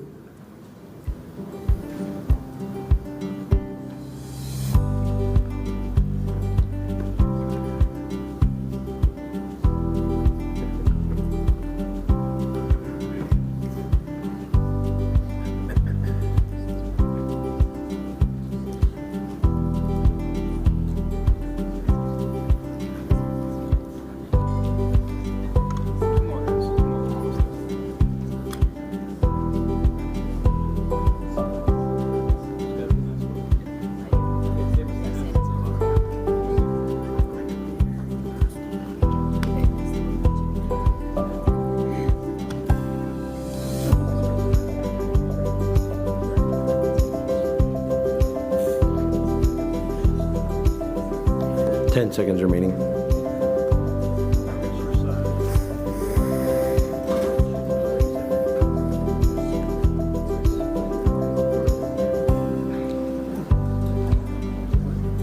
The ballot is now closed.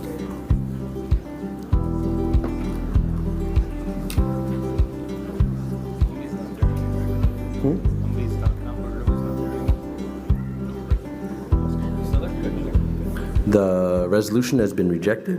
We have voted to reject.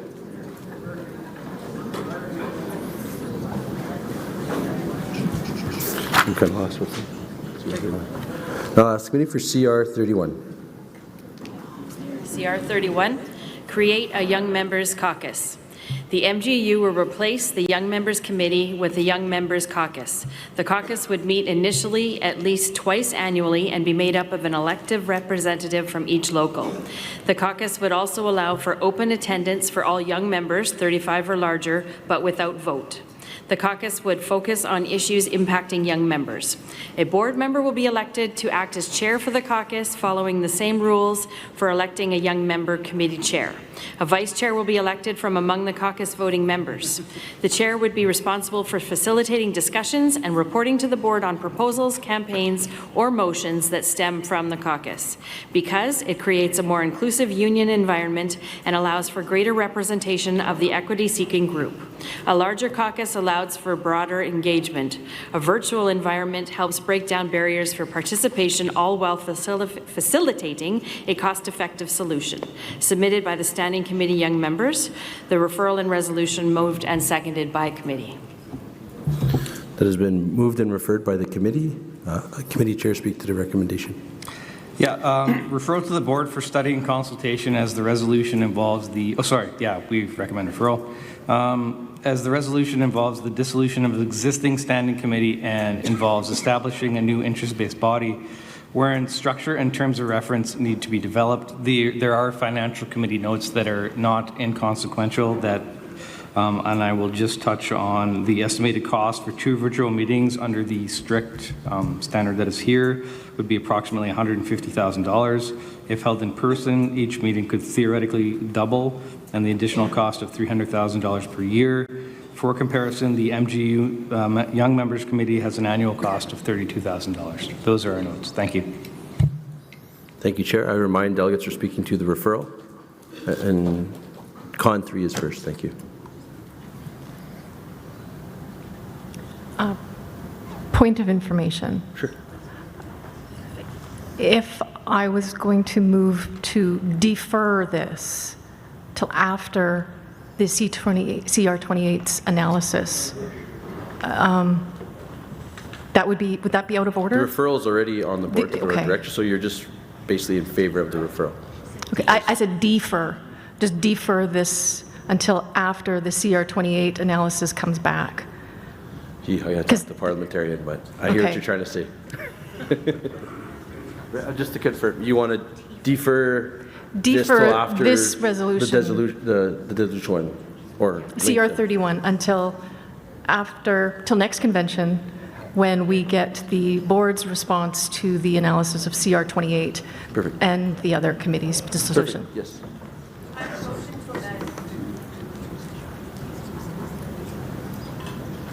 I might be completely out of order. So I might be on that.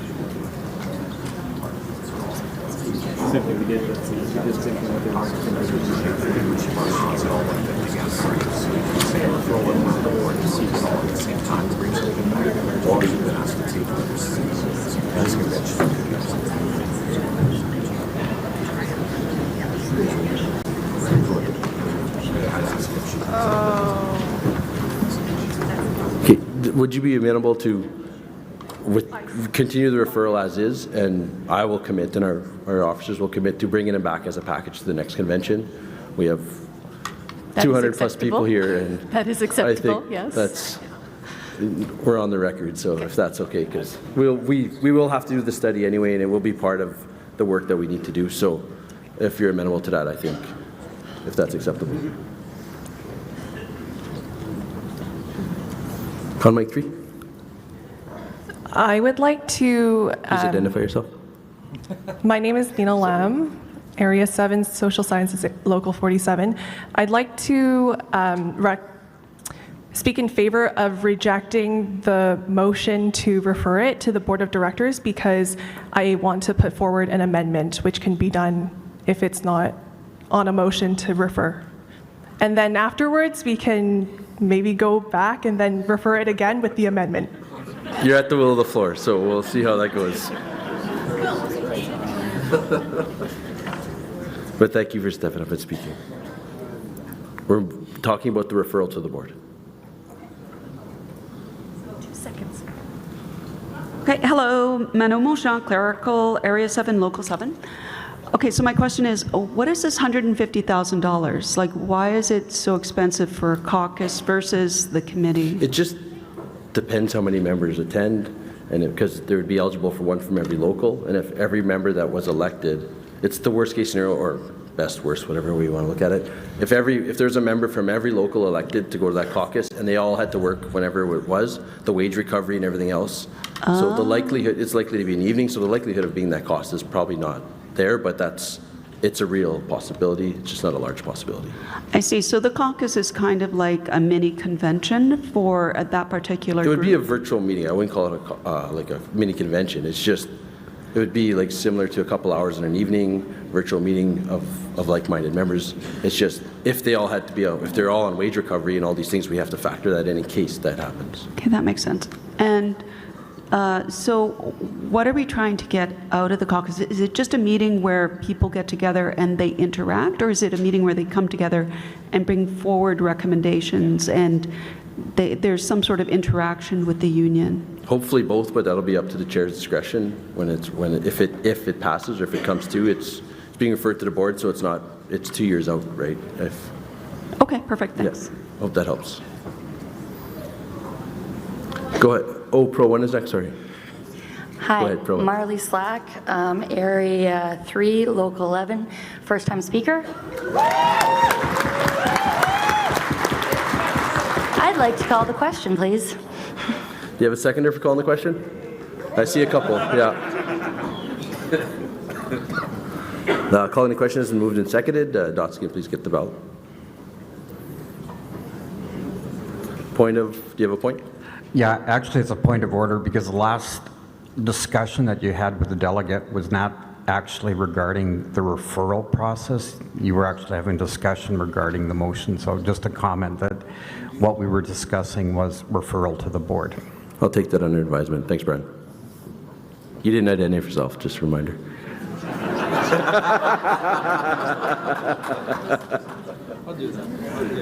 The ballot is now open.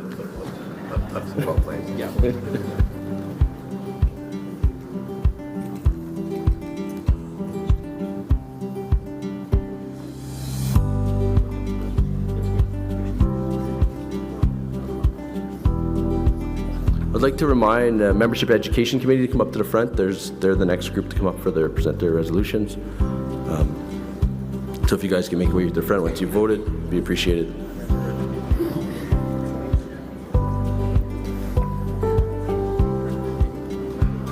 Sorry, there's one constitutional left, but.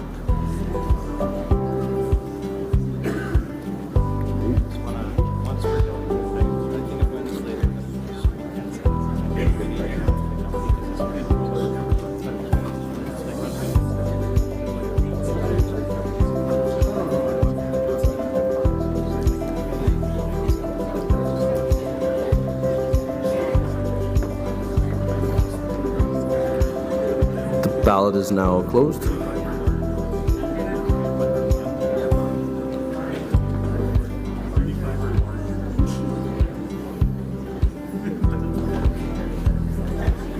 That's okay.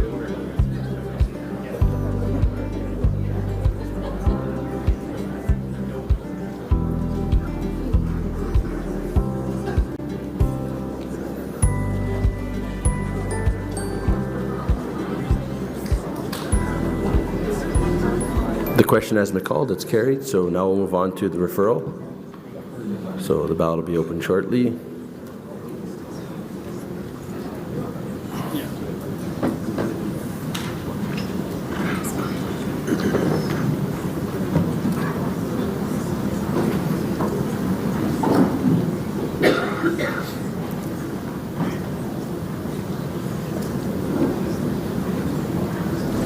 The ballot is now open.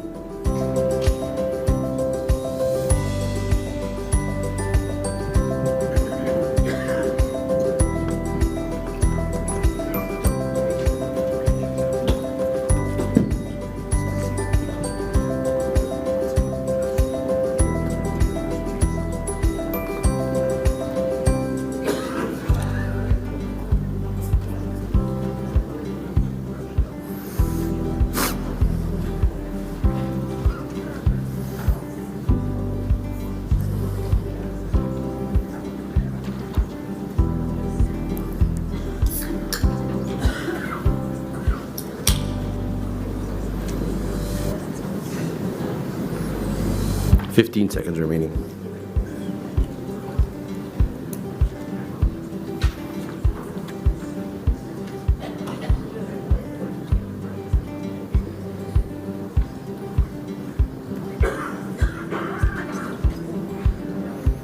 The ballot is now closed.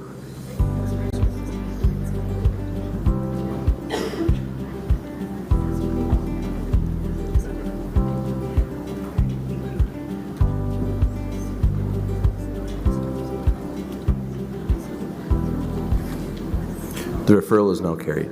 So let's call on committee to CR 32. Where's it? Come on.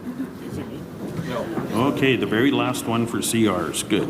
CR 32, combining components to achieve quorum. The MGEU will consider combining components in order to more consistently achieve quorum. We need to perhaps think of combining components. For example, combine administration with clerical. It will ensure enough attendance to settle matters that arise. Because it is extremely difficult to have members come to local meetings. Submitted by Local Administration Area 8. Moved and accepted by the committee. Thank you, committee. It's moved and seconded by the committee. I call on the chair to read the recommendation. The committee's recommendation is to reject. The resolution in practice is specific to components within the civil service. Each component in the civil service has its own sub-agreement within their collective agreement, and components serve to facilitate province-wide discussions on issues specific to their component. Member engagement issues should be addressed through other means. Thank you, Chair.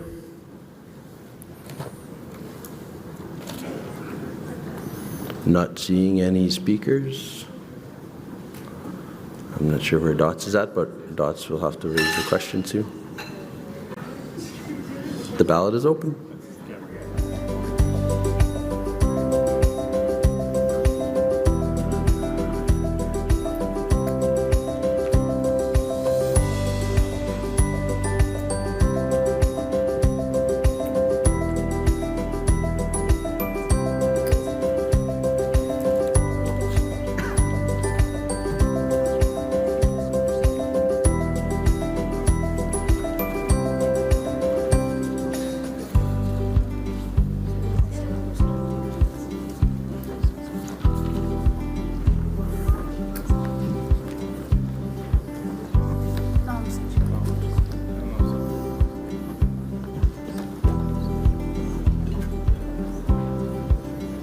Kenny Segon.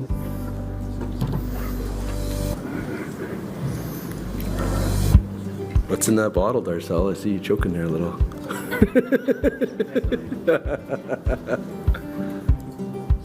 Well, the Bombers are in the playoffs now, right? Because BC lost? That's right? Where's Saskatchewan?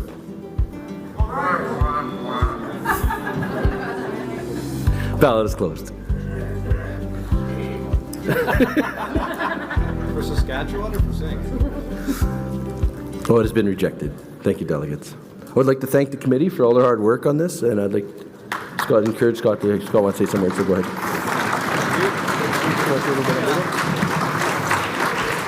Oh, I broke my pen.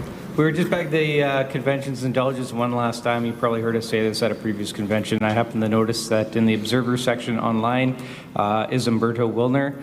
That is a great man whose fingerprints are all over this Constitution, who has dedicated many, insert a lot more monies there, years and terms in this committee, and I know he would appreciate it, and we would certainly appreciate it if you got a little bit of a round of applause for that.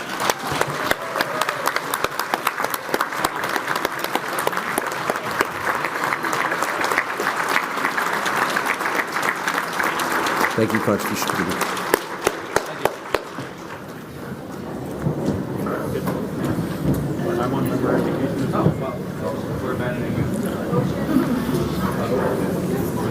Delegate at Con Mike 3. I have a motion to suspend the standing orders, and you can feel free to rule this out of order, but my motion is for motions where the committee's recommendation is to accept, to conduct a hand vote instead of a dots vote. And my rationale for this is because under member education and general resolutions, many of the motions have a committee recommendation of accept, and in the interest of time, I think we can get more resolutions if we conduct a hand vote instead of spending 3 minutes on every dots vote. Motion to suspend the standing orders.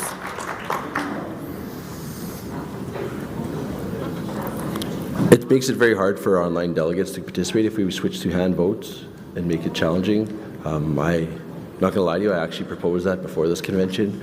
So it's something we'd have to change also in our rules of order. So unfortunately, we'll have to continue to use dots, and we can perhaps shorten the time. Can we, if the floor will indulge, we can shorten the time to probably 30 seconds for the votes. Everybody seems to do it fairly quickly, and that will speed up the time.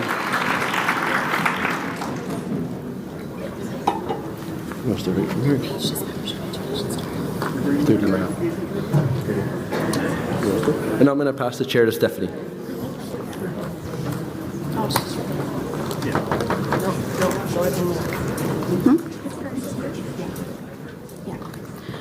Yeah, so they're already coming up, but I would just like to invite the Membership Education Committee up to the front. I'm going to need my little stand.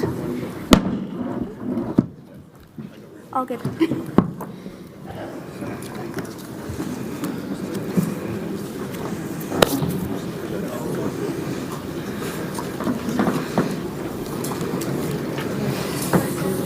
Point of order. Yeah, we have a point of order on Pro Mic 1. Hi, Treasurer Dubé, Area 7, Local 14 Corrections.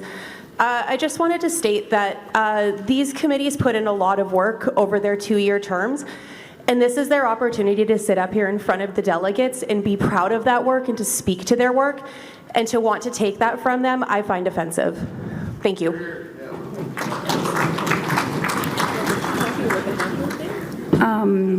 Okay, so we're going to move into, I'm not sure. Yeah. So we're going to move into the membership education resolutions. There's a tab in your book there. Hopefully everyone has turned to that. Yeah, MC1 is the first one, and it's on page 162 of the book. All right, one MC's, what did I just say? One. MC1, composite resolution. Develop an orientation guide for the new table officers. The MGU will develop an orientation guide for newly elected table officers outlining basic expectations of their positions, including identifying workplace safety and health members. Because activists need some orientation and information to understand the roles and responsibilities prior to being able to attend membership education courses. Activists all need to have access to the same information. It would be helpful to have a cheat sheet or startup guide to remind them of some of their key roles at a quick glance, submitted by Area Council 2. The committee so moves and seconds. And just before I move to the committee for their recommendation, I just wanted to point out that this is going to be a composite resolution, so this also covers MC2 and MC3. So I'll just go to Chris for... The committee's recommendation is to accept. The MGU is developing a handbook for newly elected activists, and educational opportunities exist to educate newly elected table officers about their rules and responsibilities. In addition, we cover this at the local table officers discussions. New table officers also have the benefit of working with a staff representative that can guide and mentor on issues and procedures with which they may have limited experience. Again, just a reminder that this resolution covers MC2, MC3 as well. Thank you. We'll go to if there's any speakers at the mics. You're not going there, Shelley? Okay, so seeing no speakers, I'm going to remind everyone that this resolution requires a 2/3 majority to pass. Sorry, one second. This is what my note says. I'm just getting in my ear. Okay, perfect. There's an error in the note here. I apologize. It is just simple 50% plus one majority. So again, seeing no speakers at any of the mics or online, I would ask that the ballot please be opened.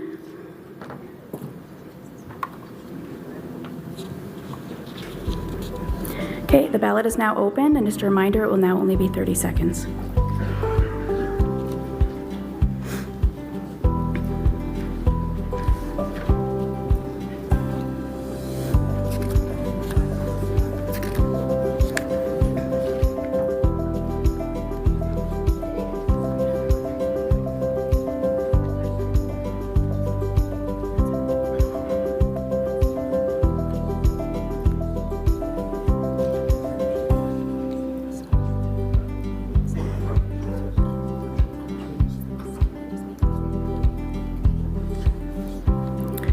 Ballot is now closed.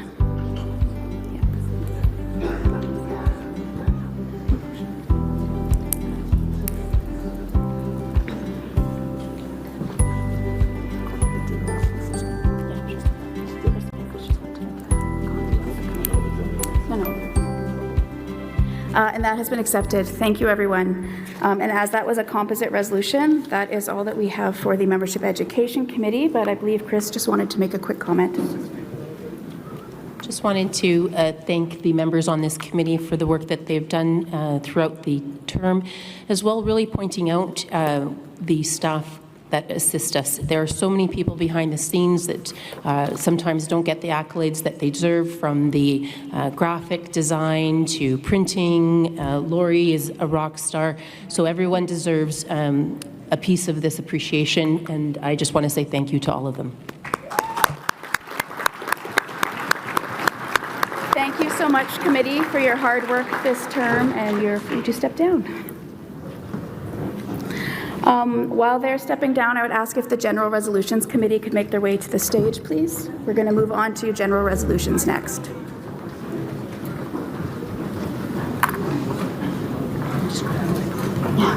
you think I was leaving? No, I was like, you're still.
Yeah, this is true.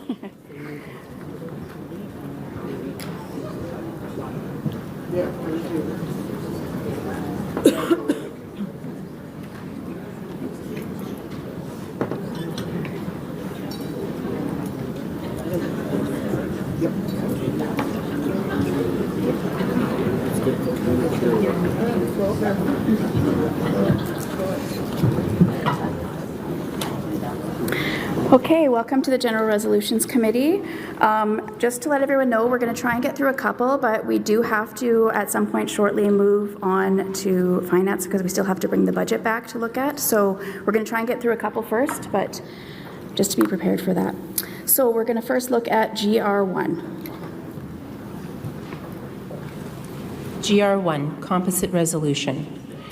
Fight for public liquor sales. The MGEU will continue to support a public liquor sales and distribution model and the expansion of liquor marts through the Keeping Liquor Public campaign and every other means necessary to protect this Manitoba asset for the benefit of Manitobans.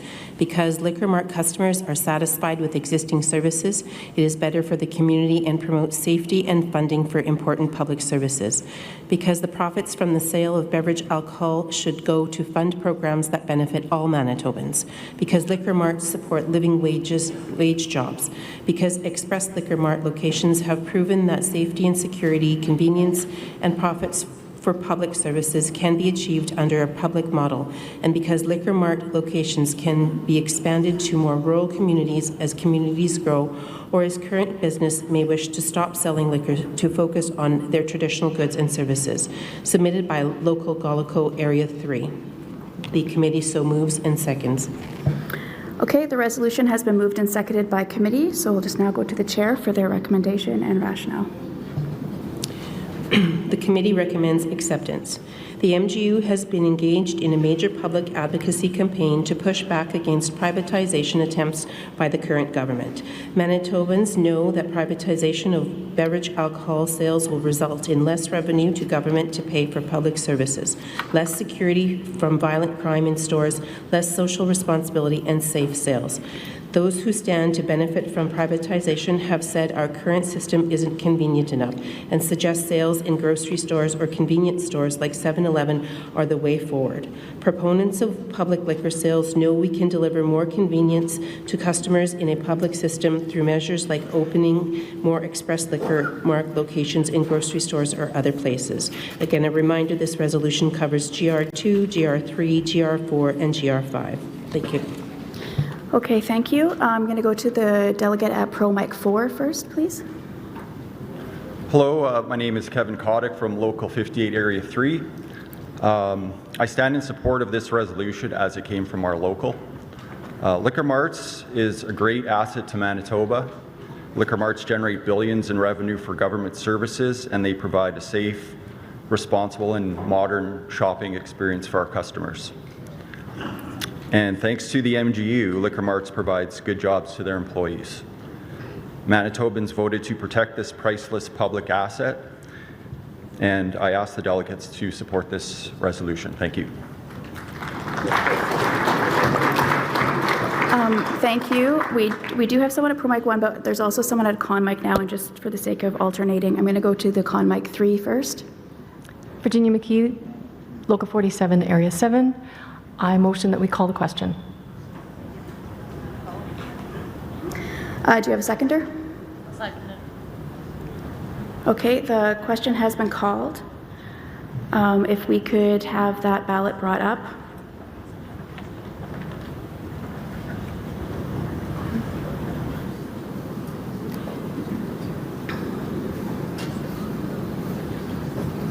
The ballot is now live. There'll be 30 seconds, and we're voting on whether or not to call the question.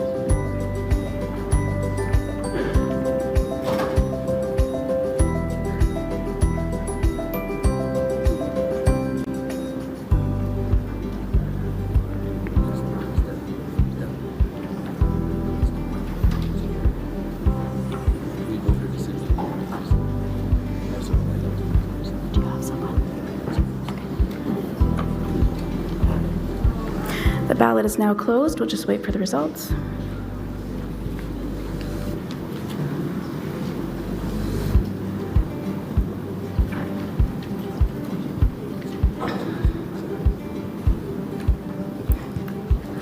And that was carried, so we will now move on to the voting on the resolution itself.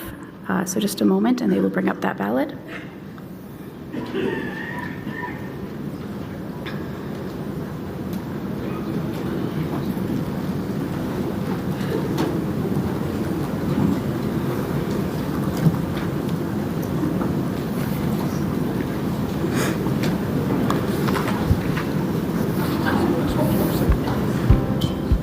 Okay, the ballot is now open, and you'll have 30 seconds.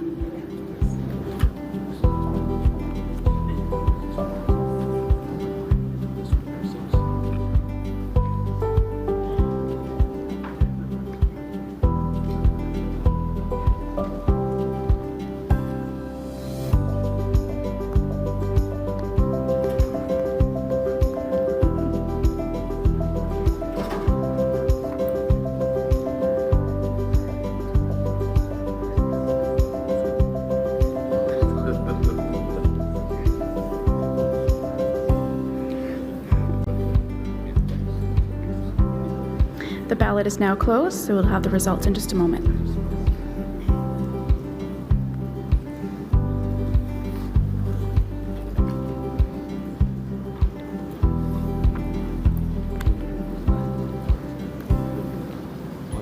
And that has carried. We're now going to move on to GR6. GR6, expand MBLL's retail business to include cannabis sales. The MGEU will lobby through the MFL, the new provincial government, to direct Manitoba Liquor and Lotteries Corporation to expand the cannabis division and enter direct retailing with the creation of cannabis mart stores. Because prior to the legalization of cannabis, when the public was consulted, it was the desire of the majority of Manitobans that the retail sale of cannabis be done through publicly owned stores. MBLL, through its liquor division, has a proven track record when it comes through the retailing of controlled substances liquor, and has demonstrated it can create and maintain secure and safe stores for the people of Manitoba with good selection, services, and competitive pricing. In May 2023, the government was looking for repealing over $10 million in taxes owned by private retailers. It appears that a significant number of stores are either marginally profitable or not viable, and would be a service to the public well to have an alternate to private retail sales. Submitted by Component Executive Golico, moved and seconded by the committee. Okay, the resolution, has been moved and seconded by committee, so I'm going to turn to the committee for their recommendation. The committee's recommendation is to accept. The MG researched and advocated extensively on this issue after the government announced its intention to change the legislation related to cannabis sales. Our position and research is consistent with this resolution. Thank you. I'll recognize the speaker at Pro Mic 1. Hi everyone, my name is Paul Myerson, Area 7, Local 7. So, for those of you who don't know, I used to actually live in Alberta for a while, about close to 10 years ago, and when I was there, I experienced privatized sales with liquor. Now I see that cannabis in Manitoba is privatized. We don't need more billionaires and very well-off people getting more money. Cannabis sales should be they should be in MLCC stores. I'm fully confident that an MLCC employee can provide good quality service, good customer service, and provide good products available to all Manitobans. It's also been proven through research, and and it's pretty obvious that when stuff is publicly owned and publicly sold versus like something private, it's actually more reasonable, and that money stays in Manitoba, and it goes into healthcare, and it goes into social services. We need this money to stay in Manitoba, and we need people, like everyone here, to support this resolution. And I don't know why the camera did that. I would like to recognize the speaker on Con Mic 3. Hi, my name is Amy Cunningham. I am with Local 61, Area 7. I am a Liquor Mart employee, and I'm conflicted by this because we already sell, and I work at the store level. I'm a retailer, I'm customer service, I deal with the public every day. I've been working in liquor marts for 18 years. I have worked at core stores, I have worked at higher-end stores, I've worked at a mall, express, everything, and it is hard enough dealing with, is this person intoxicated? Is this person intoxicated? Are they 18? Checking everything at the door. And now with the private entrances, we don't always have to check IDs at the tills now, but with this, we would have to, because consideration is you have to be 19 to buy cannabis, not 18. So now my job becomes a little bit more complicated with now I have to check IDs at the tills now. So that puts a little bit more pressure on us when the pressure was taken off. So there's, I feel like this should, if somebody wants to, but I don't know how to go about this because this is only my second convention, first time speaking at one. If somebody would refer it, sorry, you should have said that first. If somebody would refer that back to the board for that consideration, because I don't feel like that was taken into consideration, that there's age. 18 and 19, that's a big difference, and that puts a lot of onus on the actual person that is selling it, which is myself. Okay. Thank you to both of the delegates that have spoken so far. Unfortunately, you wouldn't be able to refer it yourself because you already spoke, but if there was someone else, they would be able to. I'm going to now go to Pro Mic 4. Hi, I'm Richard Girl. I'm a member at large for Local 61, and I'm chair of the Golico Component Executive. Just to clarify for my fellow delegate, when cannabis was going to be legalized in Manitoba, the intention was to have separate stores. In other words, liquor would continue to operate in its current form, and if we were to have public cannabis stores, they would be separate as well. And that what we're proposing in the resolution is just that. Separate stores, because there is, the two products are very, very different, and you couldn't possibly put them into the same retail environment. Different product, different skill set, different technical background. So that was the purpose of it. And with the age difference, it would automatically require a separation of physical distance. And that's what this resolution takes into consideration.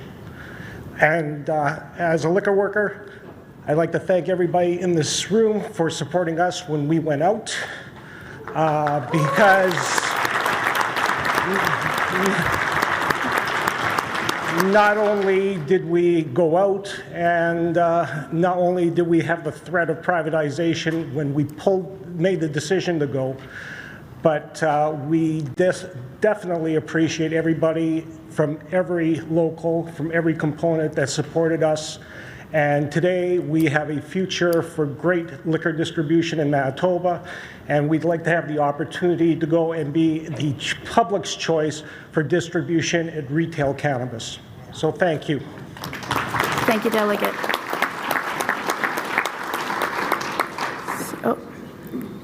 Hi. Delegate at Con Mic 3. Yeah, that's me. My name is Mano Monchamp, Clerical, Area 7, Local 7. Like recently, I was reading the most recent health information on marijuana, that it can make the heartbeat faster, can make blood pressure higher, it can also lead to increased risk of stroke, heart disease, and other vascular disease. And this is the CDC. Was this part of the consideration for this motion? So this is a point of information, right? You're not really directly speaking. I don't know that it's a point of information or that you're speaking to the motion, but what I will say is the resolution is just looking at lobbying the MFL government to, sorry, I'm just reading it as I'm trying to talk. It's not, what's up for debate is not whether or not it is legal or not, it's just whether or not it's going to be public-private, that, so. Oh, I know. It's just that if it's found that marijuana is causing a large number of vascular conditions, how would that look on us if we're supporting something that's... Unfortunately, I'm sorry, I'm going to have to rule you out of order just because we need to stay on the topic, but I would invite you to, like, we can have a discussion later, or we can maybe put you in contact with some of those folks that you could have that conversation with later on. I really don't care. Like, I just wanted... Okay. That was just a point of information, because this is about... Yeah, so unfortunately, then we're just going to have to move on, because we need to stay on the topic, so thank you very much. Okay, seeing no other speakers to the mics or online, we're going to move to the vote. If we could have the dots bring up that. And it is now open.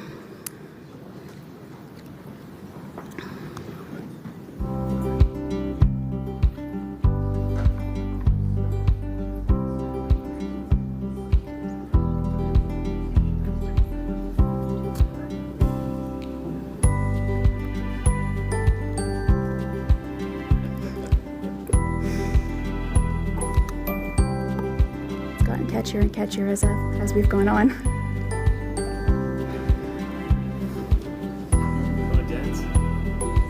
The ballot is now closed.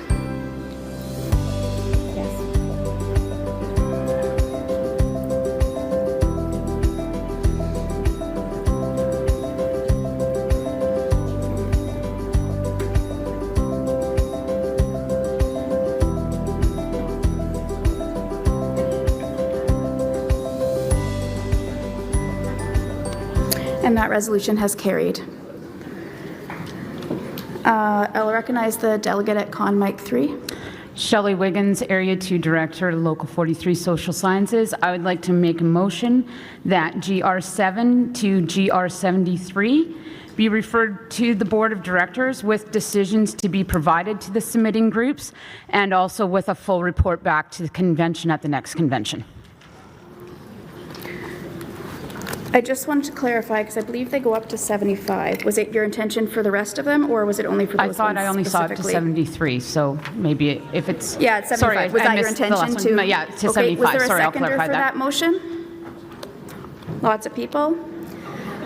Ed's not even here. I was going to give it to Ed, but Dana Troke is very excited about that. Okay. Was there any speakers to that motion?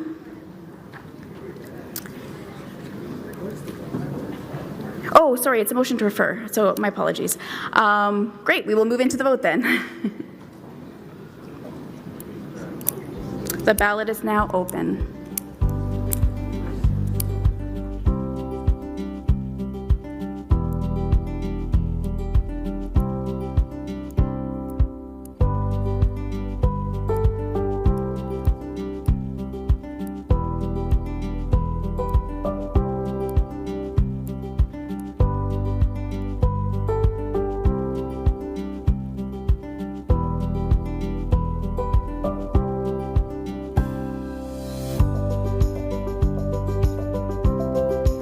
The ballot is now closed. We'll just wait on the results. Yeah. I said, Miranda, did you not hear me? Oh, my mic might have been off. So just to be clear, the ballot is now closed. We're just waiting for the results. And that is carried. Thank you. I'm going to pass the chair back to Kyle in just a second, but I wanted to take a minute just to say a huge thank you to the General Resolutions Committee and all of the committees that, as I said before, have worked so hard.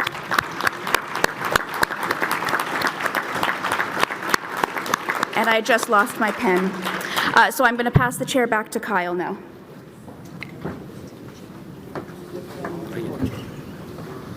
If you want to.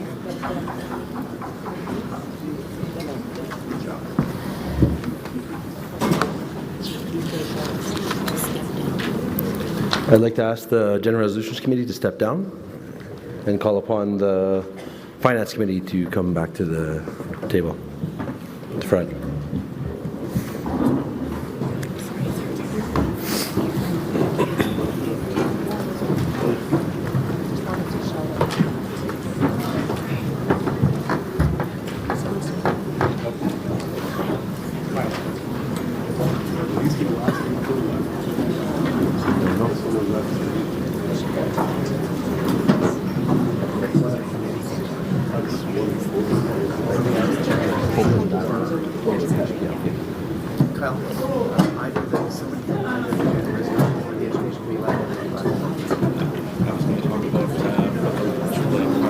Just want to let you guys know, we found another pair of reading glasses, but they were left at the front table here, so I don't know whose they were, but they're up here in the front. So from one of the committees, I'm sure someone is missing a pair of reading glasses.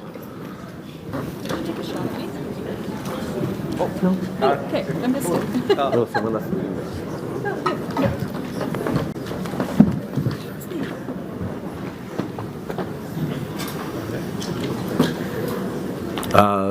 Delegate on Con Mic 2. Thank you. Scott Cloney, Corrections Area 7. I have a motion, and then if I get a seconder, then I will speak to it. And it is that, as recommended by the Board of Directors, the honorarium for each provincial officer position, excluding the position of President, be increased in each of the 2023 and 2024 by the 5-year moving average of Manitoba's Consumer Price Index rate. So it's kind of annual increase as of March 31st. I believe they have the wording, so you don't have to remember exactly what I said. Do I have a seconder? I see Dave Hill as a seconder. So good? Okay, yeah, so each provincial officer, excluding the president, receives an honorarium in recognition of the additional time and responsibility associated with their positions. Their current honorarium is $16,595 annually. At the end of each MGEU convention, after the elections are done, we vote on any proposed increases. So this is the normal procedure for this. As part of the Catch Up, Keep Up campaign, MGEU has at many large bargaining tables proposed annual wage increases of this type for the 5-year moving average. And they have not had an increase since, it was on here, I can't find it, 2016. So it's been 7 years that the wages have been frozen, or the honorarium has been frozen, and myself and the Board of Directors feel that it's time to if we talk the talk, we should walk the walk. Thank you, Delegate on mic 2. It's been moved and seconded. If anyone would like to speak to it, the floor is available.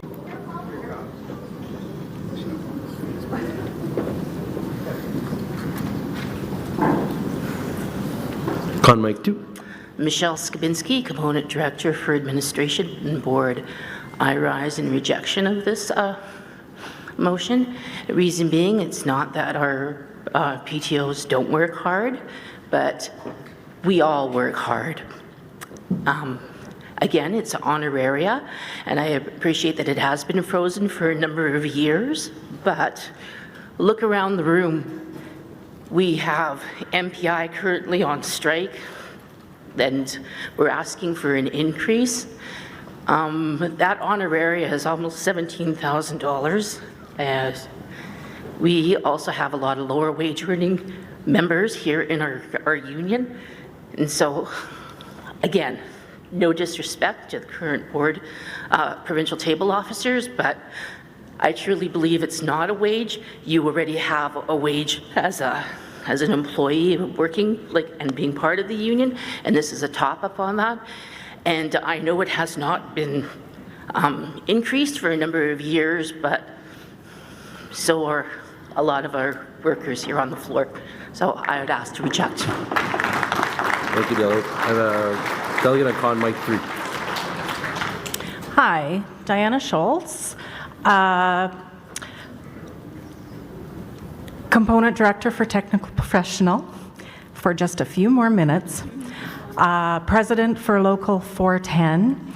And before I go into the reason why I oppose this, I am not a first-time speaker, but I will be a last-time speaker, as this will be my last convention because I have retired. So,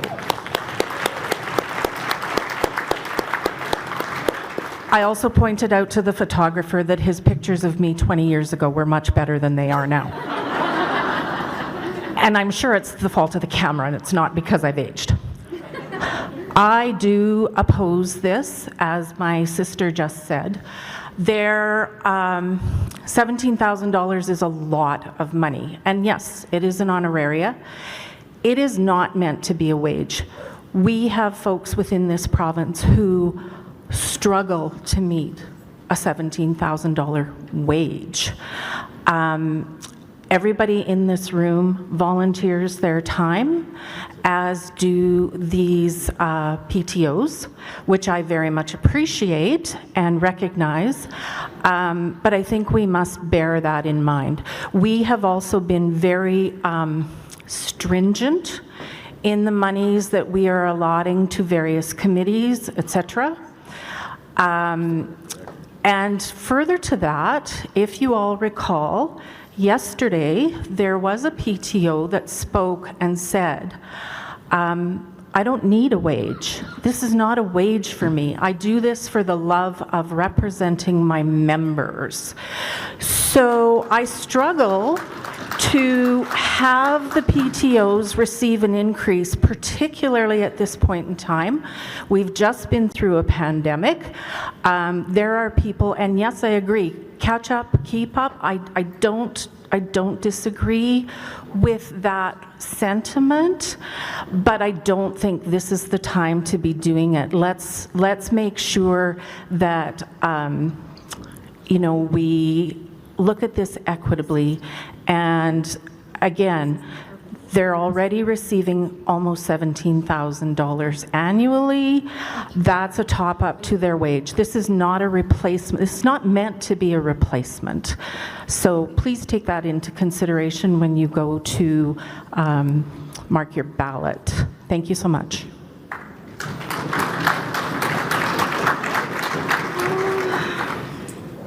I recognize Delegate on Pro 4. Oh, hey, my first time at the pro mic. Okay, my name is Manon Maujean, Clerical Area 7, Local 7. And what I want to say is that these people do a lot of work, and they're working for us. And they haven't had a raise in 7 years. What kind of employers are we? That's the thing. They are working for us, and we are we're like Manitoba government. I swear, like, at least give them the cost of living increase. It just seems wrong to me that we are doing exactly the same thing as the Manitoba PC government were doing to us. And it's not that these people are slacking off. They are doing a lot of work, and they're bringing home results. So that's it.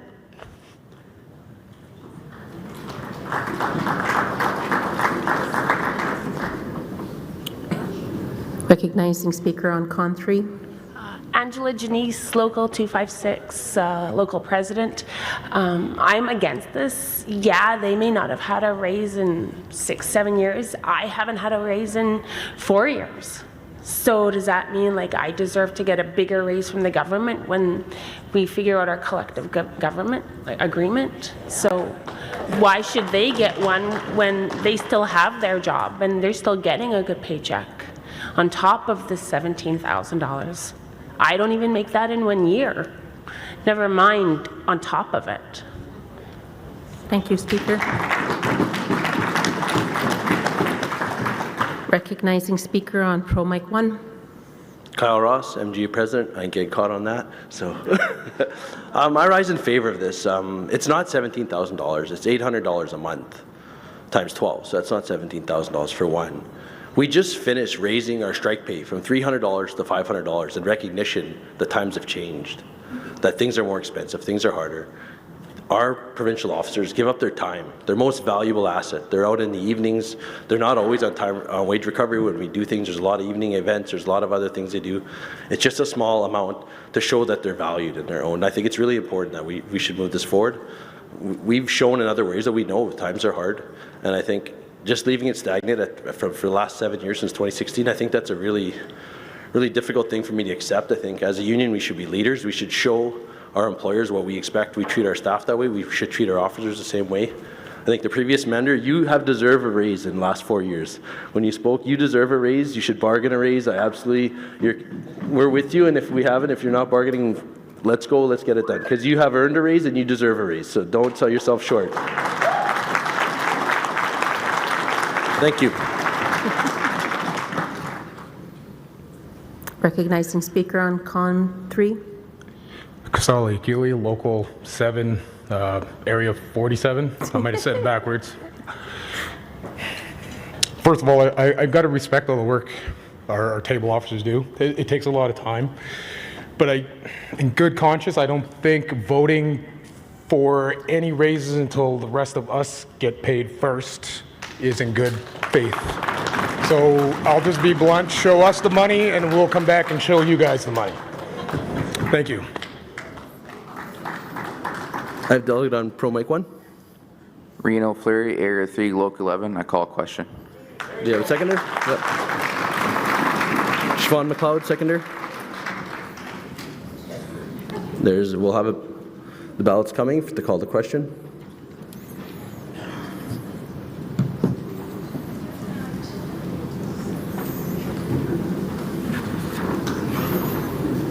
The ballot is now open.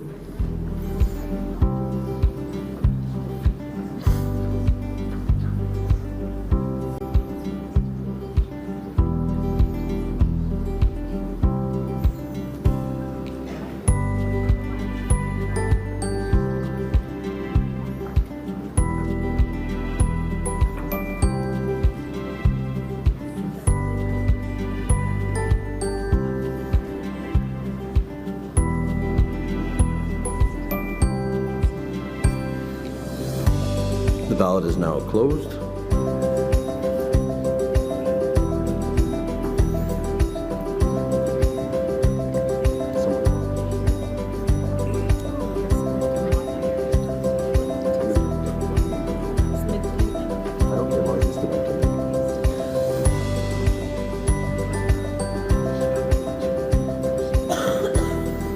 The question has been carried, so now we'll vote on the resolution to increase the honor area for the provincial officers.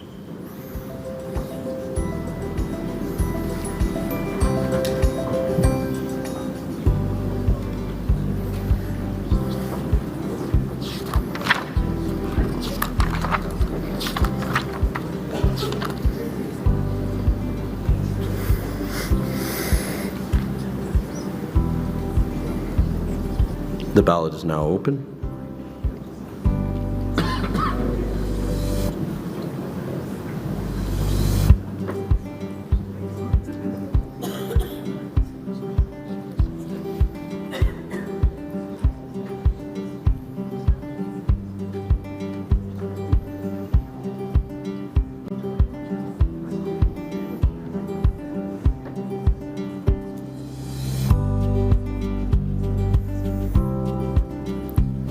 Waldorf and Staffler out there bat dancing away or what? The ballot is now closed.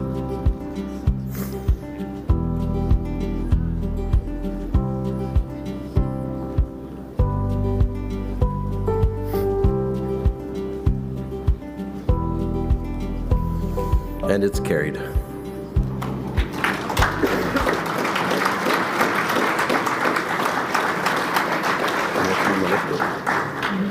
Who's going to make the lift?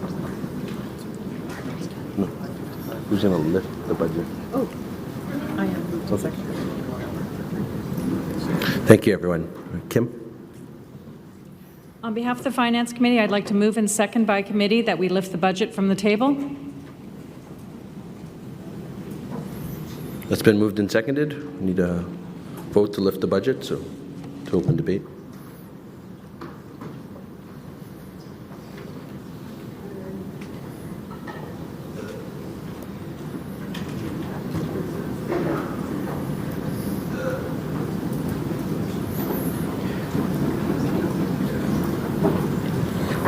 Not seeing any speakers, we can vote on lifting the budget. The ballot is now open.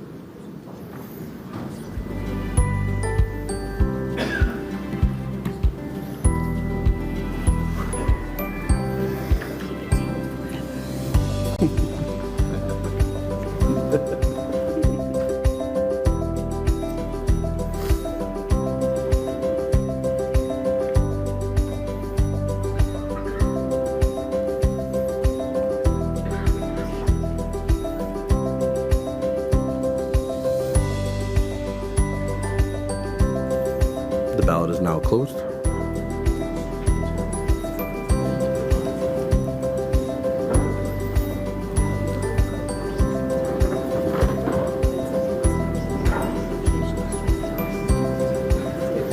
That is carried. The budget has been lifted. Are there any speakers to the budget or any information required from the budget?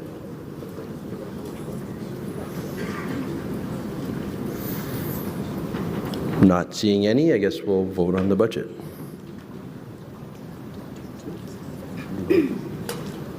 So one of the last things we're going to do here is talk about the budget. So you've all had it in your binder or your packages for the last few days, and you've had a chance to look it over. You had a chance to ask us some questions at our booth the other night. So I'm just going to hit some of the highlights for you, the differences between the 22-23 and the 23-24. In the membership dues, it's up because it was prorated for us taking on Local 460. We just took on 1,700 new members. Woohoo! Wonderful to have them.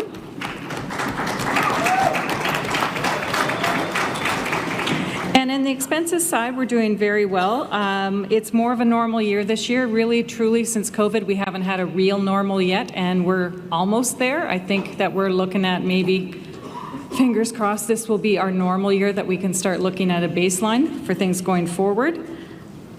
In our staff support, you're going to see differences in the salaries and benefits and the travel and development, and that really is, it's been a heavy, heavy bargaining year, which means the bargaining committees are on the road, the staff are on the road, so that's costing us more money in travel and staff time. And we just have more people on workers' compensation, which is a slight increase there, just so that makes you aware of why that's a difference in that line. If you go into operations, the difference between the 22-23 and 23-24 operation costs, we've taken up some space in the Union Centre of the CUHC office space has become ours, and we still have to pay rent on Local 46's current building until we can buy ourselves out of that lease, so that's been built into the budget. Our computer licenses have gone up, so that's the increase in that line. And in insurance, you're going to see an increase. We bought 2 vans this year, used. so that we can use them on our bargaining road trips. I'm frugal. Come on now, we're not buying brand new. So we can use them on the bargaining road trips. We can use them when we're doing all of these things that we're doing around the province. And on top of that, our cybersecurity insurance has increased dramatically, and we can't let that slide. We need to protect all of our members' information. So unfortunately, that's a cost we have to bear. When you get down to our excess deficiency revenues over expenses, the defense fund was increased slightly because by policy there's a certain amount we have to put in, and now we've increased 1,700 members for Local 460, so we have to budget that into the defense fund transfers as well. So the overall, you're seeing a difference too in our transfers in and out, and that really comes down to furniture and computers. But in the end, we budget very nicely, we balance very nicely. Our defense fund is still a healthy amount, and our overall year has been very good. Thank you, Kim. I'm not seeing any questions to the budget, so I think we can open the question on adopting the budget. The ballot is now open.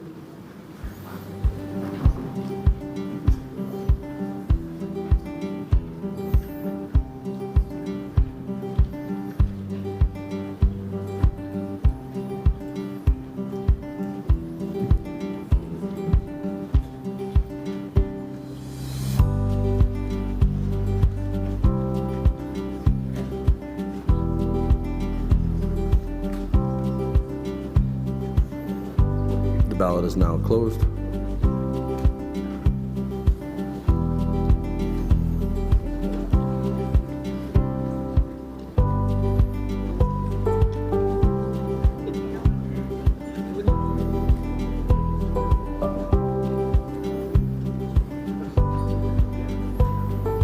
The budget is carried. I'd like to thank the Finance Committee for all their hard work this last term. They've made some difficult decisions.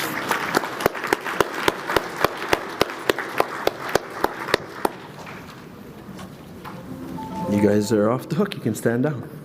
Thank you.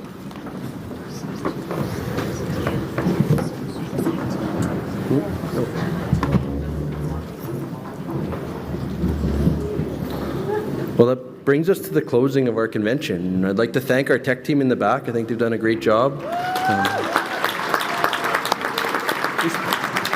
Not yet, Shelley, not yet. We still have things to do. Just want to thank our tech team, thank all of you. You guys were awesome. So many new speakers got up, so many people got to the mics.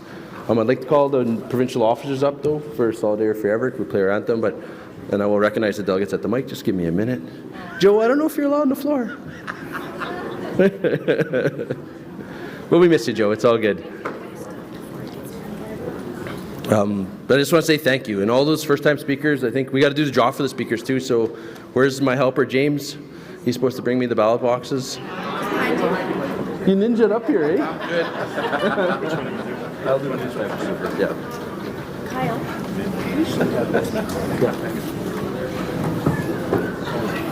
I wasn't expecting to be behind me, I'm not going to lie.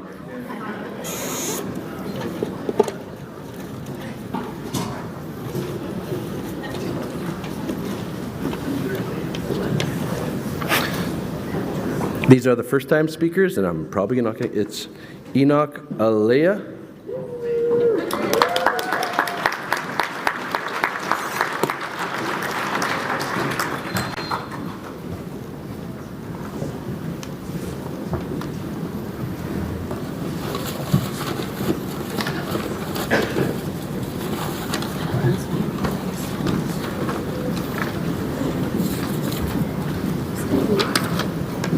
Oh, good goodbye present to Scott. Scott Cloney. Hey, Scott, you won.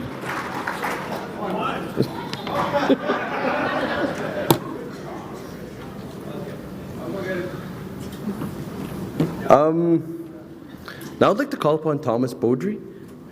I think he's here, so he's behind me too. Everybody's moving around. Please come bring us a closing prayer.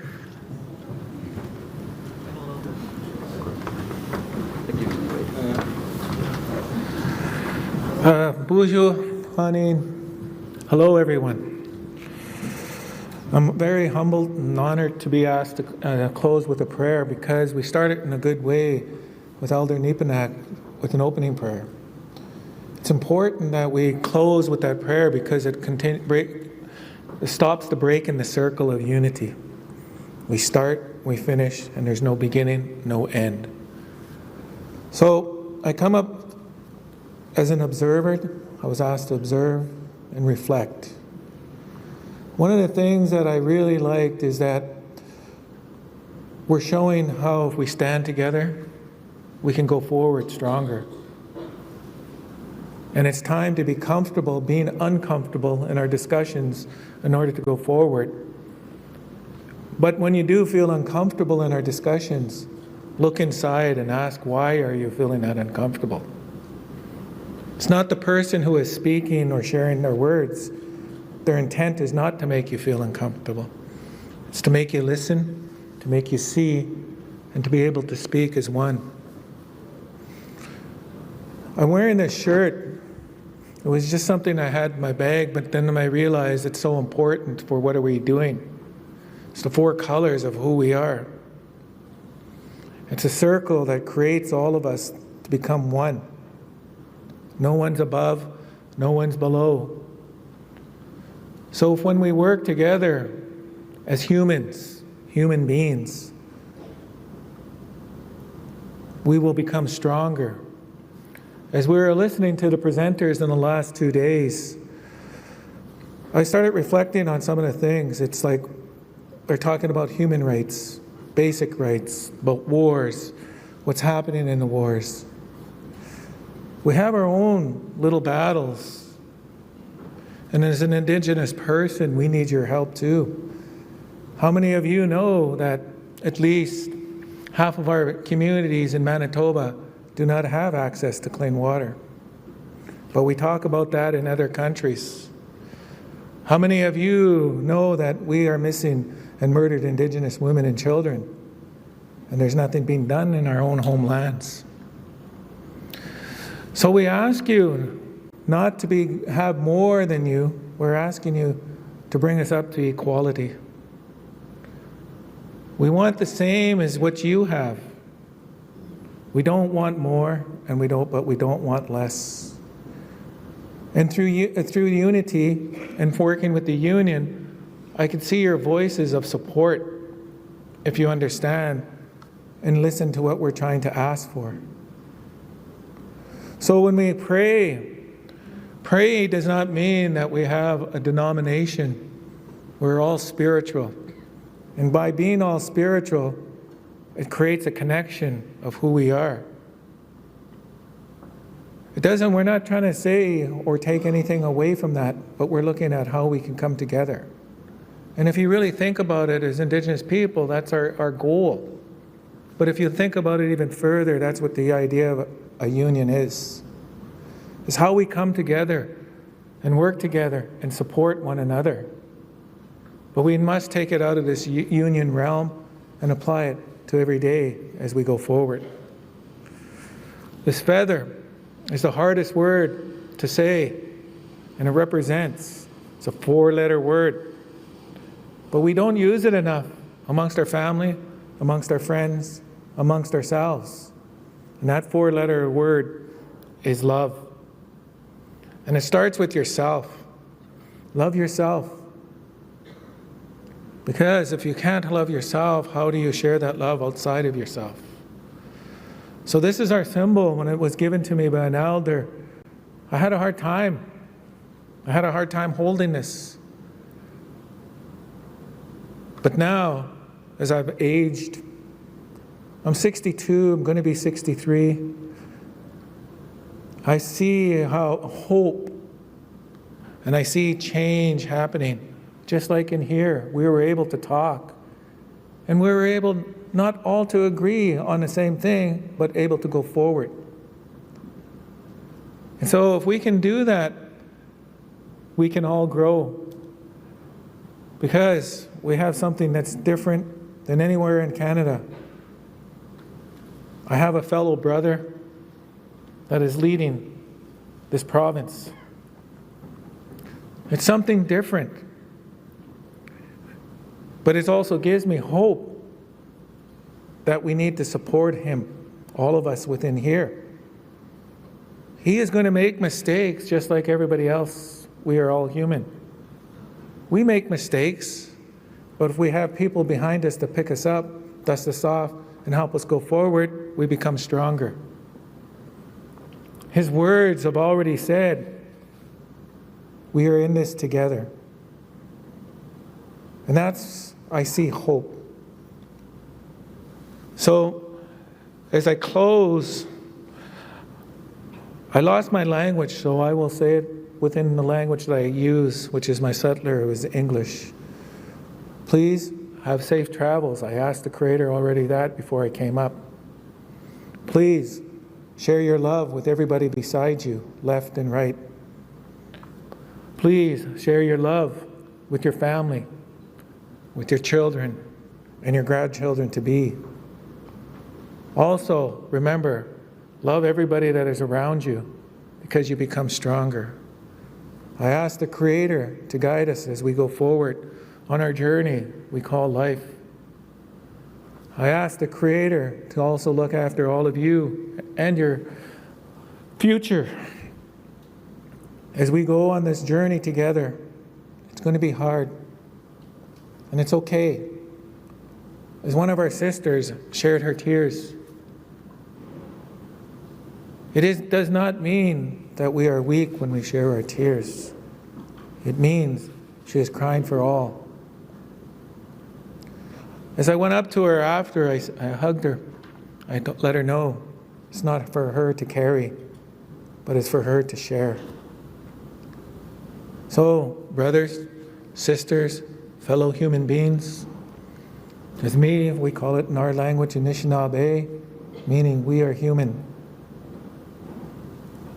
I ask the Creator to guide all of us that are here to remember our work as we go forward.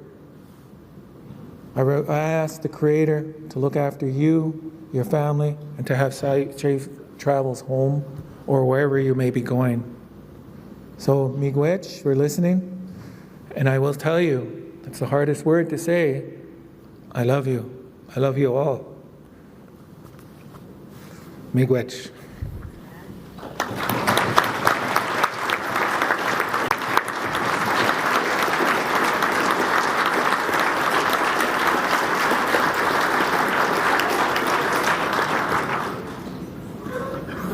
Thank you, Thomas, for those words. Very well said. Thank you.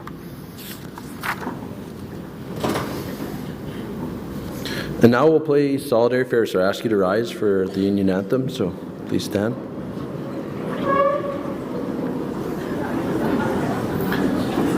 I think Dana offered to sing it.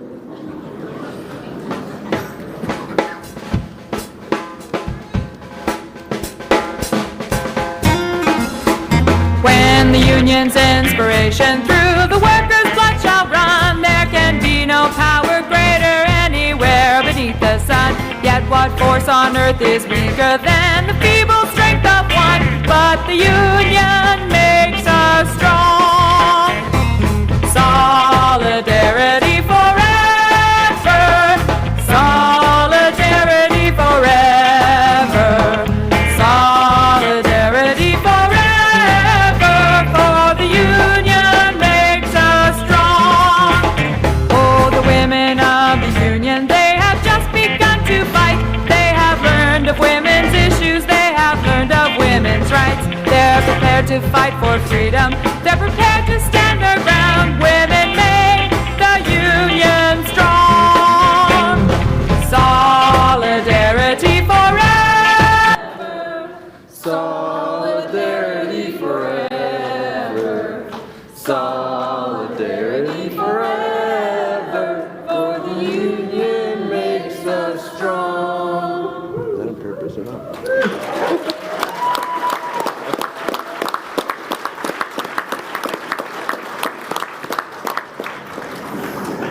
Thank you, everyone. I recognize delegate on Con Mic 3. Thank you, Shelley Wiggins, Area 2 Director. I'm trying not to. You got this, Shelley. Before I make a final motion, I would like to thank everyone for coming. I would like to thank everyone who participated, who spoke, all the first-time delegates, as the last time and last opportunity I'll get to speak on this floor. I'm happy to see that there are other union activists out there who will keep this union strong and take up the mantle from those of us who are retiring and stepping away. And for those of us on the board or those other members who are retiring, best wishes to you. Thank you for all your hard work over the years. Thank you for mentoring other members. And with that, I'd like to make a motion to adjourn. Do we have a seconder? See, we do. All in favor, please indicate. That motion is carried. Have a great evening, folks. Thanks for a great convention. Let's talk tonight and have some fun, right?